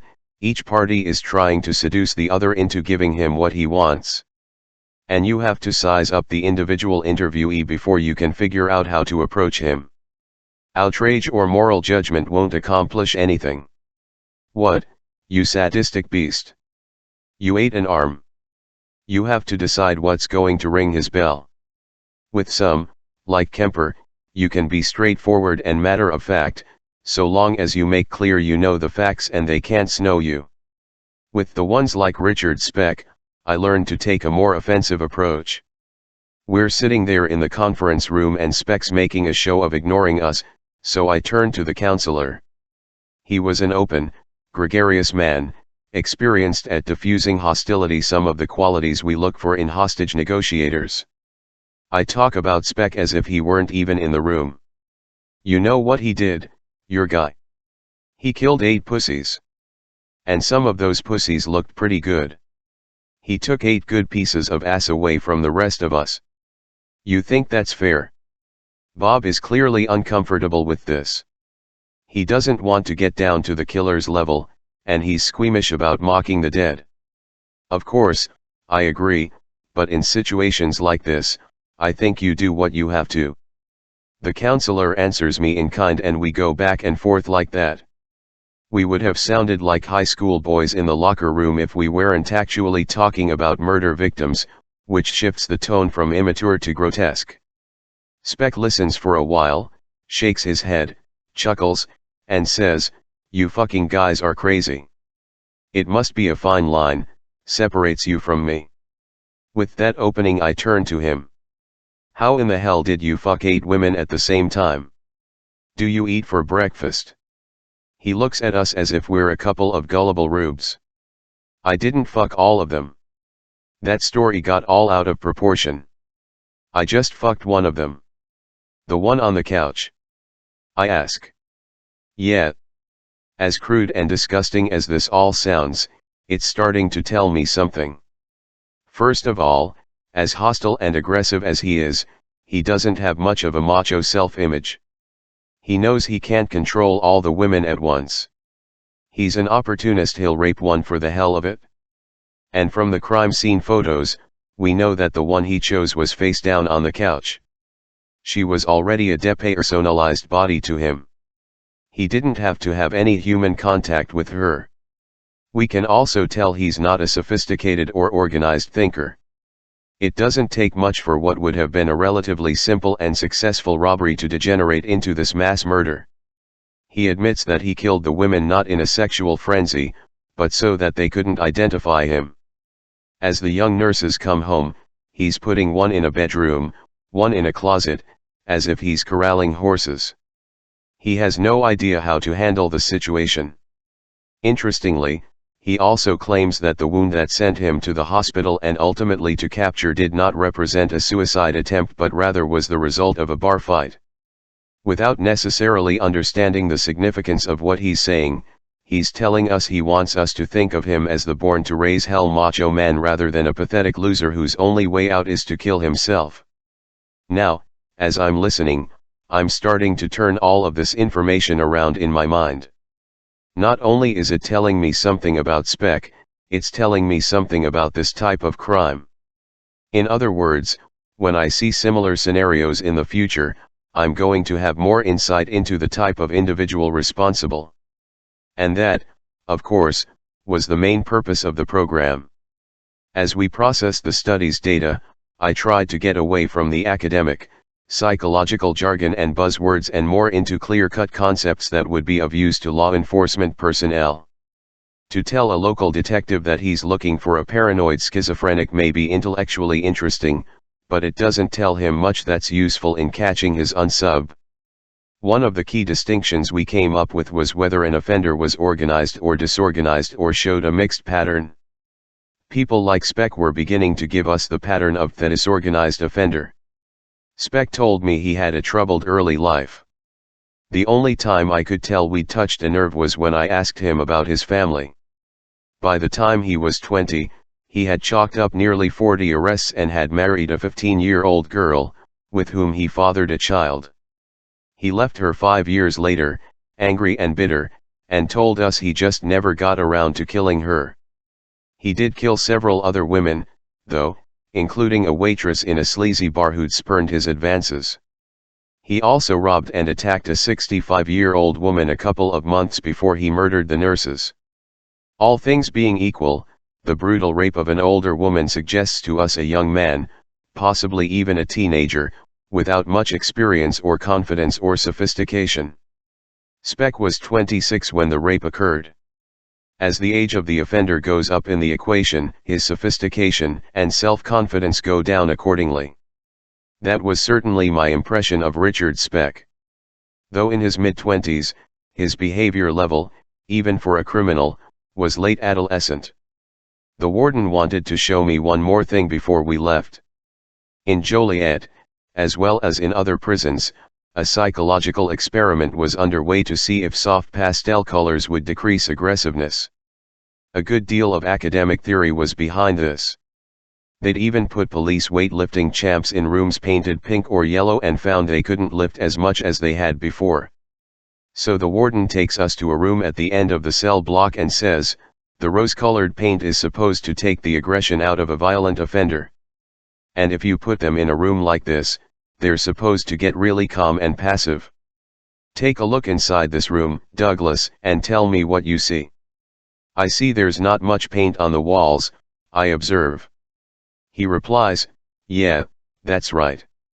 See, the guys don't like these colors.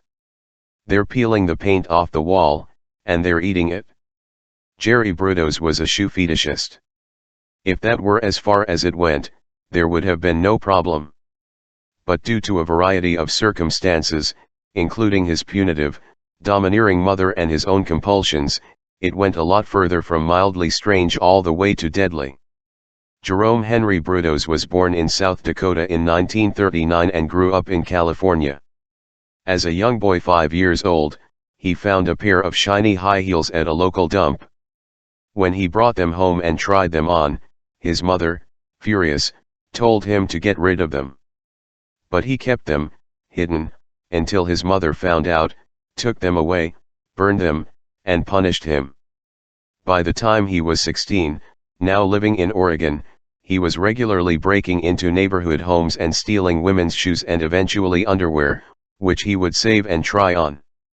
The next year he was arrested for assaulting a girl he had lured into his car so he could get to see her naked. He was given several months of therapy at the state hospital in Salem, where he was not found to be dangerous.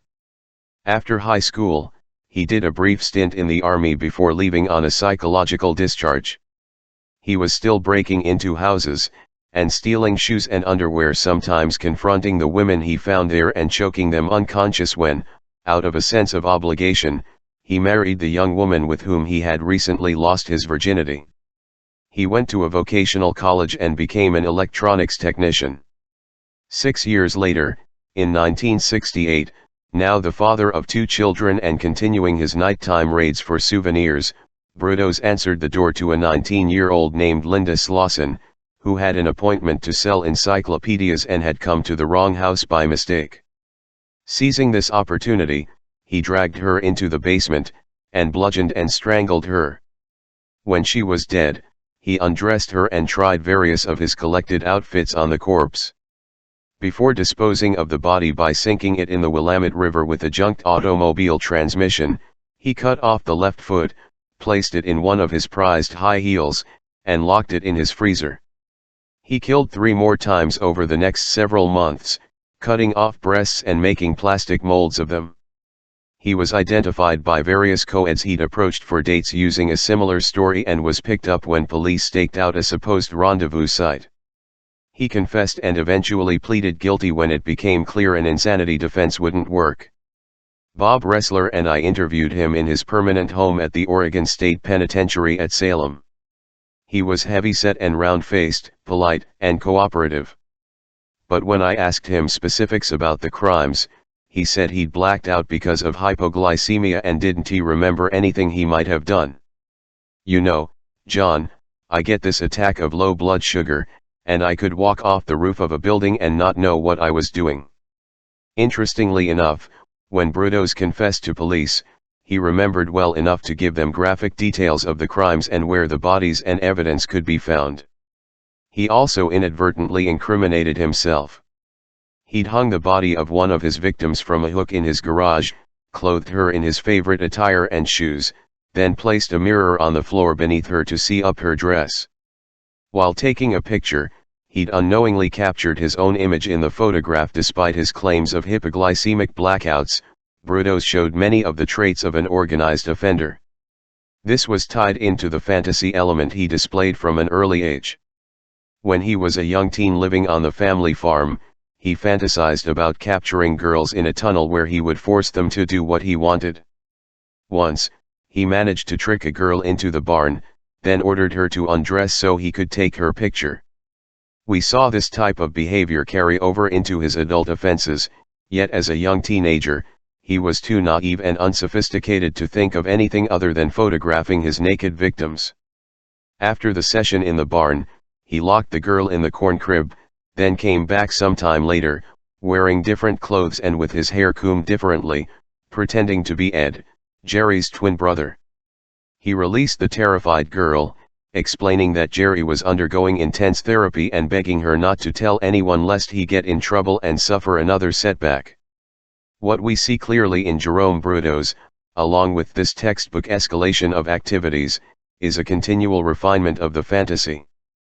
This is a much more significant finding than anything he could have told us directly. Even though a Kemper and a Brudos are so different in goals and modus operandi, we see in both and so many of the others an obsession with and improvement of the details from one crime to the next and one level of activity to the next. Kemper's victims of choice were beautiful co-eds tied in his mind to his mother. The less sophisticated and intelligent Brudos was more content with victims of opportunity. But the obsession with detail was the same and took over both men's lives. As an adult, Brudos made his wife, Darky, dress in his fetishistic attire and submit to his photographic ritual, even though she was a straight, unadventuresome woman who was uncomfortable with this and scared of her husband. He had elaborate fantasies of constructing a torture suite but had to settle for his garage. In that garage was the freezer he kept locked so he could store his favorite body parts. When Darky cooked meat for dinner, she had to tell Jerry what it was she wanted, and then he would bring it to her. She often complained to friends that it would be so much easier to look in the freezer herself and select a particular cut. Yet despite the inconvenience, she didn't think it enough to report. Or if she did, she was too afraid to do so.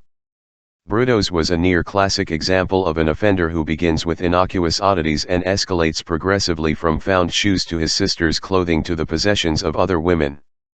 First he just steals from clotheslines, then he stalks women who are wearing high heels and breaks into empty houses, then gets bolder and is willing to confront the occupants. At first, merely putting on the clothing is enough, but eventually he wants more of a kick. Socially, he begins to ask girls to let him take pictures of them. Then, when one of them refuses to undress for him, he threatens her with a knife. He doesn't kill until a victim of opportunity happens to ring his doorbell. But once he's killed her and realizes the satisfaction, he's moved to do it again and again, each time stepping up his mutilation of the corpse. I'm not meaning to suggest that every man attracted to stiletto heels or turned on by the thought of black lace bras and panties is destined for a life of crime. If that were true, most of us would be in prison. But as we see in Jerry Brudos, this kind of paraphilia can degenerative, and it is also situational. Let me give an example. Some time ago, not far from where I lived, an elementary school principal reportedly had a thing for children's feet. He would play a game with them to see how long he could tickle their feet or toes. If they held out for a certain time, he would give them money.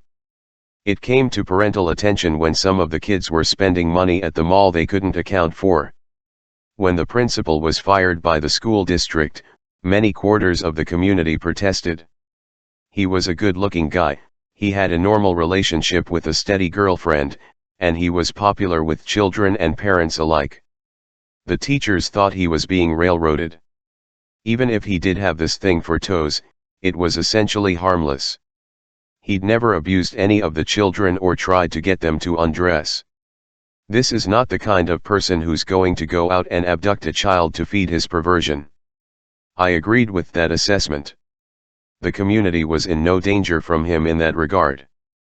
I had met him and he was friendly and personable.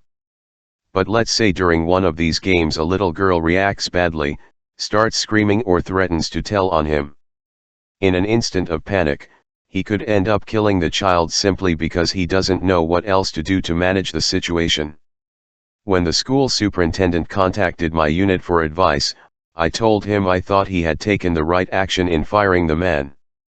Around the same time, I was called down to the University of Virginia, where college girls were getting pushed to the ground and their clog-type shoes stolen in the melee. Fortunately, none of the women were badly hurt, and the local and campus police were treating the cases as something of a joke. I met with them and with the university administration, told them about Brutos and others I'd had experience with, and by the time I left I'd succeeded in my mission of putting the fear of God into them. The official attitude changed considerably after that, and I'm pleased to say there were no further incidents.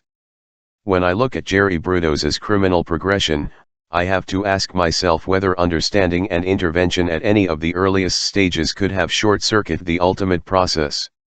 In Ed Kemper, I felt I saw a serial killer manufactured by an emotionally harrowing childhood. I found Jerry Brutos's case somewhat more complex. Clearly, his particular paraphilia was with him from a very early age. He was a small child when he became fascinated by the pair of high heels he found in the junkyard. But part of his fascination could have been never having seen anything like them before. They were nothing like what his mother wore. Then, when she reacted so vociferously, they became forbidden fruit to him. Not too long after, he stole shoes belonging to his teacher. Yet when she found out, he was surprised by her reaction. Rather than reproving him, she was curious to know why he'd done this. So he was already getting mixed messages from adult women about what he was doing, and a presumably inborn urge was gradually being transformed into something sinister and far more deadly. What would have happened had the dangerousness of his progression been recognized, and some productive means been tried to deal with his feelings? By the time of the first kill, it's way too late. But at any step along the way, could the process have been short-circuited? Through the study and my work since then, I've become very, very pessimistic about anything remotely akin to rehabilitation for most sexually motivated killers. If anything has a hope of working, it has to come at a much earlier stage, before they get to the point at which fantasy becomes reality. When my sister, Arlene, was a teenager, my mom used to say she could tell a lot about the boys Arlene was going out with by asking them how they felt about their mothers. If the boy professed love and respect for his mother, that would probably reflect his relationships with other women in his life. If he thought of his mother as a bitch or whore or ball buster, chances were pretty darn good he'd end up treating other women the same way. From my experience, my mom's observation was right on the money. Ed Kemper cut a trail of destruction through Santa Cruz, California, before he finally worked up the nerve to kill the one woman he truly hated.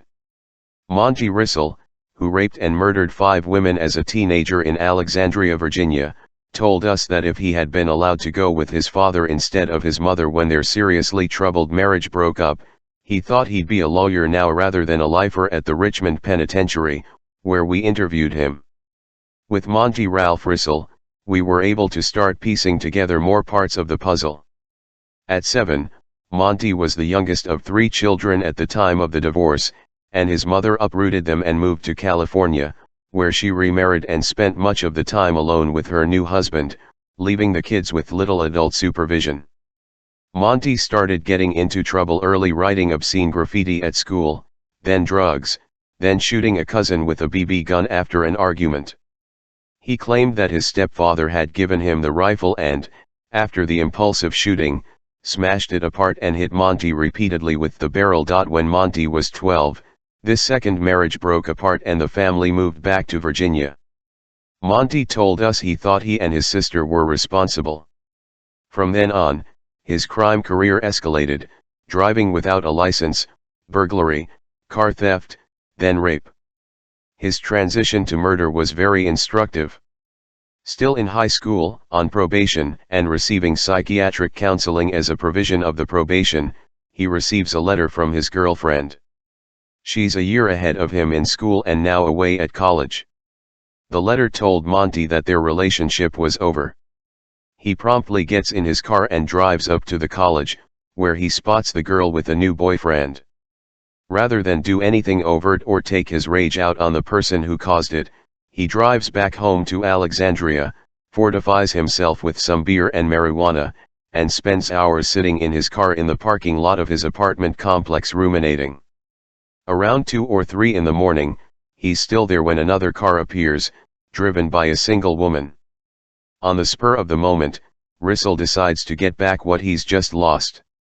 He goes up to the woman's car, pulls a handgun on her, and forces her to go with him to a secluded area near the complex. Rissell was calm, deliberate, and precise as he recounted his actions to Bob Ressler and me. I'd checked his IQ beforehand, and it was above 120. I can't say I detected a lot of remorse or contrition except for the rare offenders who turn themselves in or commit suicide. The remorse is primarily over getting caught and going to jail. But he didn't try to minimize his crimes, and I did feel he was giving us an accurate account. And the behavior he had just described, and was about to describe, contained several key insights. First of all, this incident takes place after a triggering event or incident, what we came to call a stressor. And we would see this pattern over and over again. Anything can be a triggering stressor, different things bother each of us. But the two most common ones, not surprisingly, are losing your job and losing your wife or girlfriend. I use the feminine here because, as I've noted, virtually all of these killers are men, for reasons I'll speculate about later. As a result of studying people like Monty Rissell, we came to realize that these stressors are so much a part of the serial murder dynamic that when we see certain circumstances at a crime scene, we feel comfortable predicting exactly what the stressor was in the particular case. In Judd Ray's Alaskan murder case, which I mentioned in Chapter 4, the timing and details of the triple homicide of a woman and her 2 young daughters led Judd to predict the killer had lost his girlfriend and his job. Both of these traumas had taken place. In fact, the girlfriend had dumped the subject for his boss, who had then fired him to get him out of the picture. So on the night that he sees his girl with a college man, Monty Rissell commits his first murder. This is significant enough in itself. But exactly how and why it happens tells us even more. It turns out by happenstance that Rissell's victim is a prostitute, which means 2 things. She's not going to have the same fear of sex with a stranger that someone outside the profession would, and though scared, she'll probably have a pretty good survival instinct. So when he's got her all alone and it's clear he intends to rape her at gunpoint, she tries to defuse the situation by hiking up her skirt and asking her attacker how he likes it and what position he wants her in. She asked which way I wanted it, he told us. But rather than making him gentler or more sensitive, this behavior on her part only enrages him. It's like this bitch is trying to control things. She apparently faked 2 or 3 orgasms to placate him, but this made things worse. If she could enjoy this rape, it reinforced his feeling that women are whores. She became depersonalized, and it was easy to think about killing her. Yet he did let another victim go when she told him she was caring for her father, who was suffering from cancer. Rissell's brother had had cancer, so he identified with her. She had become personalized to him, just the opposite of this prostitute, or the young nurse Richard Speck had attacked as she lay bound and face down on the couch. But this does point out why it is so difficult to give general advice on what to do in a rape situation. Depending on the personality of the rapist and his motivation for the crime, either going along or trying to talk your way out of being assaulted may be the best course of action. Or it may make things worse. Resisting or struggling with the so-called power reassurance rapist might stop him in his tracks. Resisting the anger excitation rapist, unless the victim's strong enough or quick enough to get away from him, could get a victim killed. Trying to make the act seem pleasurable because the rapist is sexually inadequate isn't necessarily the best strategy. These are crimes of anger and hostility and the assertion of power. The sex is only incidental. After the rape of the woman abducted from the parking lot, as angry as he is, Rissel hasn't yet decided what to do with his victim. But at this point she does what many of us would perceive to be the logical thing: she tries to run away. This makes him feel even more that she's controlling the situation, not him. As we quoted Rissel in an article on the study for the American journal OT Psychiatry, she took off running down the ravine. That's when I grabbed her. I had her in an arm lock. She was bigger than me. I started choking her. She stumbled. We rolled down the hill and into the water. I banged her head against the side of a rock and held her head underwater. What we were learning was that the of the victim is equally as important in analyzing the crime as the behavior of the subject. Was this a high or low risk victim? What did she say or do, and did that egg the subject on or pull him back? Was their encounter all about? Rissel's victims of choice were merely close by in and around his apartment complex. And once he had killed, that taboo was gone. He realized he could do it, enjoy it, and get away with it. If we'd been called into this case and were profiling an unsub, we would expect to see some experience in his background, some violent crime short of murder, which, in fact, there was. Quite frankly, what we probably would have gotten wrong, at least initially, was the age. At the time of this first kill, Rissel was barely 19. We would have expected a man in his mid to late 20s. But Rissel's case demonstrates that age is a relative concept in our work. In 1989, Greg McCrary from my unit was called into a baffling series of prostitute murders in Rochester, New York. Working closely with Captain Lindy Johnson and a first-rate police force, Greg developed a detailed profile and suggested a strategy that ultimately led to the arrest and successful prosecution of Arthur Shawcross. When we reviewed the profile afterward, we found that Greg had nailed him almost precisely: race, personality, type of job, home life, car, hobbies, familiarity with the area, relationship to the police, virtually everything except the age. Greg had predicted a man in his late 20s to about 30 with some already established comfort level for murder. In fact, Shawcross was 45. It turned out he'd been in prison for 15 years for the murder of 2 young children. Like prostitutes and the elderly, children are vulnerable targets, which had essentially put him on hold. Within months of his parole, he picked up where he'd left off. Just as Arthur Shawcross was on parole at the time of his murders, so was Monty Rissel. And like Ed Kemper, he was able to convince a psychiatrist he was making excellent progress while he was actually killing human beings. This is kind of a sick version of the old joke about how many psychiatrists it takes to change a light bulb, the answer being just one, but only if the light bulb wants to change. Psychiatrists and mental health professionals are accustomed to using self-reporting on the part of the subject to track his progress, and this assumes the patient wants to get well. It has turned out to be incredibly easy to fool many psychiatrists, and most of the good ones will say that the only fairly reliable predictor of violence is a past history of violence. One of the things I hope we've accomplished with the criminal personality study and our work since then is to make the mental health community aware of the limitations of self-reporting where criminal behavior is concerned. By his very nature, a serial killer or rapist is manipulative, narcissistic, and totally egocentric. He will tell a parole officer or prison psychiatrist whatever he or she wants to hear, whatever it will take to get out of prison or stay on the streets. As Rissel described his subsequent kills to us, we saw a steady progression. He was annoyed by his second victims barraging him with questions. She wanted to know why I wanted to do this, why I picked her, didn't I have a girlfriend, what was my problem, what was I going to do? She was driving the car at gunpoint, and like the first, she tried to escape. At that point, he realized he had to kill her, stabbing her repeatedly in the chest. By the time of the third kill, it was all pretty easy. He'd learned from his previous experience and wouldn't let this victim talk to him, he had to keep her depersonalized. I was thinking. I've killed two. I might as well kill this one, too. At this point in the progression he released the woman caring for her father with cancer. But by the final two murders, his intention was well established. He drowned one and stabbed the other between 50 and 100 times by his own estimate.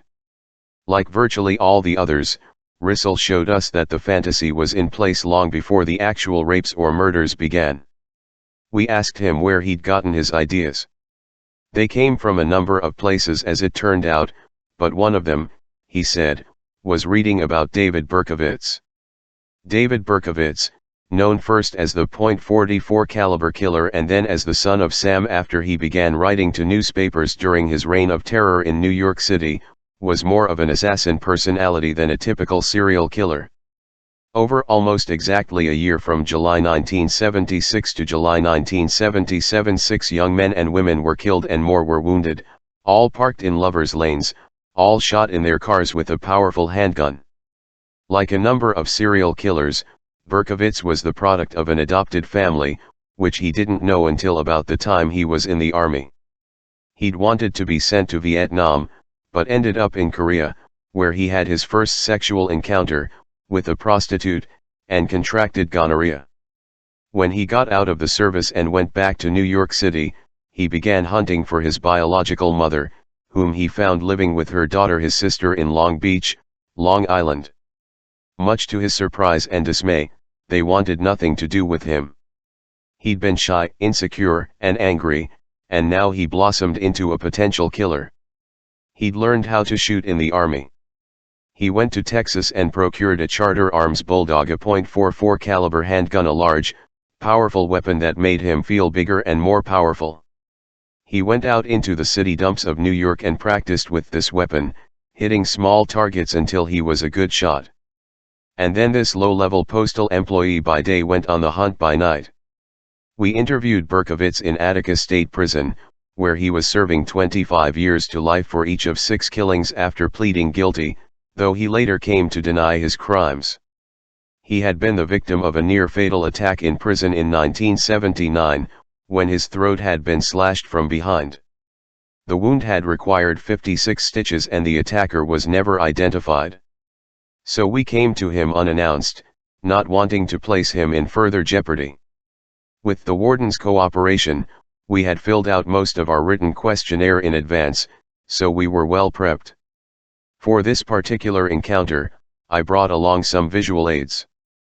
As I mentioned, my father had been a pressman in New York and head of the Printers Union in Long Island and had supplied me with tabloids proclaiming the Son of Sam's exploits in large headlines.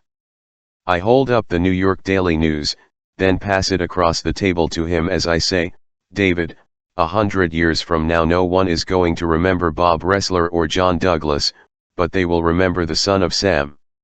In fact, right now there's a case in Wichita, Kansas, a guy who's killed about half a dozen women and calling himself the BTK Strangler. That's bind, torture, kill. And you know, he's writing letters and he's talking about you in those letters. He talks about David Berkowitz, the Son of Sam. He wants to be like you because you have this power. I wouldn't even be surprised if he writes you a letter in jail here. Berkowitz is not what I would call a charismatic guy, and he was always searching for some bit of recognition or personal achievement. He had bright blue eyes that were always trying to pick out if someone was genuinely interested, or laughing at him. When he heard what I had to say, his eyes lit up. Now you never had a chance to testify in court, I continue, so all the public knows about you is that you're one bad son of a bitch. But from doing these interviews, we know that there must be another side, a sensitive side, a side that was affected by your background. And we want you to have the opportunity to tell us about that. He's pretty emotionally undemonstrative, but he speaks to us with little hesitation. He admits having started more than 2,000 fires in the Brooklyn, Queens area, which he documented in meticulous diary notes. That's one way he resembles an assassin personality, a loner who indulges in this obsessive journal writing. Another is that he doesn't want to have any physical contact with the victim. He's not a rapist or fetishist. He's not looking for souvenirs. Whatever sexual charge he's getting is from the act of shooting itself. The fires he set were mainly of the nuisance variety, such as in trash cans or abandoned buildings. Like a lot of arsonists, he would masturbate while watching the flames, then again when the fire department came to put them out. The fire starting also fits in with the other two elements of the homicidal triad: bedwetting and cruelty to animals. I always thought of the prison interviews as like panning for gold. The vast majority of what you get is going to be worthless pebbles, but if you get one real nugget out of it, the effort has been well worth it. And that was certainly the case with David Berkowitz. What's very, very interesting to us is that as he's stalking these lovers' lane areas, rather than go to the driver's side of the car, most frequently the male side which would represent the greater threat, he shifts around to the passenger side. This tells us that, as he's firing into that vehicle in a typical police stance, his hatred, his anger, is directed at the woman. The multiple shots, like multiple stab wounds, indicate the degree of that anger. The male is simply in the wrong place at the wrong time. There's probably never any eye contact between attacker and victim. Everything is done from a distance. He could possess his fantasy woman without ever having to personalize her. Equally interesting, another golden nugget that has become part of our general awareness of serial killers, is that Berkowitz told us he was on the hunt nightly. When he could not find a victim of opportunity, a victim who was going to be at the wrong place at the wrong time, he would go back to areas where he'd been successful in the past. He would go back to a crime scene area, many of the others went back to key disposal areas, and the grave sites, and symbolically roll in the dirt and relive that fantasy over and over again. This is the same reason why other serial killers take photographs or make videotapes of their crimes.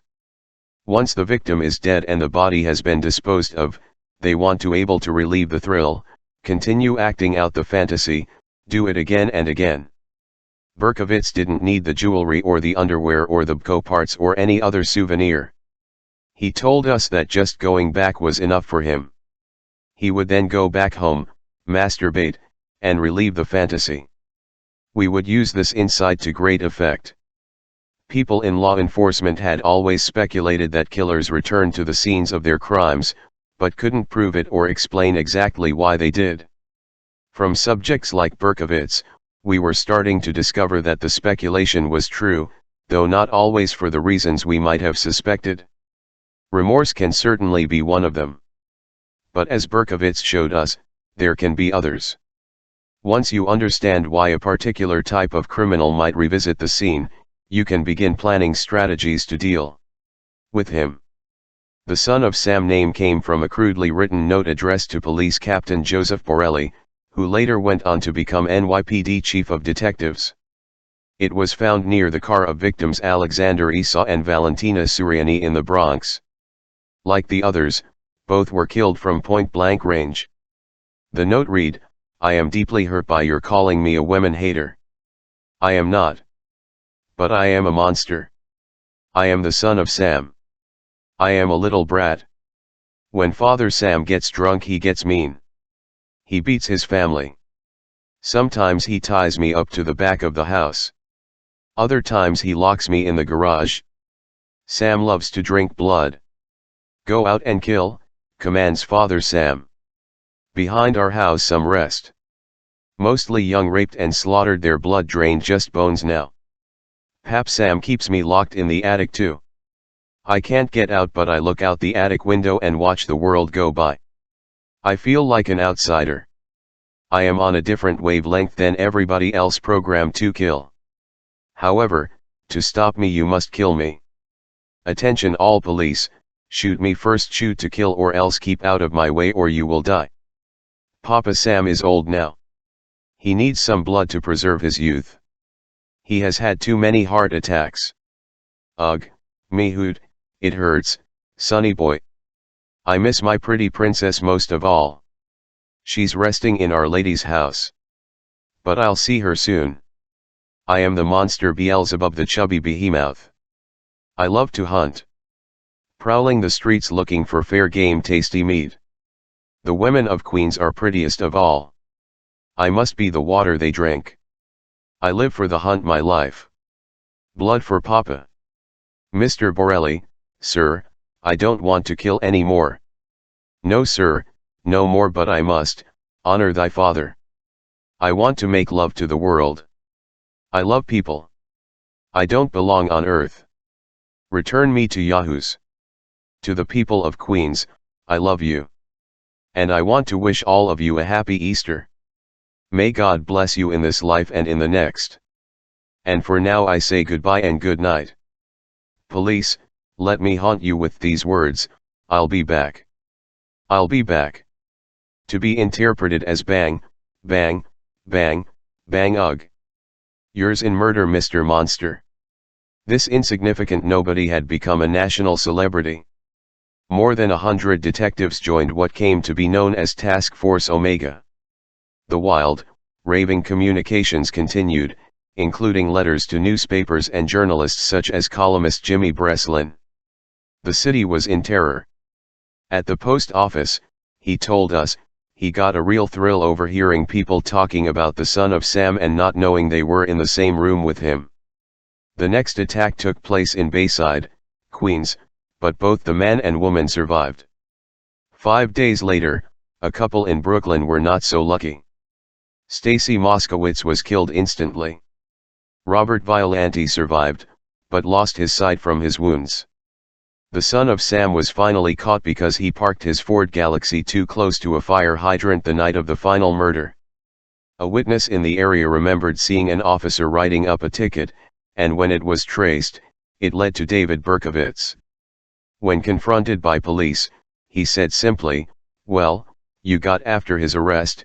Berkowitz explained that Sam referred to his neighbor, Sam Carr, whose black Labrador retriever, Harvey, was apparently a 3,000-year-old demon who commanded David to kill.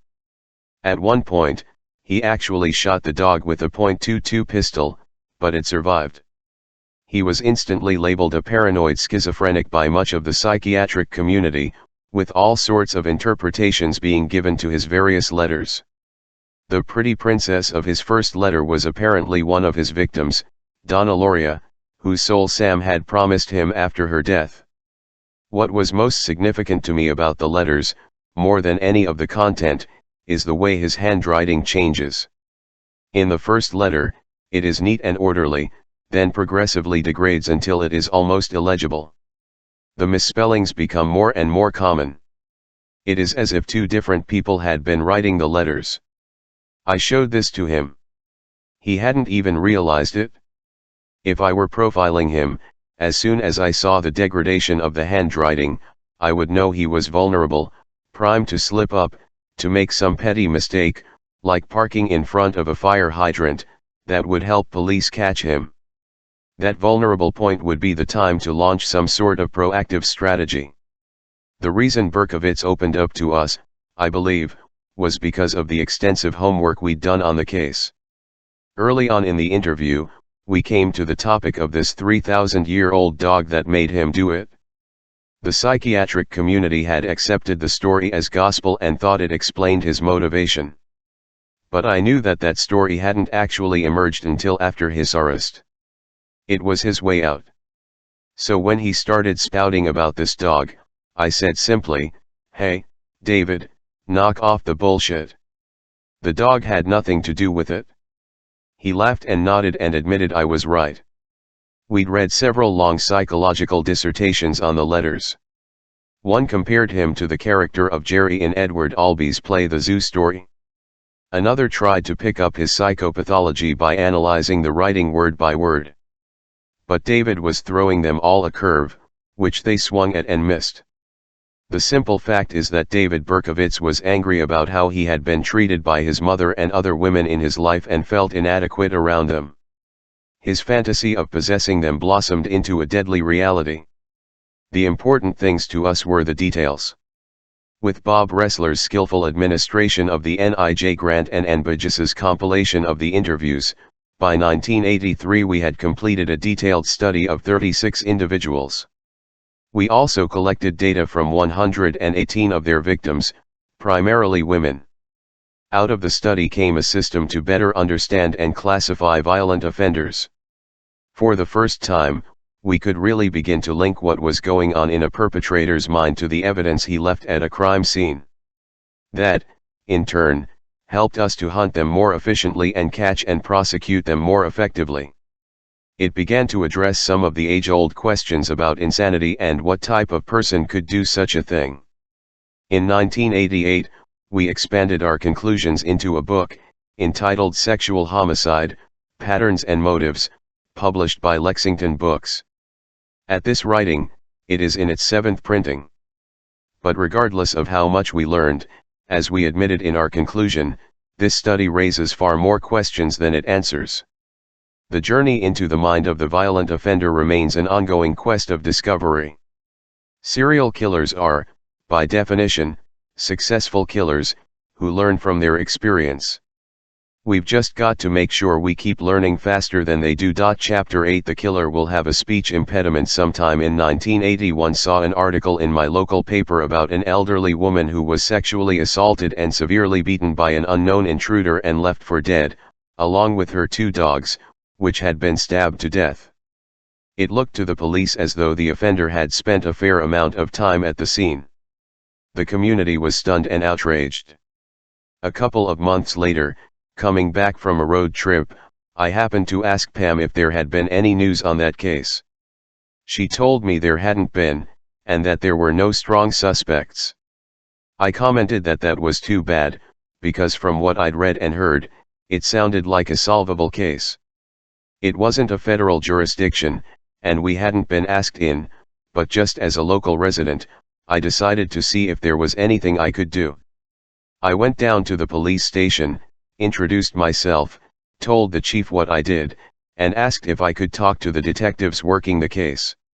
He accepted my offer graciously. The lead detective's name was Dean Martin. I can't remember if I refrained from any Jerry Lewis jokes, but I probably didn't. He showed me the case files, including the crime scene photos. This woman had really been pummeled. And as I studied the materials, I started getting a clear mental picture of the offender and the dynamics of the crime. Okay, I said to the detectives, who were politely, if somewhat skeptically, listening to me, here's what I think. It's a 16 or 17-year-old high school kid. If whenever we see an old victim of a sexual assault, we look for a young offender, someone unsure of himself, without much or any experience. A victim any younger, stronger, or more challenging would be too intimidating to him. He'll be disheveled looking, he'll have scruffy hair, generally poorly groomed. Now what happened on this particular night was his mother or father kicked him out of the house and he had no place to go. He's not going to go too far in this situation. Instead, he's going to look for the closest and easiest shelter he can find. He doesn't have the kind of relationship with any girl or other guys that he can just crash at their house until the storm at home blows over. But as he's out wandering, feeling miserable, powerless, and angry about it, he comes to this lady's house. He knows she lives alone, he's worked there in the past or done some odd jobs for her.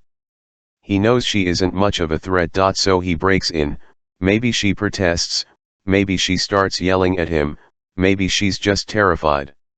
Whatever her reaction, that both inflames and empowers him. He wants to show himself and the world what a man he is. He attempts sex with her, but he can't penetrate. So he beats the hell out of her, at a certain point deciding he'd better go all the way because she can identify him. He isn't wearing a mask, this has been an impulse crime, not a planned one. But she's so traumatized that even though she lives, she can't give the police any description. After the attack, he's still got no place to go, and she certainly isn't threatening him. He knows she won't get any visitors at night, so he stays and eats and drinks, because by this point he's hungry. I pause in my narrative and tell them there's someone who meets this description out there. If they can find him, they've got their offender. One detective looks at another. One of them starts to smile. Are you a psychic, Douglas. No, I say, but my job would be a lot easier if I were. Because we had a psychic, Beverly Newton, in here a couple of weeks ago, and she said just about the same things. What's more, my description did fit someone who lived nearby, whom they'd briefly considered. After our meeting, they interviewed him again.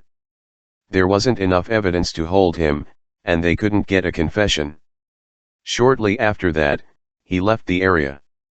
The chief and detectives wanted to know how, if I wasn't a psychic, I could come up with such a specific scenario. Part of the answer is that, by that time, I had seen enough cases of violent crime against all types of people, had correlated enough details with each one, and had interviewed enough violent offenders that I had a pattern in my mind of what sort of crime is committed by what sort of person. But, of course, if it were that straightforward, we could teach profiling from a manual or offer the police a computer program that could come up with a list of suspect characteristics for any set of inputs. And the fact of the matter is that while we use computers a lot in our work and they are capable of some impressive things, some other more complex things they simply can't do and may never be able to do. Profiling is like writing. You can give a computer all the rules of grammar and syntax and style, but it still can't write the book. What I try to do with a case is to take in all the evidence I have to work with, the case reports, the crime scene photos and descriptions, the victim statements or autopsy protocols, and then put myself mentally and emotionally in the head of the offender. I try to think as he does. Exactly how this happens, I'm not sure, any more than the novelists such as Tom Harris who've consulted me over the years can say exactly how their characters come to life. If there is a psychic component to this, I won't run away from it, though I regard it more in the realm of creative thinking. Psychics can, on occasion, be helpful to a criminal investigation. I've seen it work. Some of them have the ability to focus subconsciously on particular subtle details at a scene and draw logical conclusions from them, just as I try to do and train my people to do. But I always advise investigators that a psychic should be a last resort as an investigative tool, and if you're going to use one, don't expose him or her to officers or detectives who know the details of the case. Because good psychics are proficient at picking up small, nonverbal clues, and the psychic could amaze you and establish credibility by giving back to you facts of the case you already know without necessarily having any particular insight into what you don't know but want to find out. In the Atlanta child murders, hundreds of psychics showed up in the city and offered their services to the police. They came up with all sorts of descriptions of killers and methods. As it turned out, none was even close.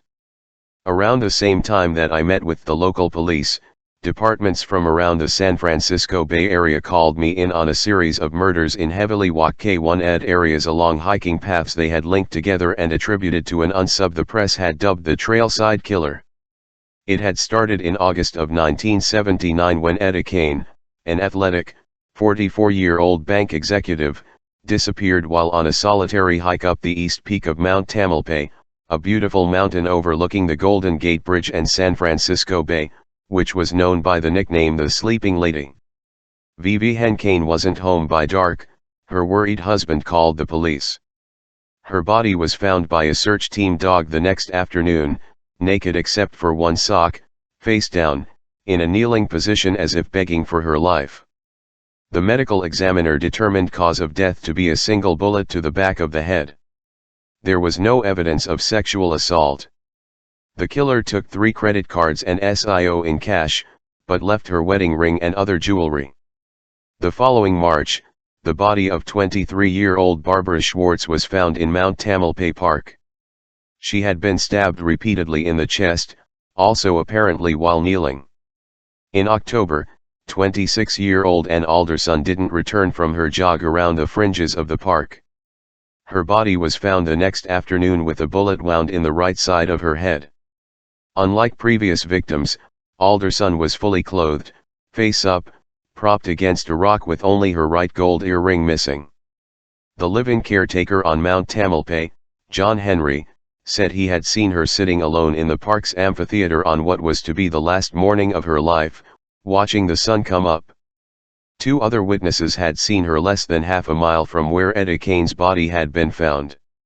A promising suspect was Mark McDermott, whose invalid mother and schizophrenic brother had been found shot to death in their cabin on Mount Tamalpais. After 11 days as a fugitive, McDermott surrendered to Marin County Detective Captain Robert Gatenai. Detectives were able to link him to the murders of his own family, but while he was heavily armed, none of his guns matched the .44 or .38 caliber weapons used in the trailside cases. And then the killings resumed. In November, Shauna May, 25, failed to meet up with two hiking companions in Point Reyes Park, a few miles north of San Francisco. 2 days later, searchers found her body in a shallow grave near the decomposing corpse of another hiker, 22-year-old Diana O'Connell, a New Yorker who had disappeared in the park a month. Both women had been shot in the head. The same day, 2 other bodies were discovered in the park, identified as belonging to 19-year-old Richard Stowers and his 18-year-old fiancée, Cynthia Moreland, both of whom had been missing since mid-October. Investigators determined they had been killed the same long Columbus Day weekend as Ann Alderson. The early murders had already sent terror through hikers in the area and prompted signs advising people, especially women, not to go into the woods alone. But with the discovery of 4 bodies in a single day, all hell broke loose. Marin County Sheriff G. Albert Hohenstein Jr. had collected several eyewitness accounts of people having seen the victims with strange men just before their deaths, but on certain key points, such as age and facial features, the descriptions conflicted with each other. This, by the way, isn't unusual even in a single murder, much less a multiple over several months. An unusual pair of bifocals was found at the Barbara Schwartz scene, which apparently belonged to the killer. Hohenstein released information on the glasses and the prescription, sending out flyers to all the optometrists in the area. The frames were of apparent prison issue, so Captain Gatenai contacted the California State Department of Justice to try to identify all recently released offenders with a history of sex crimes against women. Various jurisdictions and agencies, including the FBI's San Francisco field office, were now actively working the case. There was speculation in the press that the trailside killer might, in fact, be Los Angeles Zodiac Killer, who remained an unsub but who had been inactive since 1969. Perhaps Zodiac had been in prison for some other crime all this time and had been released by unknowing corrections officials. But unlike Zodiac, the trailside killer felt no need to taunt police or communicate with them. Sheriff Hohenstein brought in a psychologist from Napa, Dr. R. William Mathis, to analyze the case. Noting the ritualistic aspects of the cases, Dr. Mathis said he would expect the offender to keep souvenirs, and anyone identified as a suspect should be followed for a week before being arrested in the hope that he might lead police to the murder weapon or other evidence. As far as his appearance and behavioral characteristics, Mathis described a handsome man with a winning personality. Working on Mathis's advice, Hohenstein and Gatenai set various types of proactive traps, including having male park rangers pose as female hikers, but nothing was working. The public pressure on law enforcement was intense. The sheriff announced to the public that the killer lays in wait for his victims and puts them through psychological trauma before killing them, probably making them plead for their lives. When the Bureau's San Rafael resident agency asked for assistance from Quantico, they'd originally contacted Roy Hazelwood, who was our chief expert on rape and violence against women. Roy is a sensitive, caring guy, and the case affected him deeply. I remember him describing it to me as we walked back to our office suite from the classroom building, where he had just finished teaching a National Academy class. I almost got the sense Roy felt personally responsible, as if the combined efforts of the FBI and about 10 cooperating local agencies weren't enough, that he should be cracking the case and bringing the offender to justice. Unlike me, Roy had full-time teaching responsibilities. I had given up most of my classroom work by this point and was the behavioral science unit's only full-time profiler actively working cases.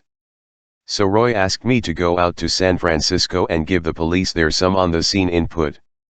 As we've noted earlier, there is often resentment when the FBI comes into a case.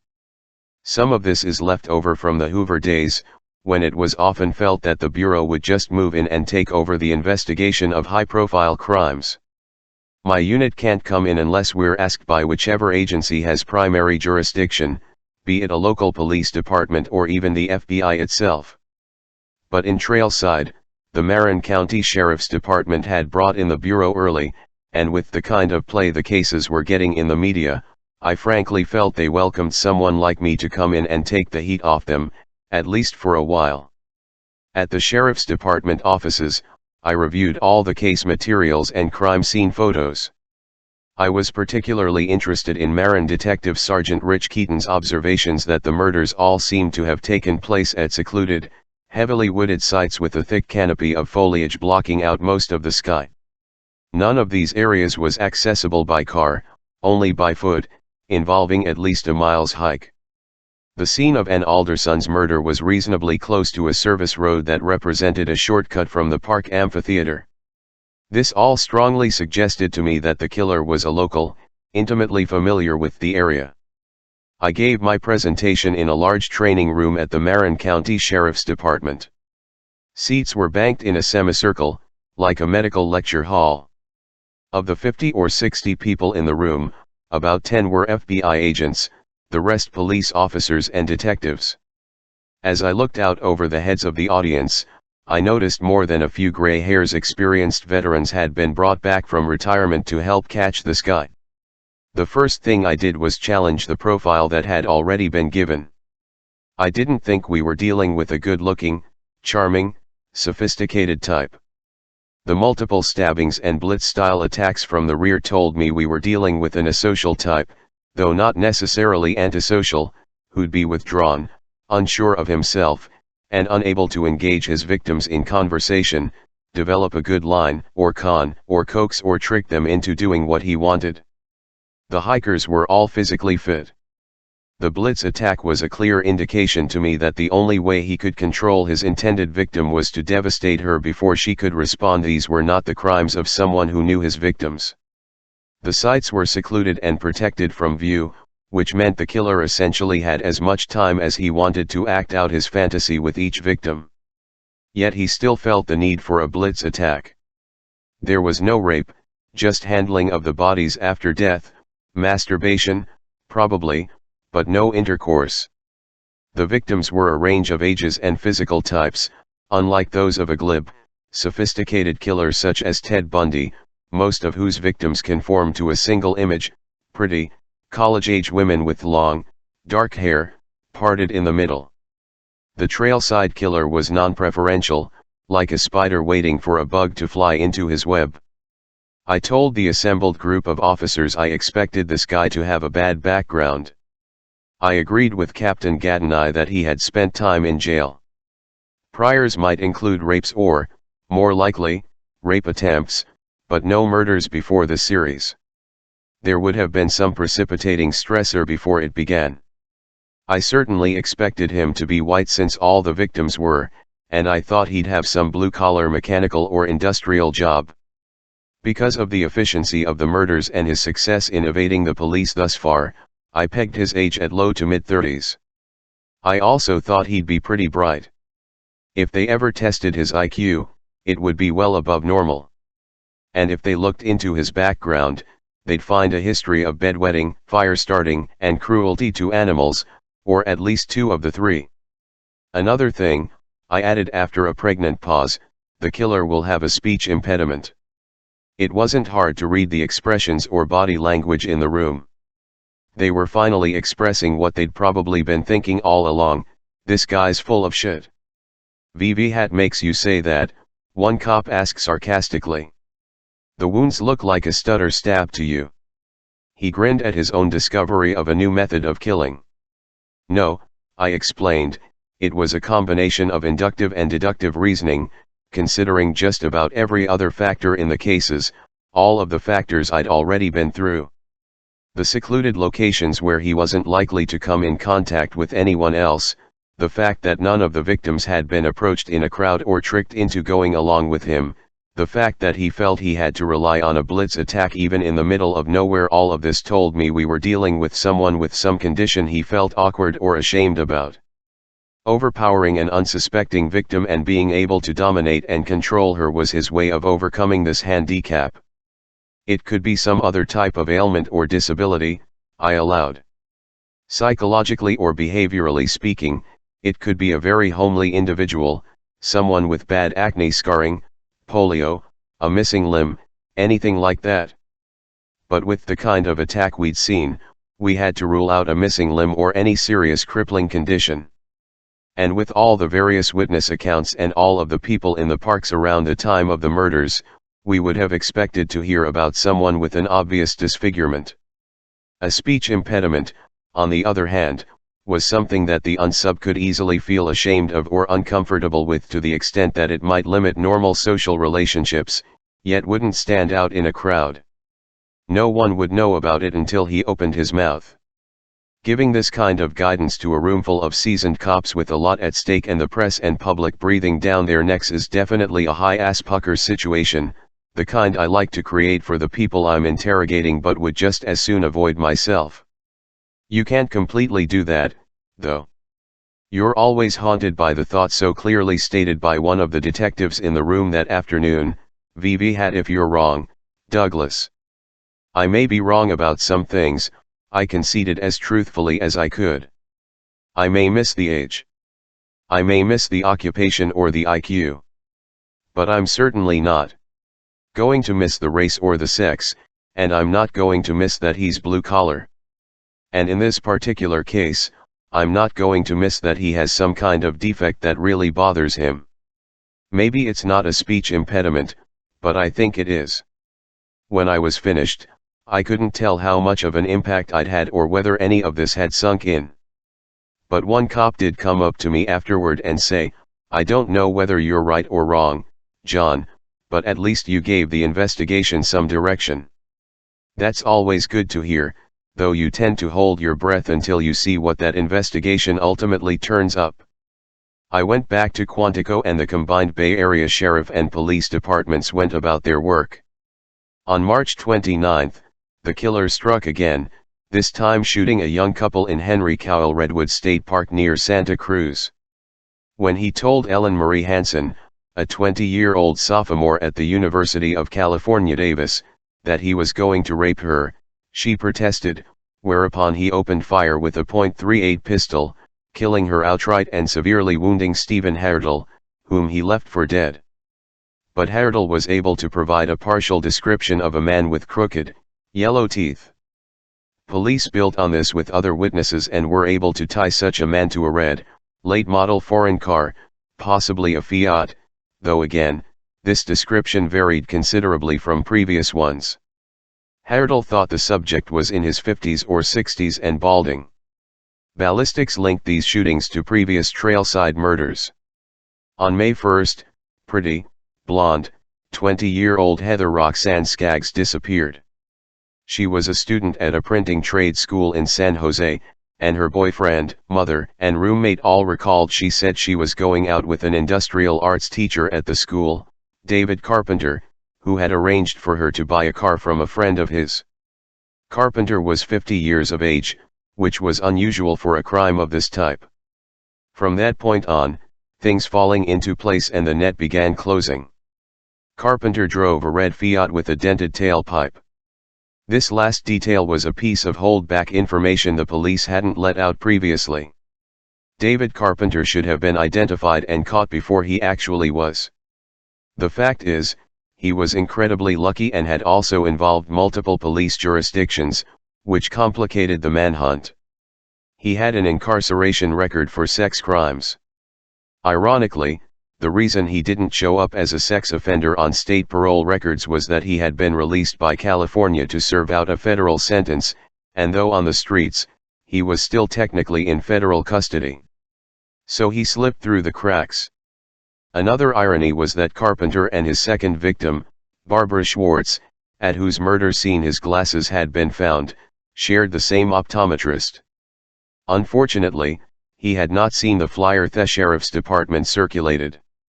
Other witnesses came forward, including an older woman who had recognized the composite drawing on television and said he had been the purser on a ship she and her children had taken to Japan 20 years before. The man had given her the creeps with the inappropriate attention he continually paid her young daughter. And Peter Barrist, the manager of the Glen Park Continental Savings and Loan Branch in Daly City, recalled his pretty, sensitive, and trusting part-time teller, high school student Anna Kelly Menjivar, who had disappeared from her home late the previous December. Though she had not previously been linked to the trailside slayings, her body had also been found in Mount Tamalpais Park. Barrist remembered how kind and sweet Anna had been to the regular customer with a severe stutter whom Barrist later learned had been arrested in 1960 for attacking a young woman at the Presidio, the Army installation at the north tip of San Francisco.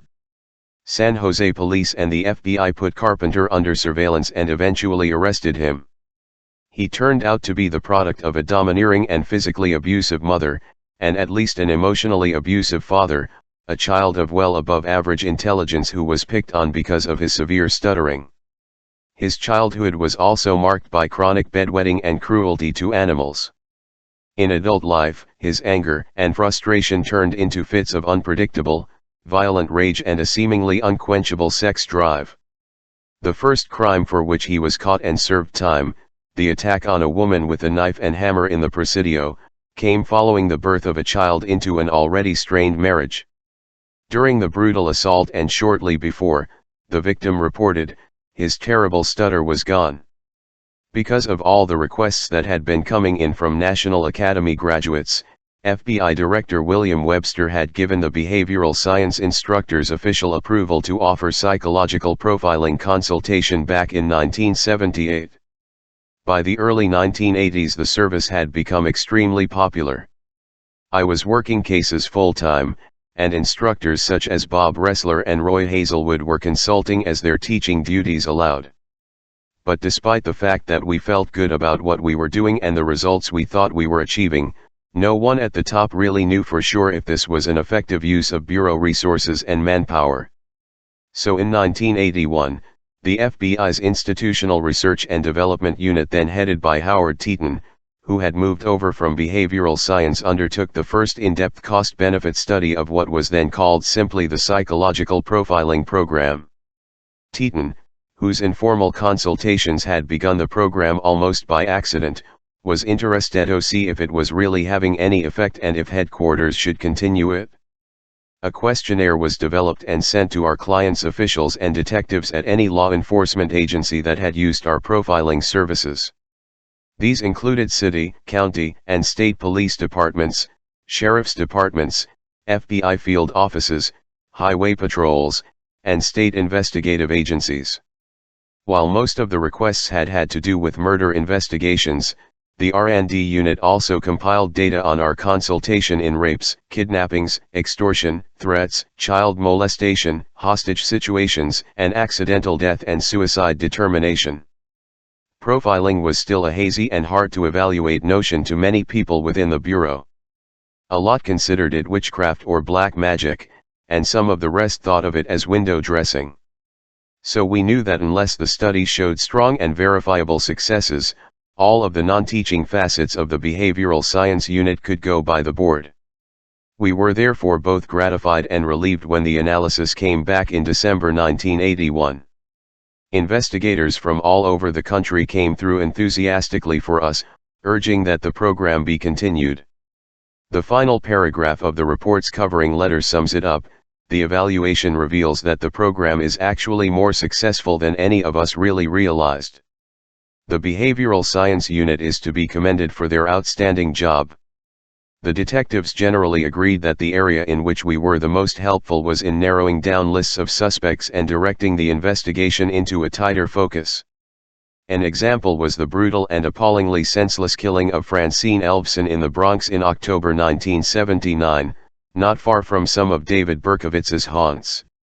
In fact, there was concern on the part of NYPD that a Son of Sam devotee might be using his hero for inspiration. We teach the case at Quantico because it's a good model of just how we came up with the profile and how the police used it to push forward a baffling and long unsolved murder. Francine Elvson was a 26-year-old teacher of handicapped children at a local daycare center. Weighing 90 pounds and standing less than 5 foot tall, she brought a rare empathy and sensitivity to her students, being mildly handicapped herself with kyphoscoliosis, or curvature of the spine. Shy and not very socially oriented, she lived with her parents in the Pelham Parkway House apartments. She had left for work as usual at 6:30 in the morning. About 8:20, a 15-year-old boy who also lived in the building found her wallet in the stairwell between the 3rd and 4th floors. He had no time to do anything with it and still be on time for school, so he kept it until he came home for lunch, then gave it to his father. The father went to the Elvson apartment a little before 3 that afternoon and gave the wallet to Francine's mother, who then called the daycare center to let Francine know her wallet had been found. Mrs. Elvson was told her daughter had not shown up for work that day. Instantly alarmed, she and her other daughter and a neighbor began a search of the building. On the roof landing at the top of the stairwell, they came upon a sight of overwhelming horror.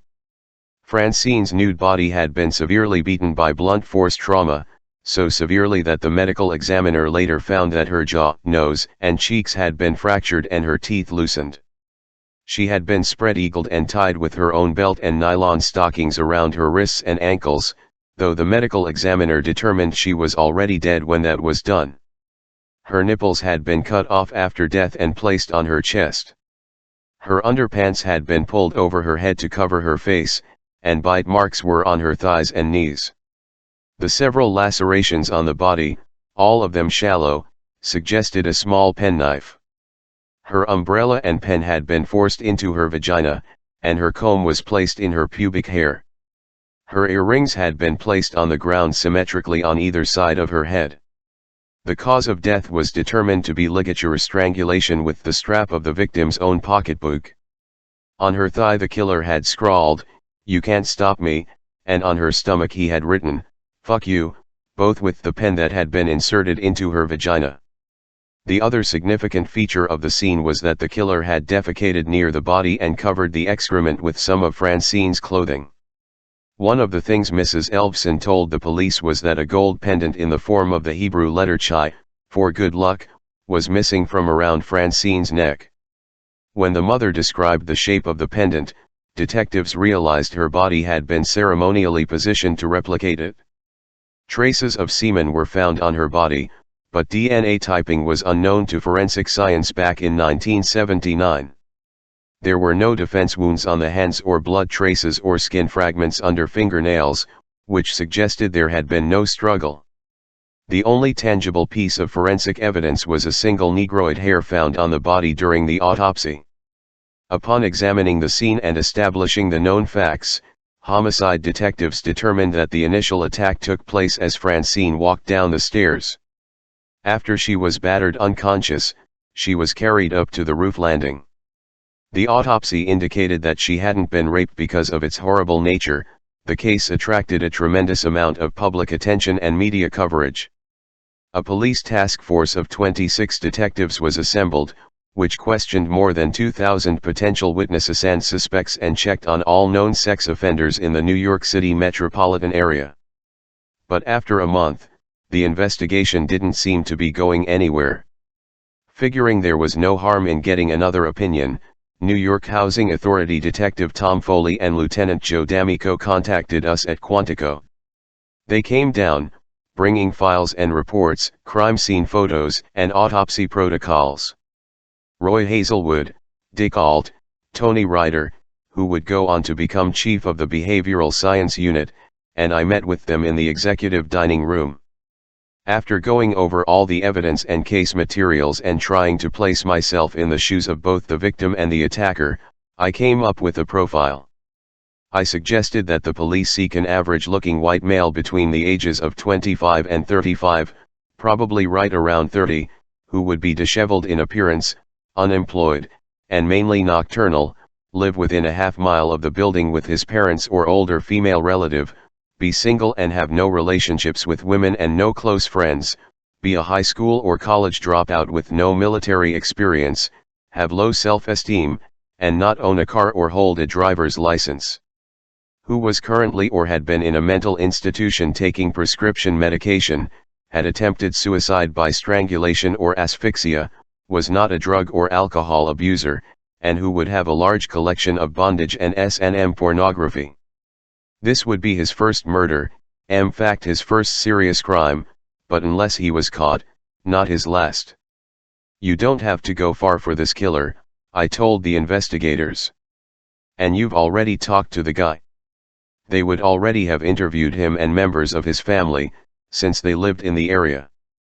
Police would find him cooperative, probably overly so. He might even seek them out, injecting himself into the investigation to make sure it didn't get too close to him. To a lot of people unfamiliar with our techniques, this seemed like a lot of hocus pocus. But if you go through it methodically, you can begin to see how we come up with our impressions and recommendations. The first thing we decided was that this was a crime of opportunity, a spontaneous event. Francine's parents told us that she sometimes took the elevator and sometimes walked the stairs. There was no way to predict what her preference would be on any given morning. If the killer had been lying in wait for her in the stairwell, he might have missed her altogether and, in any event, would likely have run into other people before seeing Francine. Everything used in the attack and on the victim's body belonged to the victim. The killer had brought nothing to the scene, other than perhaps the small pocket knife. He had no weapons or rape kit. He had not stalked her or gone to the scene with the intention of committing the crime. This, in turn, led us to the next conclusion. If the unsub had not gone to the building with the intention of committing this crime, he must have been there for some other reason. And for him to have been there before 7 a.m. and to have run into Francine on the stairwell, he must have either lived in the building, worked there, or knew his way around pretty well. This could have meant a mailman or telephone company or Con Ed worker, though I thought that unlikely since we had no witness reports, and someone in that situation would not have been able to take the time he clearly spent with her. After the initial attack on the stairs, he knew he could take her up to the roof landing without much fear of being interrupted. Also, since no one in the building saw anything or anyone unusual, he must have fit in. Francine did not scream or struggle, so she probably knew him, at least by sight, and no one noticed anyone strange or menacing going into or out of the building that morning. Because of the sexual nature of the attack, we felt confident we were dealing with a man in her general age range. We stated the range to between 25 and 35, probably right around the middle. I was willing to rule out the 15-year-old who found the wallet, as well as his 40-year-old father, based solely on this. Based on my experience, I could not imagine someone of that age treating the body this way. Even Monty Rissell, an extremely precocious serial rapist, had not behaved in this manner. This advanced a sexual fantasy would take years to develop. Also, the 15-year-old was black. Even though the examination of the body had turned up the negroid hair, I was convinced we were dealing with a white killer. Very rarely did we see this type of crime cross racial lines, and when we did, there was usually other evidence to substantiate it. There was none in this case, and I had seldom, if ever, seen this kind of mutilation from a black subject. A black former janitor in the building who had never returned his keys was considered a good suspect, but I didn't think it would be him both because of this behavioral consideration and the fact that some of the tenants would have been sure to notice him. How did I account for that hair connecting the crime to a black unsub? The police wanted to know. I couldn't, which made me somewhat uncomfortable, but I was still sure enough I was right to stand by it. This was a high-risk crime and a low-risk victim. She had no boyfriends, was neither a prostitute, a drug taker, a beautiful child in an open environment, nor was she in a bad neighborhood away from home. The building was about 50% black, 40% white, and 10% Hispanic. No other similar crimes had been reported here or anywhere else in the neighborhood. Any attacker could have chosen a much safer place to commit a sexual crime. This, combined with the lack of advance preparation, pointed to a disorganized offender. A combination of other factors, taken together, gave me an even clearer picture of the type of person who had killed Francine Elvson. There had been rather horrible sexual mutilation and masturbation over the body, but no intercourse. The penetration with the umbrella and pen were acts of sexual substitution. Quite clearly, the adult male we were looking for was an insecure, sexually immature, and inadequate individual. The masturbation suggested this was the acting out of some ritual he had been fantasizing about for some time. The masturbatory fantasy would have been fueled by rough bondage and sadomasochistic pornography, also a hallmark of a sexually inadequate male. Remember, he had tied her up after unconsciousness or death.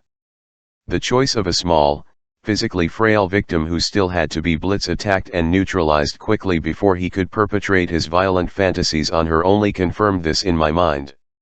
Had he carried out his sadistic acts on a living, conscious victim, it would have been a different story as to personality.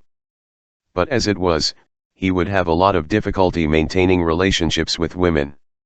If he dated at all, which I doubted, he would seek out much younger women whom he'd have a better shot at dominating or controlling.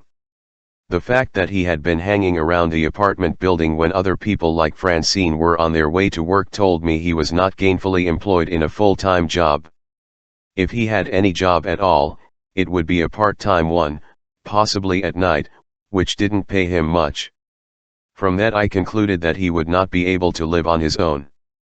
Unlike a lot of slicker types of killers, this guy would not be fully able to hide his weirdness from peers, which would mean he would not have many friends and wouldn't live with a roommate. He would probably be nocturnal and wouldn't care much about his appearance. Since he wouldn't living with friends and could not afford a place of his own, he would be living with his parents, or more likely, I felt, a single parent or older female relative such as a sister or an aunt. He would not be able to afford an automobile, which meant he either took public transportation to the building, walked, or lived there. I didn't see him taking a bus to get there so early in the morning, which then suggested that he lived in the building or within, say, a half mile. Then there was the placement of the various ritual objects, the severed nipples, the earrings, the positioning of the body itself. This type of compulsiveness amidst this frenzy of disorganized mayhem told me my prey had some deep psychological and psychiatric problems. I expected him to be on, or at least to have been on, some kind of prescription medication. That and the fact that the crime took place in early morning indicated that alcohol wasn't a factor with this person. Whatever his instability or psychosis was, it was getting worse and would have been noticeable to those around him. Previous suicide attempts, particularly involving asphyxiation, the method of killing he had used on Francine, were a possibility. I was betting he either was, or had been, in a mental institution. I ruled out any military experience because of this and thought he would be either a high school or college dropout with a history of unfulfilled ambitions. I was reasonably sure this was a first murder for this guy, but if he got away with it, it wouldn't be his last. I didn't expect him to strike again right away. This crime would be enough to hold him for weeks or months. But eventually, when the circumstances were favorable and the victim of opportunity again presented herself, he would strike again.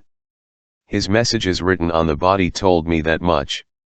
His placing the victim in the degrading, ritualistic posture told me he didn't have much remorse about the crime. Had her body been covered, I might have thought that placing her underpants over her face was a sign that he was somewhat sorry and wanted to leave her with some dignity, but that was negated by the exposure of the body. So the covered face was more in the line of depersonalizing and degrading her than any act of concern. Interestingly, he did use her clothing to cover up his own feces. Had he defecated at the scene and left it exposed, this could have been interpreted as part of his ritual fantasy or a further sign of contempt for this victim in particular or for women in general. But the fact that he covered it indicated either that he was there a long time and had no place else to go or couldn't control his nerves, or both. Based on previous experience, I thought his inability to refrain from defecating at the scene might also be the result of medication.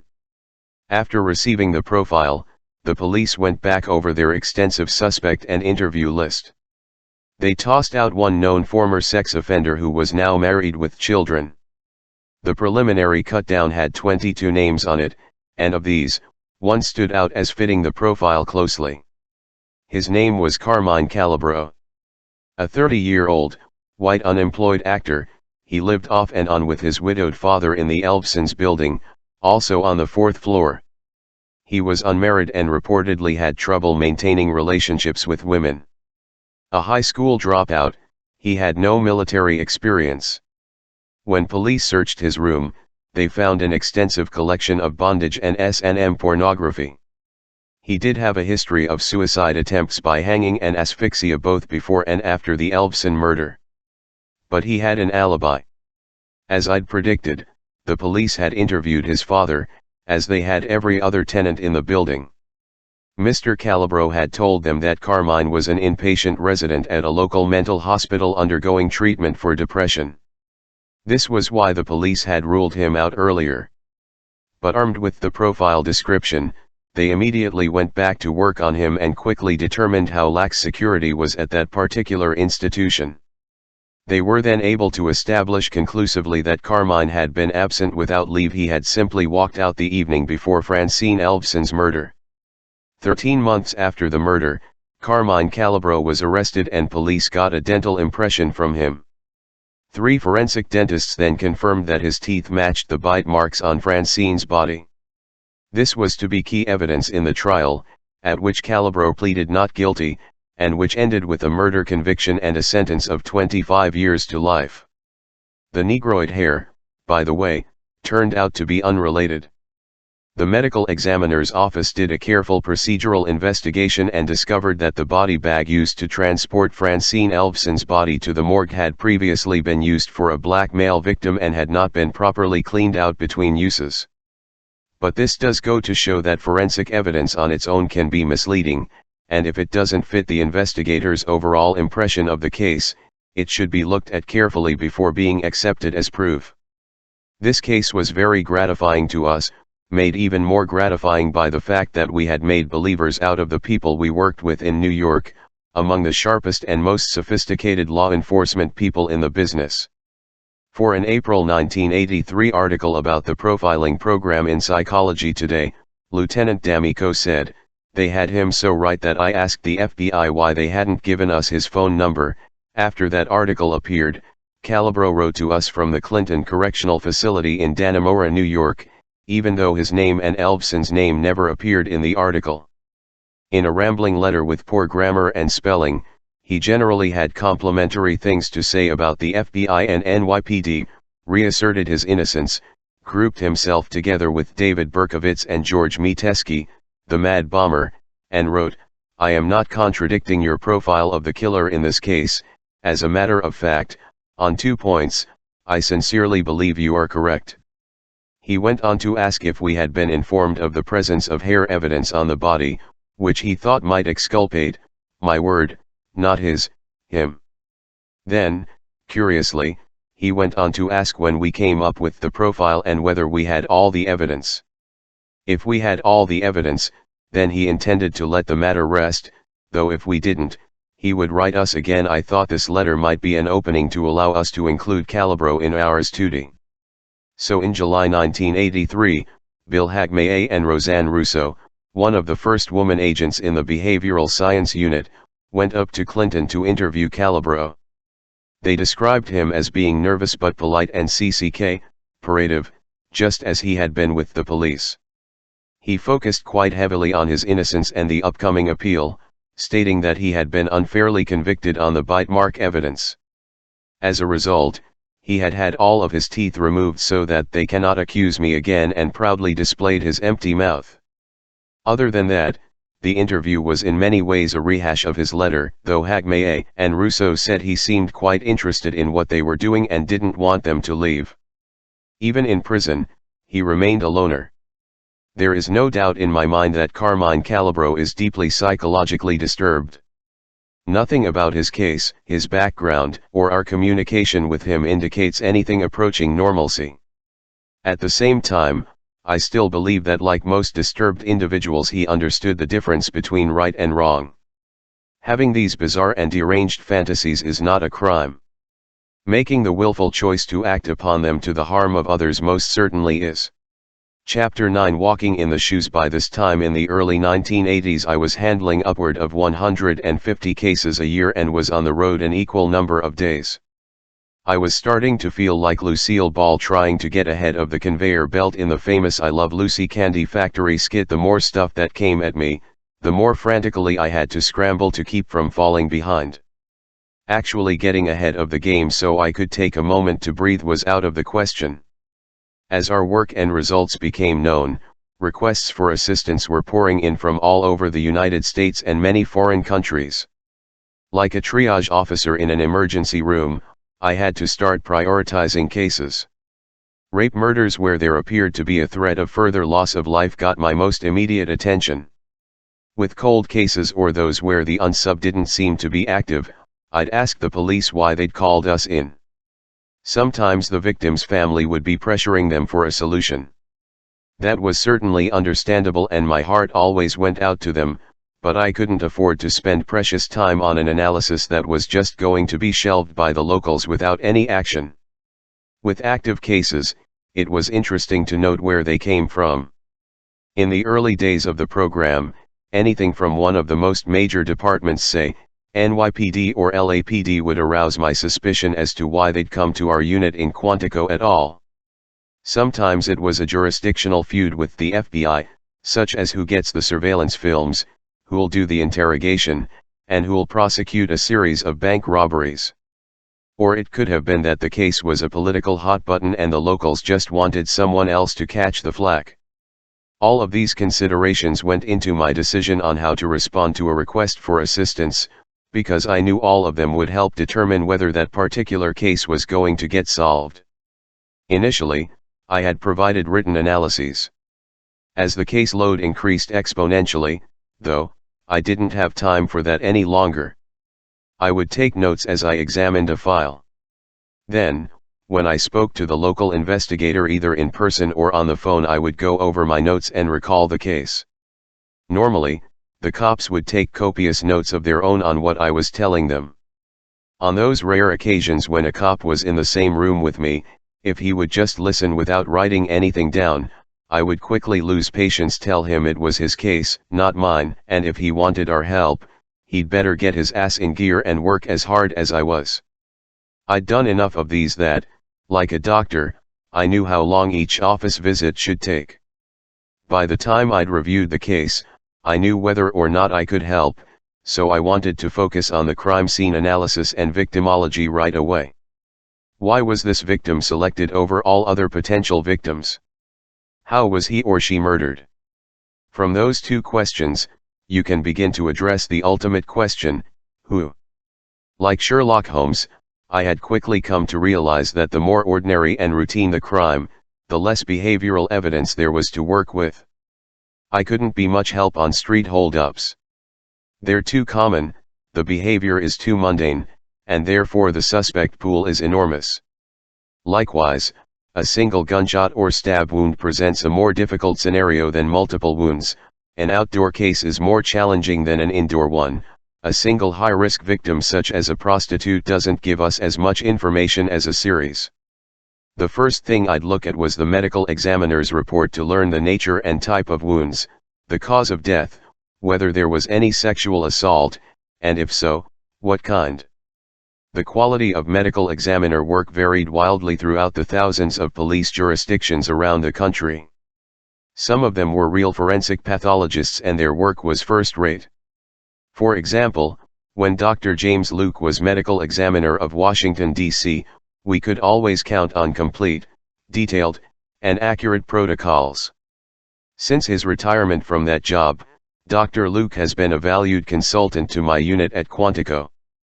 On the other hand, I saw situations in small towns down south where the coroner was the local funeral director. His idea of a post-mortem exam would be to show up at the scene, kick the body, and say, "Yep, that boy's sure dead." After I'd gone through the body-related findings, I'd read the preliminary police report. When the first officer arrived, what did he see? From that point on, it's possible the scene was altered, either by him or someone on the investigative team. It was important to me to be able to visualize the scene as closely as possible to how the offender left it. If it wasn't the way it had been, I wanted to know that. For example, if there was a pillow on the victim's face, who put it there? Was it there when the officer arrived? Did a family member who found the body do it for the sake of dignity? Or was there some other explanation? Finally, I'd look at the crime scene photos and try to complete the picture in my mind. Photographs weren't always of the best quality, particularly back when most departments were still shooting in black and white. So I'd also ask for a schematic drawing of the crime scene with all directions and footprints noted. If detectives had something particular they wanted me to look at, I asked them to write it on the back of the photo, so I wouldn't be influenced by someone else's observation in my first pass-through. By the same token, if they had a particular suspect at the top of their list, I didn't want to know, or I asked them to send it to me in a sealed envelope so I could be objective in my own analysis. It was also important to try to figure out if anything had been taken from the victim or removed from the crime scene. Generally, it was clear if cash or valuables or prominent jewelry was taken, each of which would help point to the offender's motive. Other items are not always so easy to track. When an officer or detective would tell me that nothing was taken, I'd ask, "How do you know? Do you mean to tell me that if I brought or a single pair of panties from your wife's or girlfriend's drawer, you'd be able to tell? Because if so, you're a sick puppy." Something as subtle as a barrette or lock of hair could be missing, and that would be difficult to trace. The mere fact that nothing appeared to be missing was never a definitive finding in my mind. And when we'd eventually catch an offender and search his premises, we'd often find certain souvenirs. It was clear from early on that a lot of folks, both inside the bureau and out, really didn't understand what we were all about. This was brought home to me during a 2-week homicide school Bob Ressler and I were teaching in New York in 1981. There were about 100 detectives, mainly from NYPD but also from jurisdictions all over the New York metropolitan area.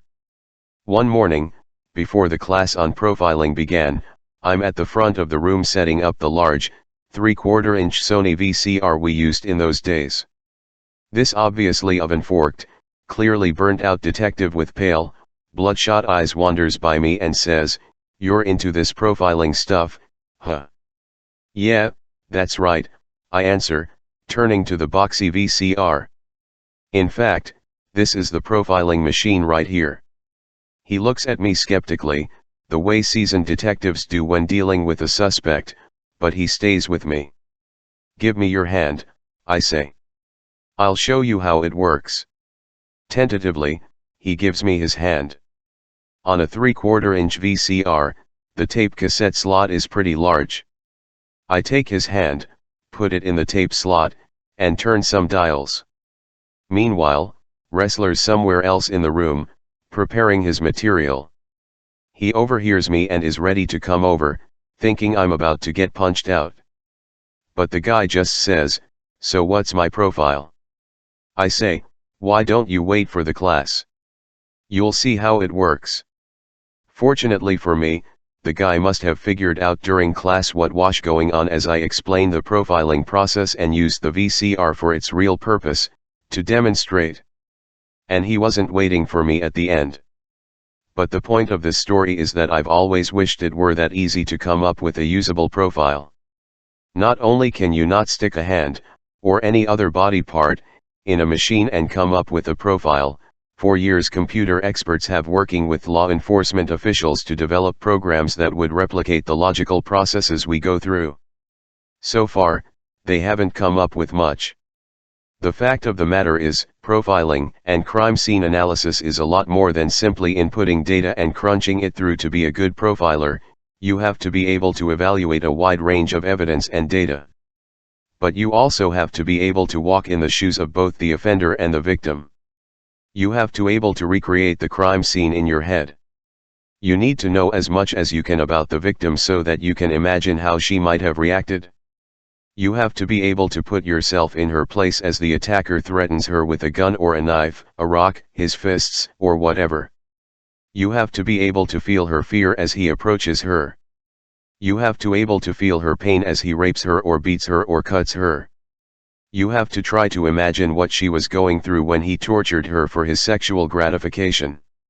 You have to understand what it's like to scream in terror and agony, realizing that it won't help, that it won't get him to stop. You have to know what it was like. And that is a heavy burden to have to carry, especially when the victim is a child or elderly. When the director and cast of The Silence of the Lambs came to Quantico to prepare for filming, I brought Scott Glenn, who played Jack Crawford, the special agent some say was based on me, into my office. Glenn was a pretty liberal guy who had strong feelings on rehabilitation, redemption, and the fundamental goodness of people. I showed him some of the gruesome crime scene photos we worked with every day. I let him experience recordings made by killers while they were torturing their victims. I made him listen to one of 2 teenage girls in Los Angeles being tortured to death in the back of a van by 2 thrill-seeking killers who had recently been let out of prison. Glenn wept as he listened to the tapes. He said to me, "I had no idea there were people out there who could do anything like this." An intelligent, compassionate father with 2 girls of his own, Glenn said that after seeing and hearing what he did in my office, he could no longer oppose the death penalty. The experience in Quantico changed my mind about that for all time. But just as difficult, I have to put myself in the position of the attacker, to think as he thinks, to plan along with him, to understand and feel his gratification in this one moment out of his life in which his pent-up fantasies come true and he is finally in control, completely able to manipulate and dominate another human being. I have to walk in that killer's shoes, too. The 2 men torturing and killing the teenage girls in the van were named Lawrence Bittaker and Roy Norris. They even had a nickname for their van, Murder Mac. They met while serving time at the California men's colony at San Luis Obispo. Bittaker was serving time for assault with a deadly weapon. Norris was a convicted rapist. When they discovered their mutual interest in dominating and hurting young women, they realized they were soulmates. And when they were both paroled in 1979, they got together in a Los Angeles motel and laid plans to kidnap, rape, torture, and kill 1 girl of appropriate age for each teen year, 13 through 19. They had already successfully carried out their plans against 5 girls when one managed to escape from them after her rape and go to the police. Norris, the less dominant of the 2, eventually caved into police examination, confessed, and in exchange for immunity from the death sentence, agreed to finger the even more sadistic and aggressive Bittaker. He led police to the various body sites. One, already skeletonized from the California sun, had an ice pick still protruding from the ear. What is notable about this case, aside from the here trending tragedy of these promising lives snuffed out and the utter depravity of torturing young girls, in Norris's words, "for fun," is the different behavioral dynamic when 2 offenders are involved in the same crime. Generally, what we see is one more dominant and one more compliant partner, and often one more organized and one less organized. Serial killers are inadequate types to begin with, and the ones who need partners to carry out their work are the most inadequate of all. As horrible as their crimes were, and Lawrence Bittaker is among the most loathsome and repugnant individuals I have ever come across, they are not, unfortunately, unique. Like Bittaker and Norris, James Russell Odom and James Clayton Lawson Jr. met in prison. It was the mid-1970s and they were both doing time for rape at Atascadero State Mental Hospital in California. Looking back at their records, I would consider Russell Odom a psychopath and Clay Lawson more of a schizophrenic. While at Atascadero, Clay evocatively described to Russell his plans for what he would like to do when he was let out. This included capturing women, cutting off their breasts, removing their ovaries, and sticking knives into their vaginas. He said he was inspired by Charles Manson and his followers. Lawson made it clear that sexual intercourse was not part of his plan. He did not consider this part of doing his thing. Odom, on the other hand, considered intercourse very much his thing and, as soon as he was released, drove his 1974 powder blue Volkswagen Beetle cross-country to Columbia, South Carolina, where Lawson was working as a pipe fitter and living with his parents after parole. VNS7 Beetles, as I've noted, seemed to be the car of choice for serial killers as well as FBI agents without savings at that time. Odom thought that with their related but separate interests, they could make a good team and each do his own thing. Within a few days of Odom's arrival, the two of them go out looking for a victim in the 1974 Ford Comet belonging to Lawson's father. They stop at a 7-Eleven on US Highway 1 and spot a young woman they like working behind the counter. But too many people are around, so they leave and go to a porno movie. I think it's important to underscore here that when they realized they couldn't stage a successful abduction without being resisted or at least witnessed, they left without having committed their intended crime.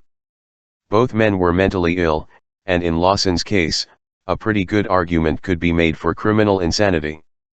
Yet when circumstances did not favor the success of their crime, they refrained from committing it. They were not under such a compulsion that they were compelled to act.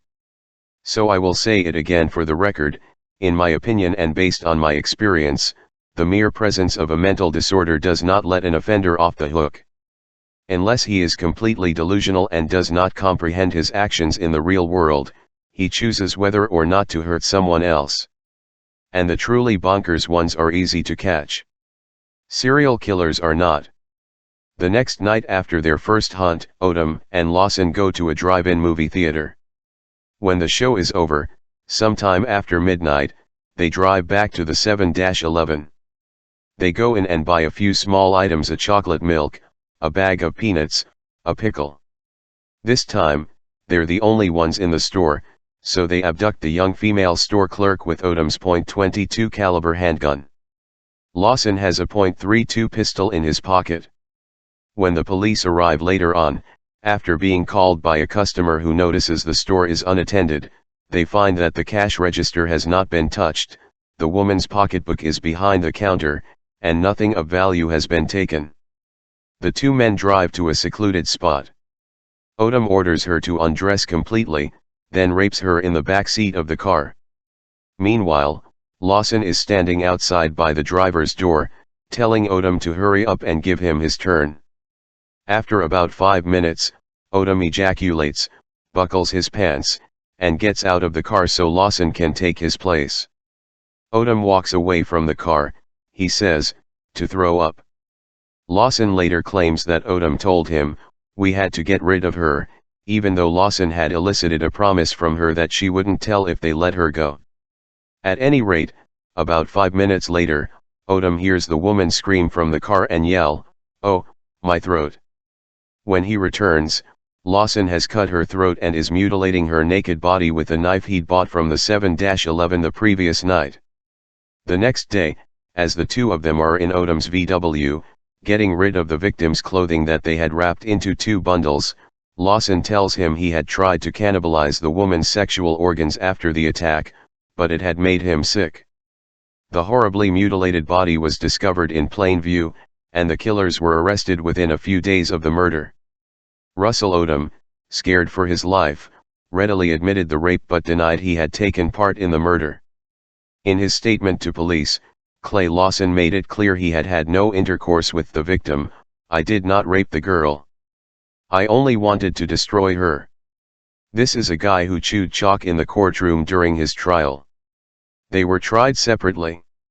Odom received life plus 40 years for rape, unlawful weapon possession, and accessory before and after the fact to murder. Lawson was convicted of first-degree murder and was electrocuted on May 18, 1976. Like Bittaker and Norris, this case is characterized by a mixed presentation of behavior and therefore behavioral evidence because of the participation of 2 distinct personalities. The bodily mutilation is a sign of a disorganized personality type, while the finding of semen in the victim's vagina strongly points to an organized personality. We taught the Odom and Lawson case at Quantico, and it was in the back of my mind when I got a call from Chief John Reeder of the Logan Township, Pennsylvania, Police Department.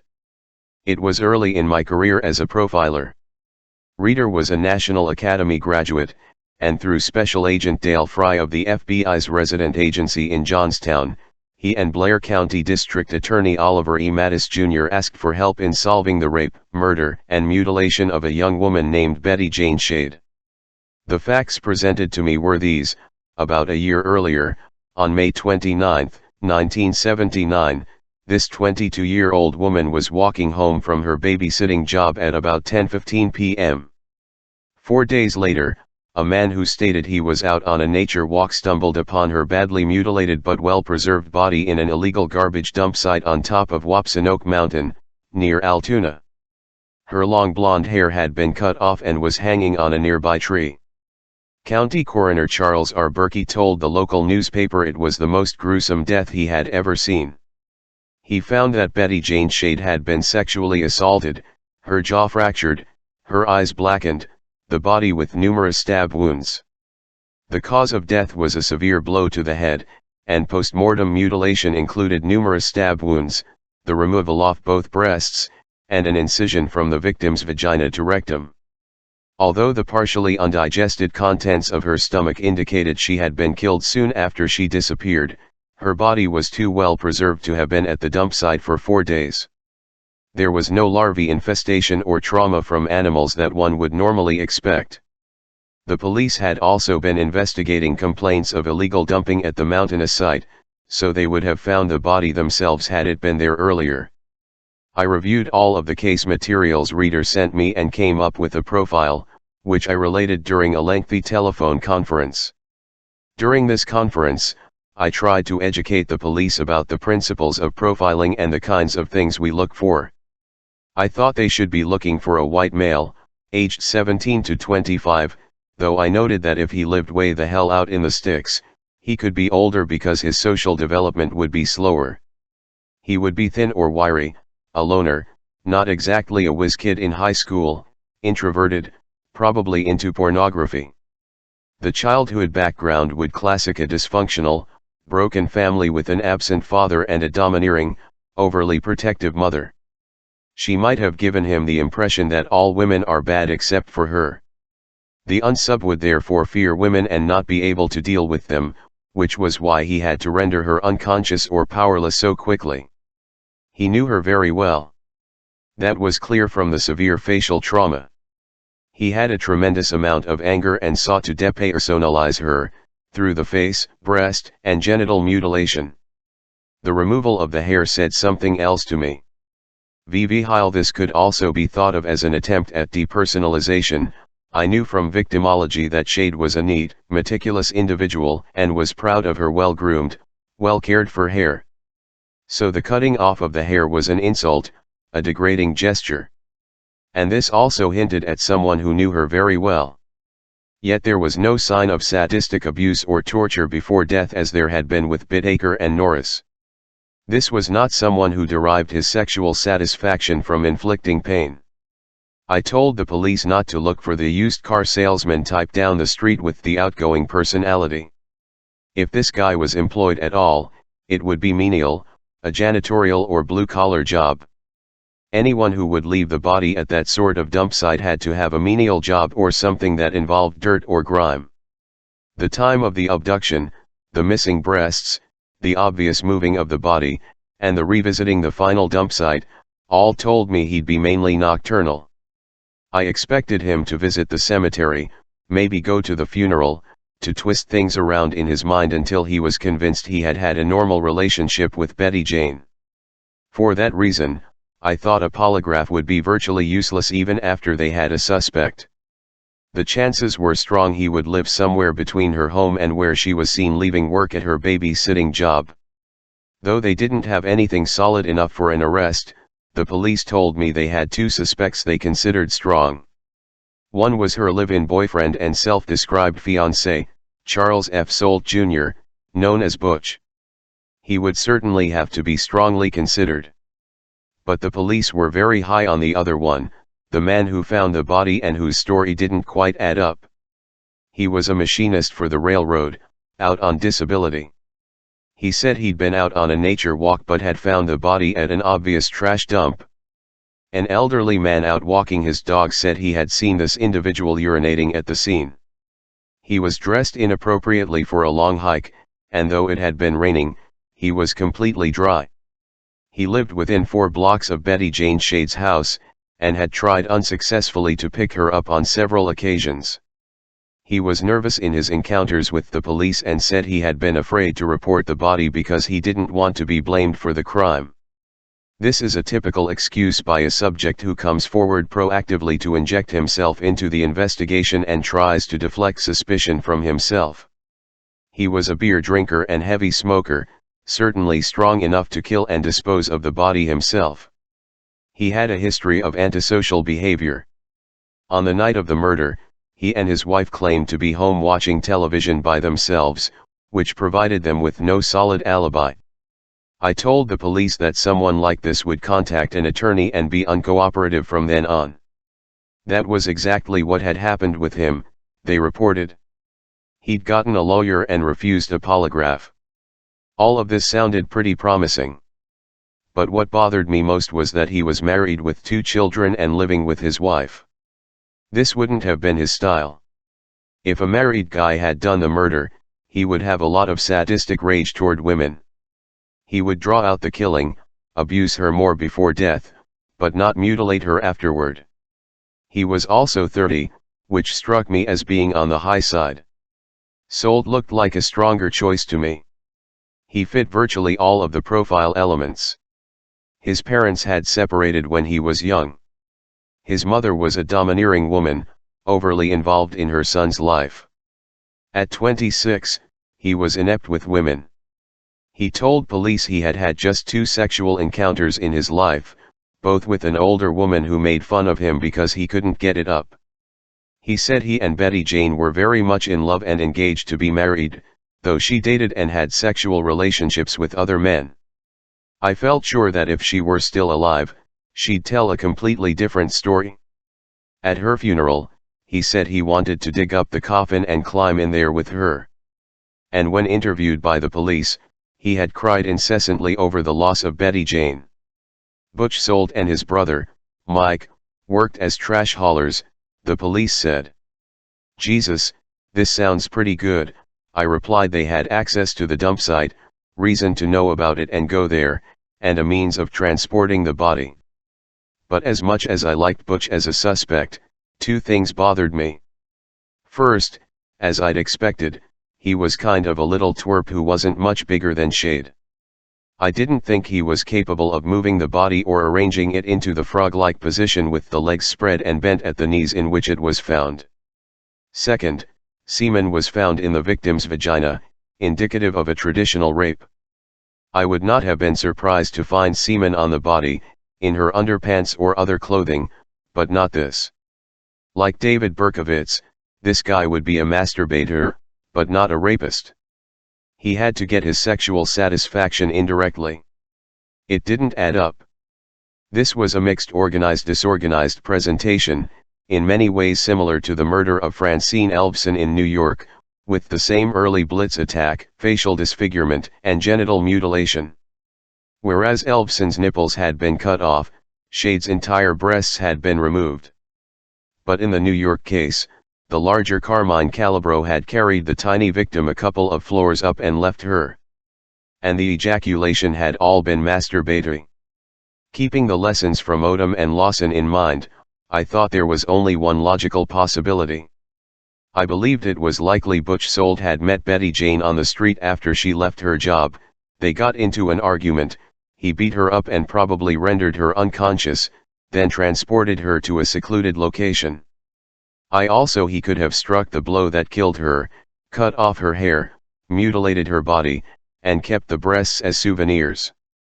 But between the time she was first attacked and the time she was killed, she had been raped, and I didn't think a disorganized, sexually inadequate, mother-dominated young man such as Sold was capable of that. And I didn't think he had moved the body by himself. Butch's brother, Mike, was the logical second suspect.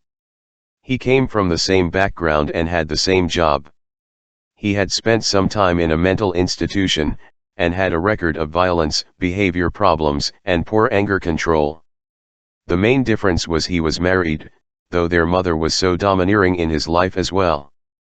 The night Betty Jane Shade was abducted, Mike's wife had been in the hospital having a baby. Her pregnancy was a major stressor, plus it had deprived him of a sexual release. It made perfect sense that after the attack, the panicked Butch had called his brother, who had raped the young woman while Butch looked on, then, after the murder, had helped him dispose of the body. I told the police an indirect, non-threatening approach would be best. Unfortunately, they had already interviewed Butch several times and polygraphed him. As I knew it would, the exam showed no deceit on his part, but inappropriate emotional reactions.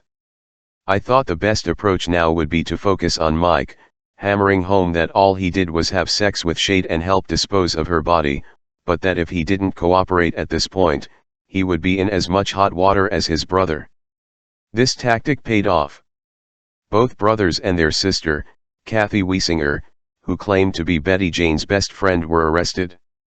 Kathy, according to Mike, had been in on the body disposal as well. So what happened? I believe Butch had been trying to have sex with this sexually attractive, sexually experienced woman, but couldn't. His resentment built up until it didn't take much to set him off. After he attacked Shade, he panicked and called in his brother. But his anger built even further when Mike could have sex with her and he couldn't. His anger continued, and 4 days later he mutilated the body, giving him the final word. One of the victim's breasts was recovered. Mike told police that Butch kept the other one, which didn't surprise me. Wherever he hid it, it was never found.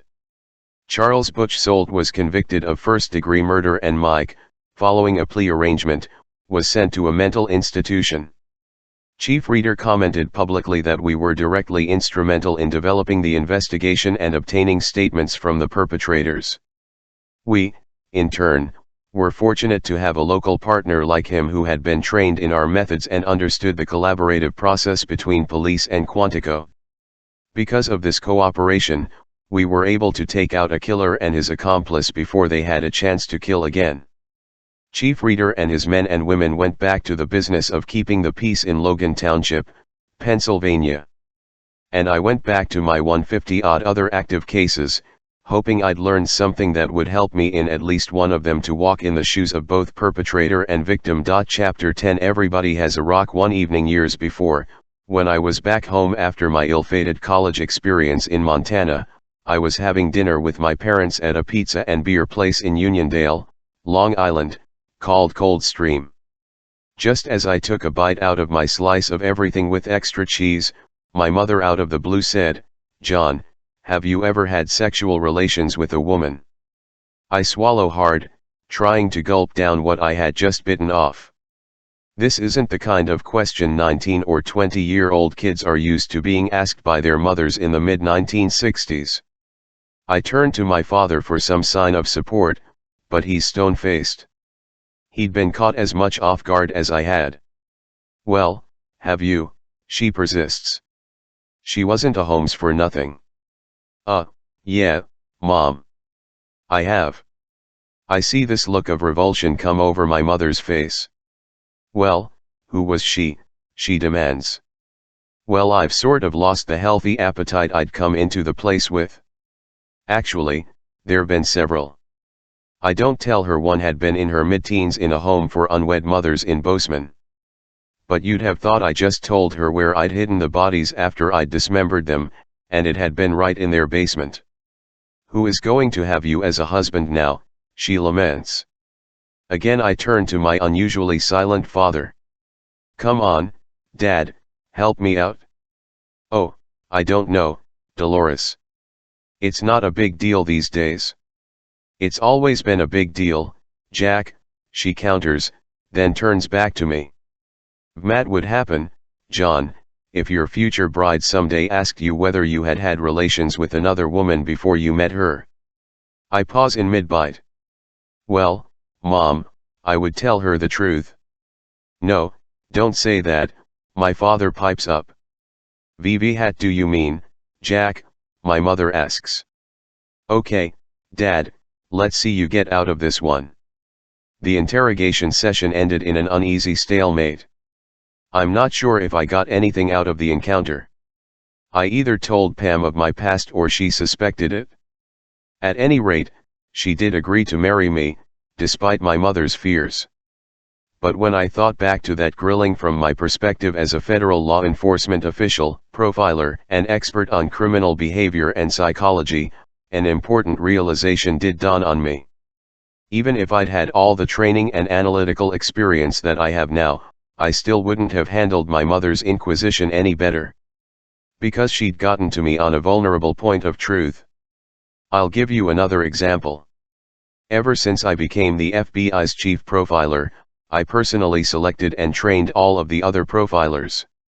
For that reason, I've enjoyed a particularly close and cooperative relationship with all the men and women who've on my team. Most of them have become stars in their own right. But if I could ever be said to have had a true disciple among them, it would be Greg Cooper. Greg left a prestigious job as chief of police in a town in Utah while still in his early 30s and joined the FBI after hearing Ken Lanning and Bill Hagmaier speak at a law enforcement seminar. He distinguished himself in the Seattle field office, but always had the dream of coming to Quantico to work in behavioral science. He had requested and studied all of my profiling and analysis of the Green River Killer, and when I flew out to Seattle to appear on a viewer participation television special called Manhunt Live, Greg volunteered to be my chauffeur and guide. When I became chief of the reorganized investigative support unit, Greg was working in an FBI resident agency in Orange County, California, and living in Laguna Niguel. I brought him back to Quantico, where he became an outstanding performer. When he first came into the unit, Greg was assigned to share an underground, windowless office with Jana Monroe, a former police officer and homicide detective in California before she became a special agent who, among her many other fine qualities, happens to be a smashingly attractive blonde. In other words, she puts it all together. Now, not too many men would find this a hardship assignment, but Greg happens to be a devout Mormon, a very straight and devoted family man with 5 lovely children and a stunning wife named Rhonda, to whom it was a major sacrifice to move from their sunny California paradise to sleepy, hot, and humid Virginia. Every time she asked ATM_LT his office mate, Greg would hem and haw and try to change the subject. Finally, about 6 months after he'd been on the job for us, Greg brings Rhonda to the unit Christmas party. I'm not there because I'm working a case out of town, but the naturally vivacious Jana is. And typical for her in a party situation, she's wearing a subtle, understated, short, and form-fitting bright red dress with a plunging neckline. When I get back, Jim Wright, the unit's second-in-command who has taken over for me as profiling program manager, tells me there were real fireworks between Rhonda and Greg after the party. She's none too happy about his spending his days in such close confines with a beautiful, tough, charming agent who knows her way around a firing range and dance floor with equal facility. So I have my secretary get Greg out of a meeting and tell him I want to see him right away. He gets to my office looking somewhat concerned. He's only been here 6 months, this unit has been his dream, and he really wants to make good. I look up from my desk and say, "Close the door, Greg." "Sit down," he does, even more disturbed by my tone of voice. "I just got off the phone with Rhonda," I continue.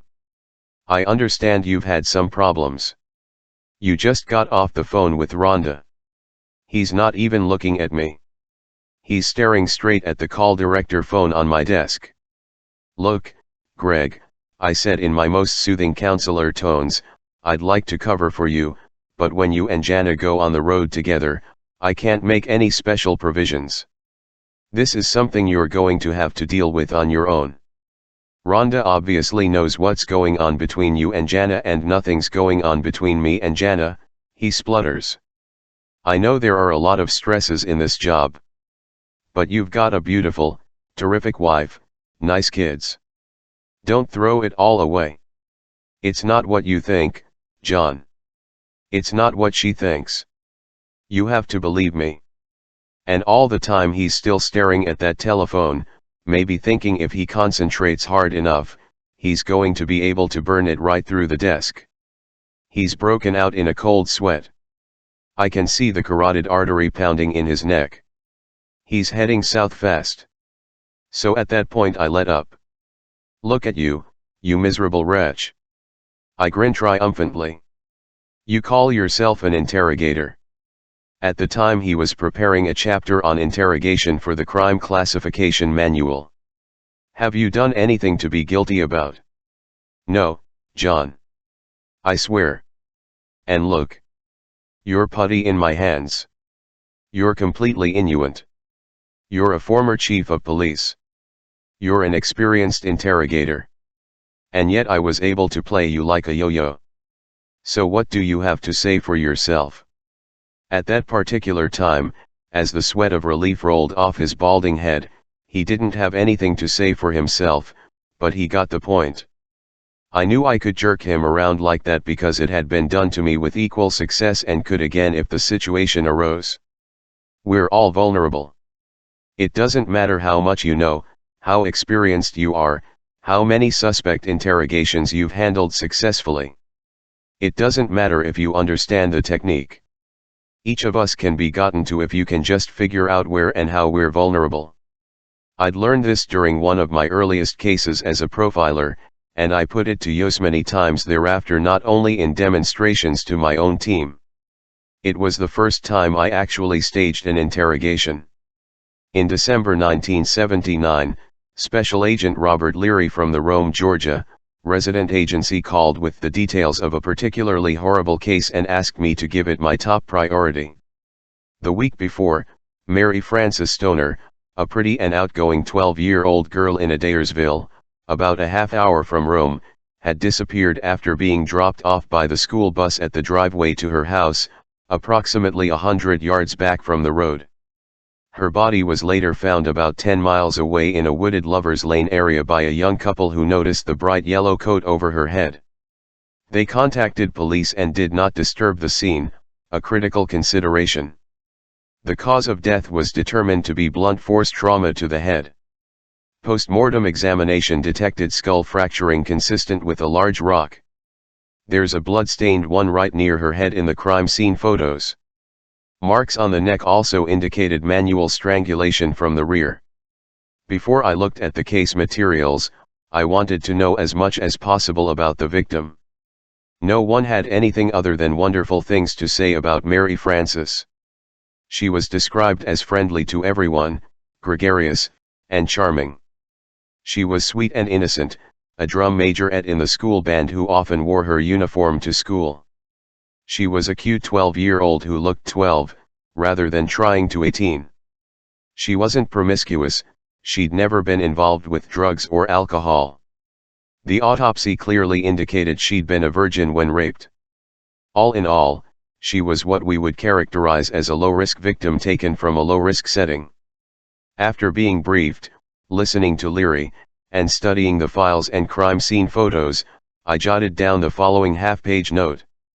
Profile: sex, age mid-20s, late 20s, marital, married, problems or divorced, military, dishonorable, medical occupation, blue collar, electrician, IQ average, above average, education H.S at most, dropout, criminal record, arson, rape, personality, confident, cocky, past polygraph, color vehicle, black or blue, interrogate direct, projection. This was a rape of opportunity, and the murder had not been planned or intended. The disheveled appearance of the clothing on the body indicated that Mary Frances had been forced to undress, then was allowed to redress hurriedly after the rape. I could see from the photos that one shoe was untied, and the report noted bleeding in her panties. No debris was on her back, behind, or feet, which suggested she was raped in a car, not on the wooded ground where her body was found. Looking intently at the rather routine crime scene photos, I began to understand what had happened. I could imagine the whole thing.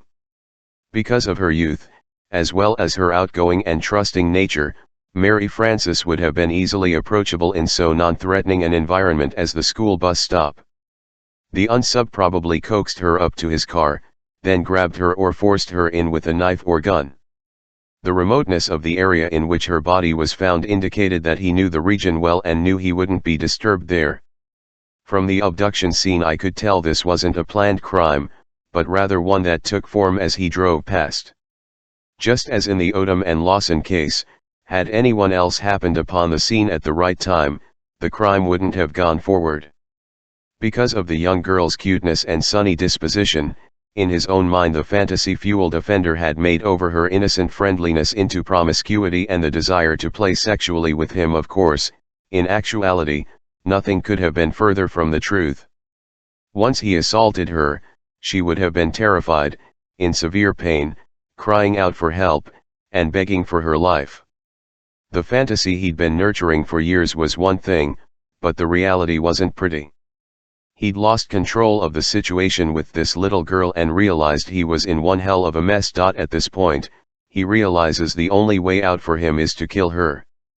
But since she's in fear for her life, controlling her is much more difficult than he'd imagined. So to make it easier on himself, to make her more cooperative and compliant, he tells her to get dressed quickly and he'll let her go. Either he'll let her run away or maybe he'll tie her to a tree and leave the scene himself. But as soon as she turns her back on him, he comes up behind her and strangles her. He's probably able to render her unconscious, but strangulation requires a lot of upper body strength. He wasn't able to control her before, and he can't finish the job. He drags her under a tree, picks up the nearest large rock he can find, and drops it down on her head 3 or 4 times, killing her.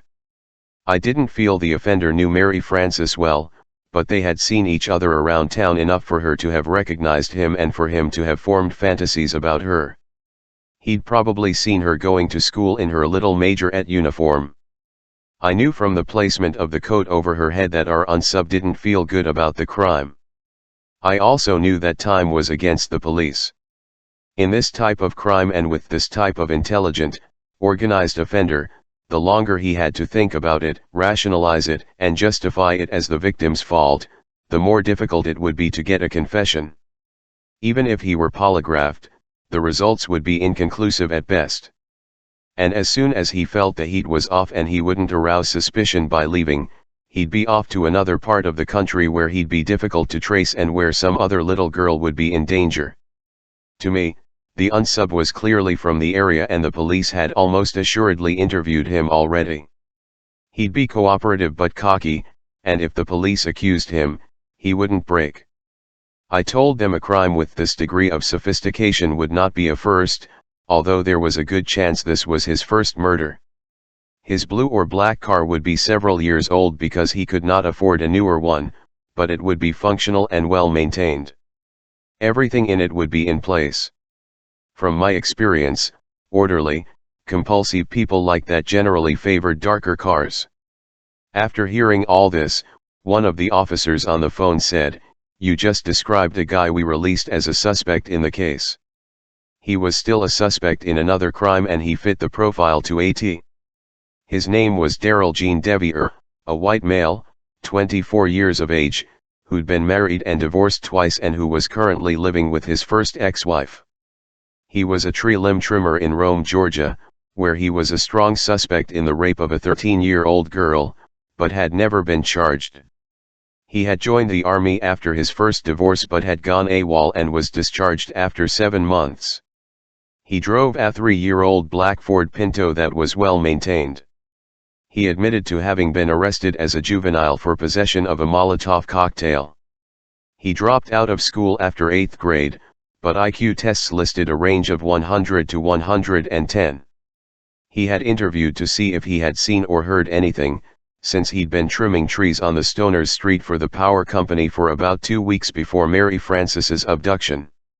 The police told me he was scheduled for a polygraph that very day.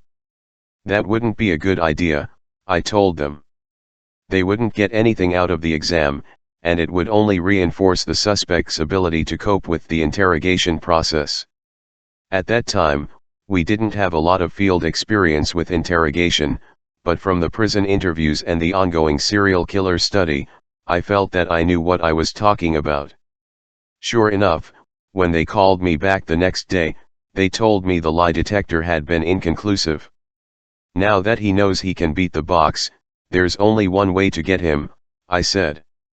Stage the interrogation at the police station at night. The suspect will feel more comfortable initially, making him more vulnerable to questioning. This will also give him a message about your seriousness and dedication. He knows there isn't an arbitrary breakpoint like lunch or dinner, and he knows he's not going to be hung out as a media trophy if he caves in. Have the local police and the FBI's Atlanta field office carry out the interrogation together to show a united front and to imply that the full weight of the government of the United States is against him. Pile up stacks of file folders on tables in front of him with his name on them, even if they're just full of blank pages.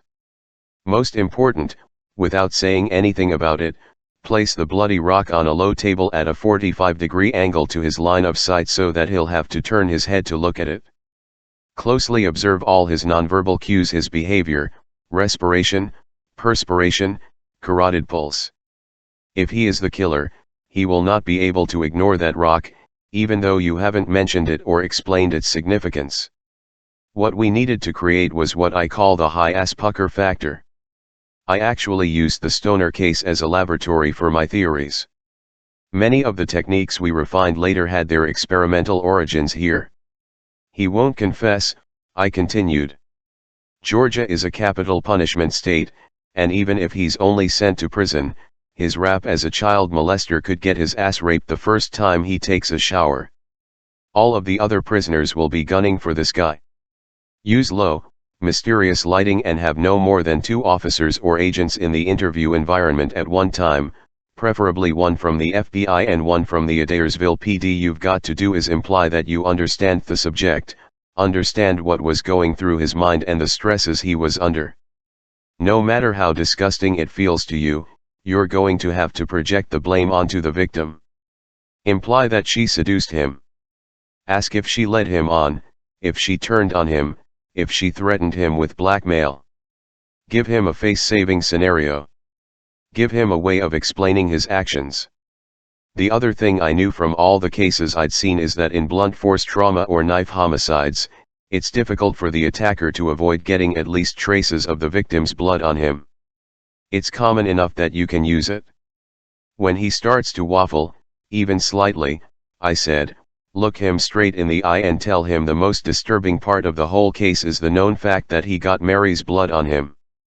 We know you got blood on you, Jean, on your hands, on your clothing. The question for us isn't did you do it? We know you did. The question is why. We think we know why and we understand. All you have to do is tell us if we're right. And that was exactly how it went down. They bring Devier in. He looks instantly at the rock, starts perspiring and breathing heavily. His language is completely different from the previous interviews, tentative, defensive. The interrogators project blame and responsibility onto the girl, and when he looks as if he's going with it, they bring up the blood. This really upsets him. You can often tell you've got the right guy if he shuts up and starts listening intently as you speak. An innocent guy will yell and scream. And even if a guilty guy yells and screams to make you think he's innocent, you can tell the difference. He admits to the rape and agrees with the interrogator that she threatened him. Bob Leary tells him they know he didn't plan on killing her. If he had, he would have used something more efficient than the rock.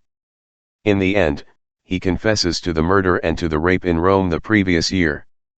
Darrell Jean Devier was tried for the rape and murder of Mary Frances Stoner, convicted, and sentenced to death. He was executed in the Georgia electric chair on May 18, 1995, almost 16 years after the murder and his arrest. That's almost 4 more years than Mary Frances had on Earth. The key to this type of interrogation, I found, is to be creative, to use your imagination. I had to ask myself, what would get to me if I were the one who did it? We're all vulnerable. It's going to be a different thing for each of us. In my case, with my sloppy bookkeeping, my SAC could probably call me in, have me see one of my expense vouchers on his desk, and make me sweat. But there's always something. Everybody has a rock. The lessons learned in the Devier case can have applications far beyond the sick world of sexual murder. Whether it's embezzlement, public corruption, a mob investigation, a fencing scheme, or a corrupt union you have to penetrate, it doesn't matter, the principles are going to be the same. What I would advise in any of these types of cases would be to target whomever you deem to be the weakest link, figure out a way to bring him in and let him see what he's up against, then win his cooperation in going after the others.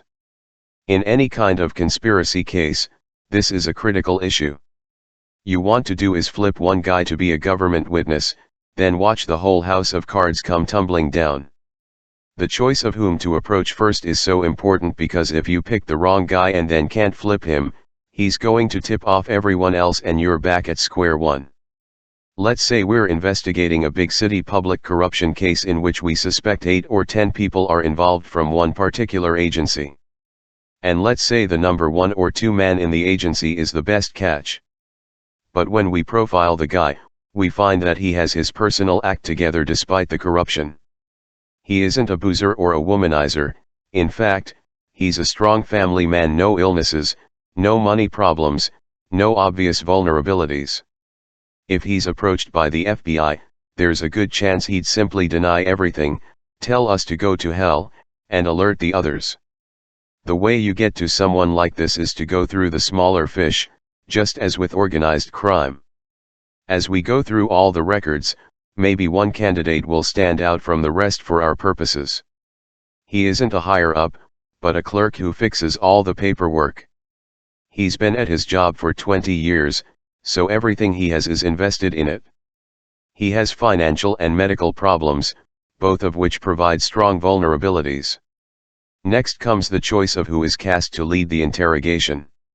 My preference is usually for someone a little older and more authoritative than the subject, a sharp dresser with a commanding appearance, someone who can be friendly and outgoing and make the subject relax, but become absolutely serious and directed as soon as circumstances call for it. If there's a holiday coming up in the next few weeks, or perhaps the subject's birthday or anniversary, I advise postponing the interrogation to take advantage of that. If you get him in the room and he realizes that, if he doesn't cooperate, this might be the last holiday season he'll be spending with his family, that can give you some added leverage. Staging can be just as effective in dealing with a nonviolent offender as it was in the Stoner murder case. For any large or ongoing investigation, I suggest concentrating all of your materials into one place, whether or not this was actually done for the case. For example, if you take over a conference room for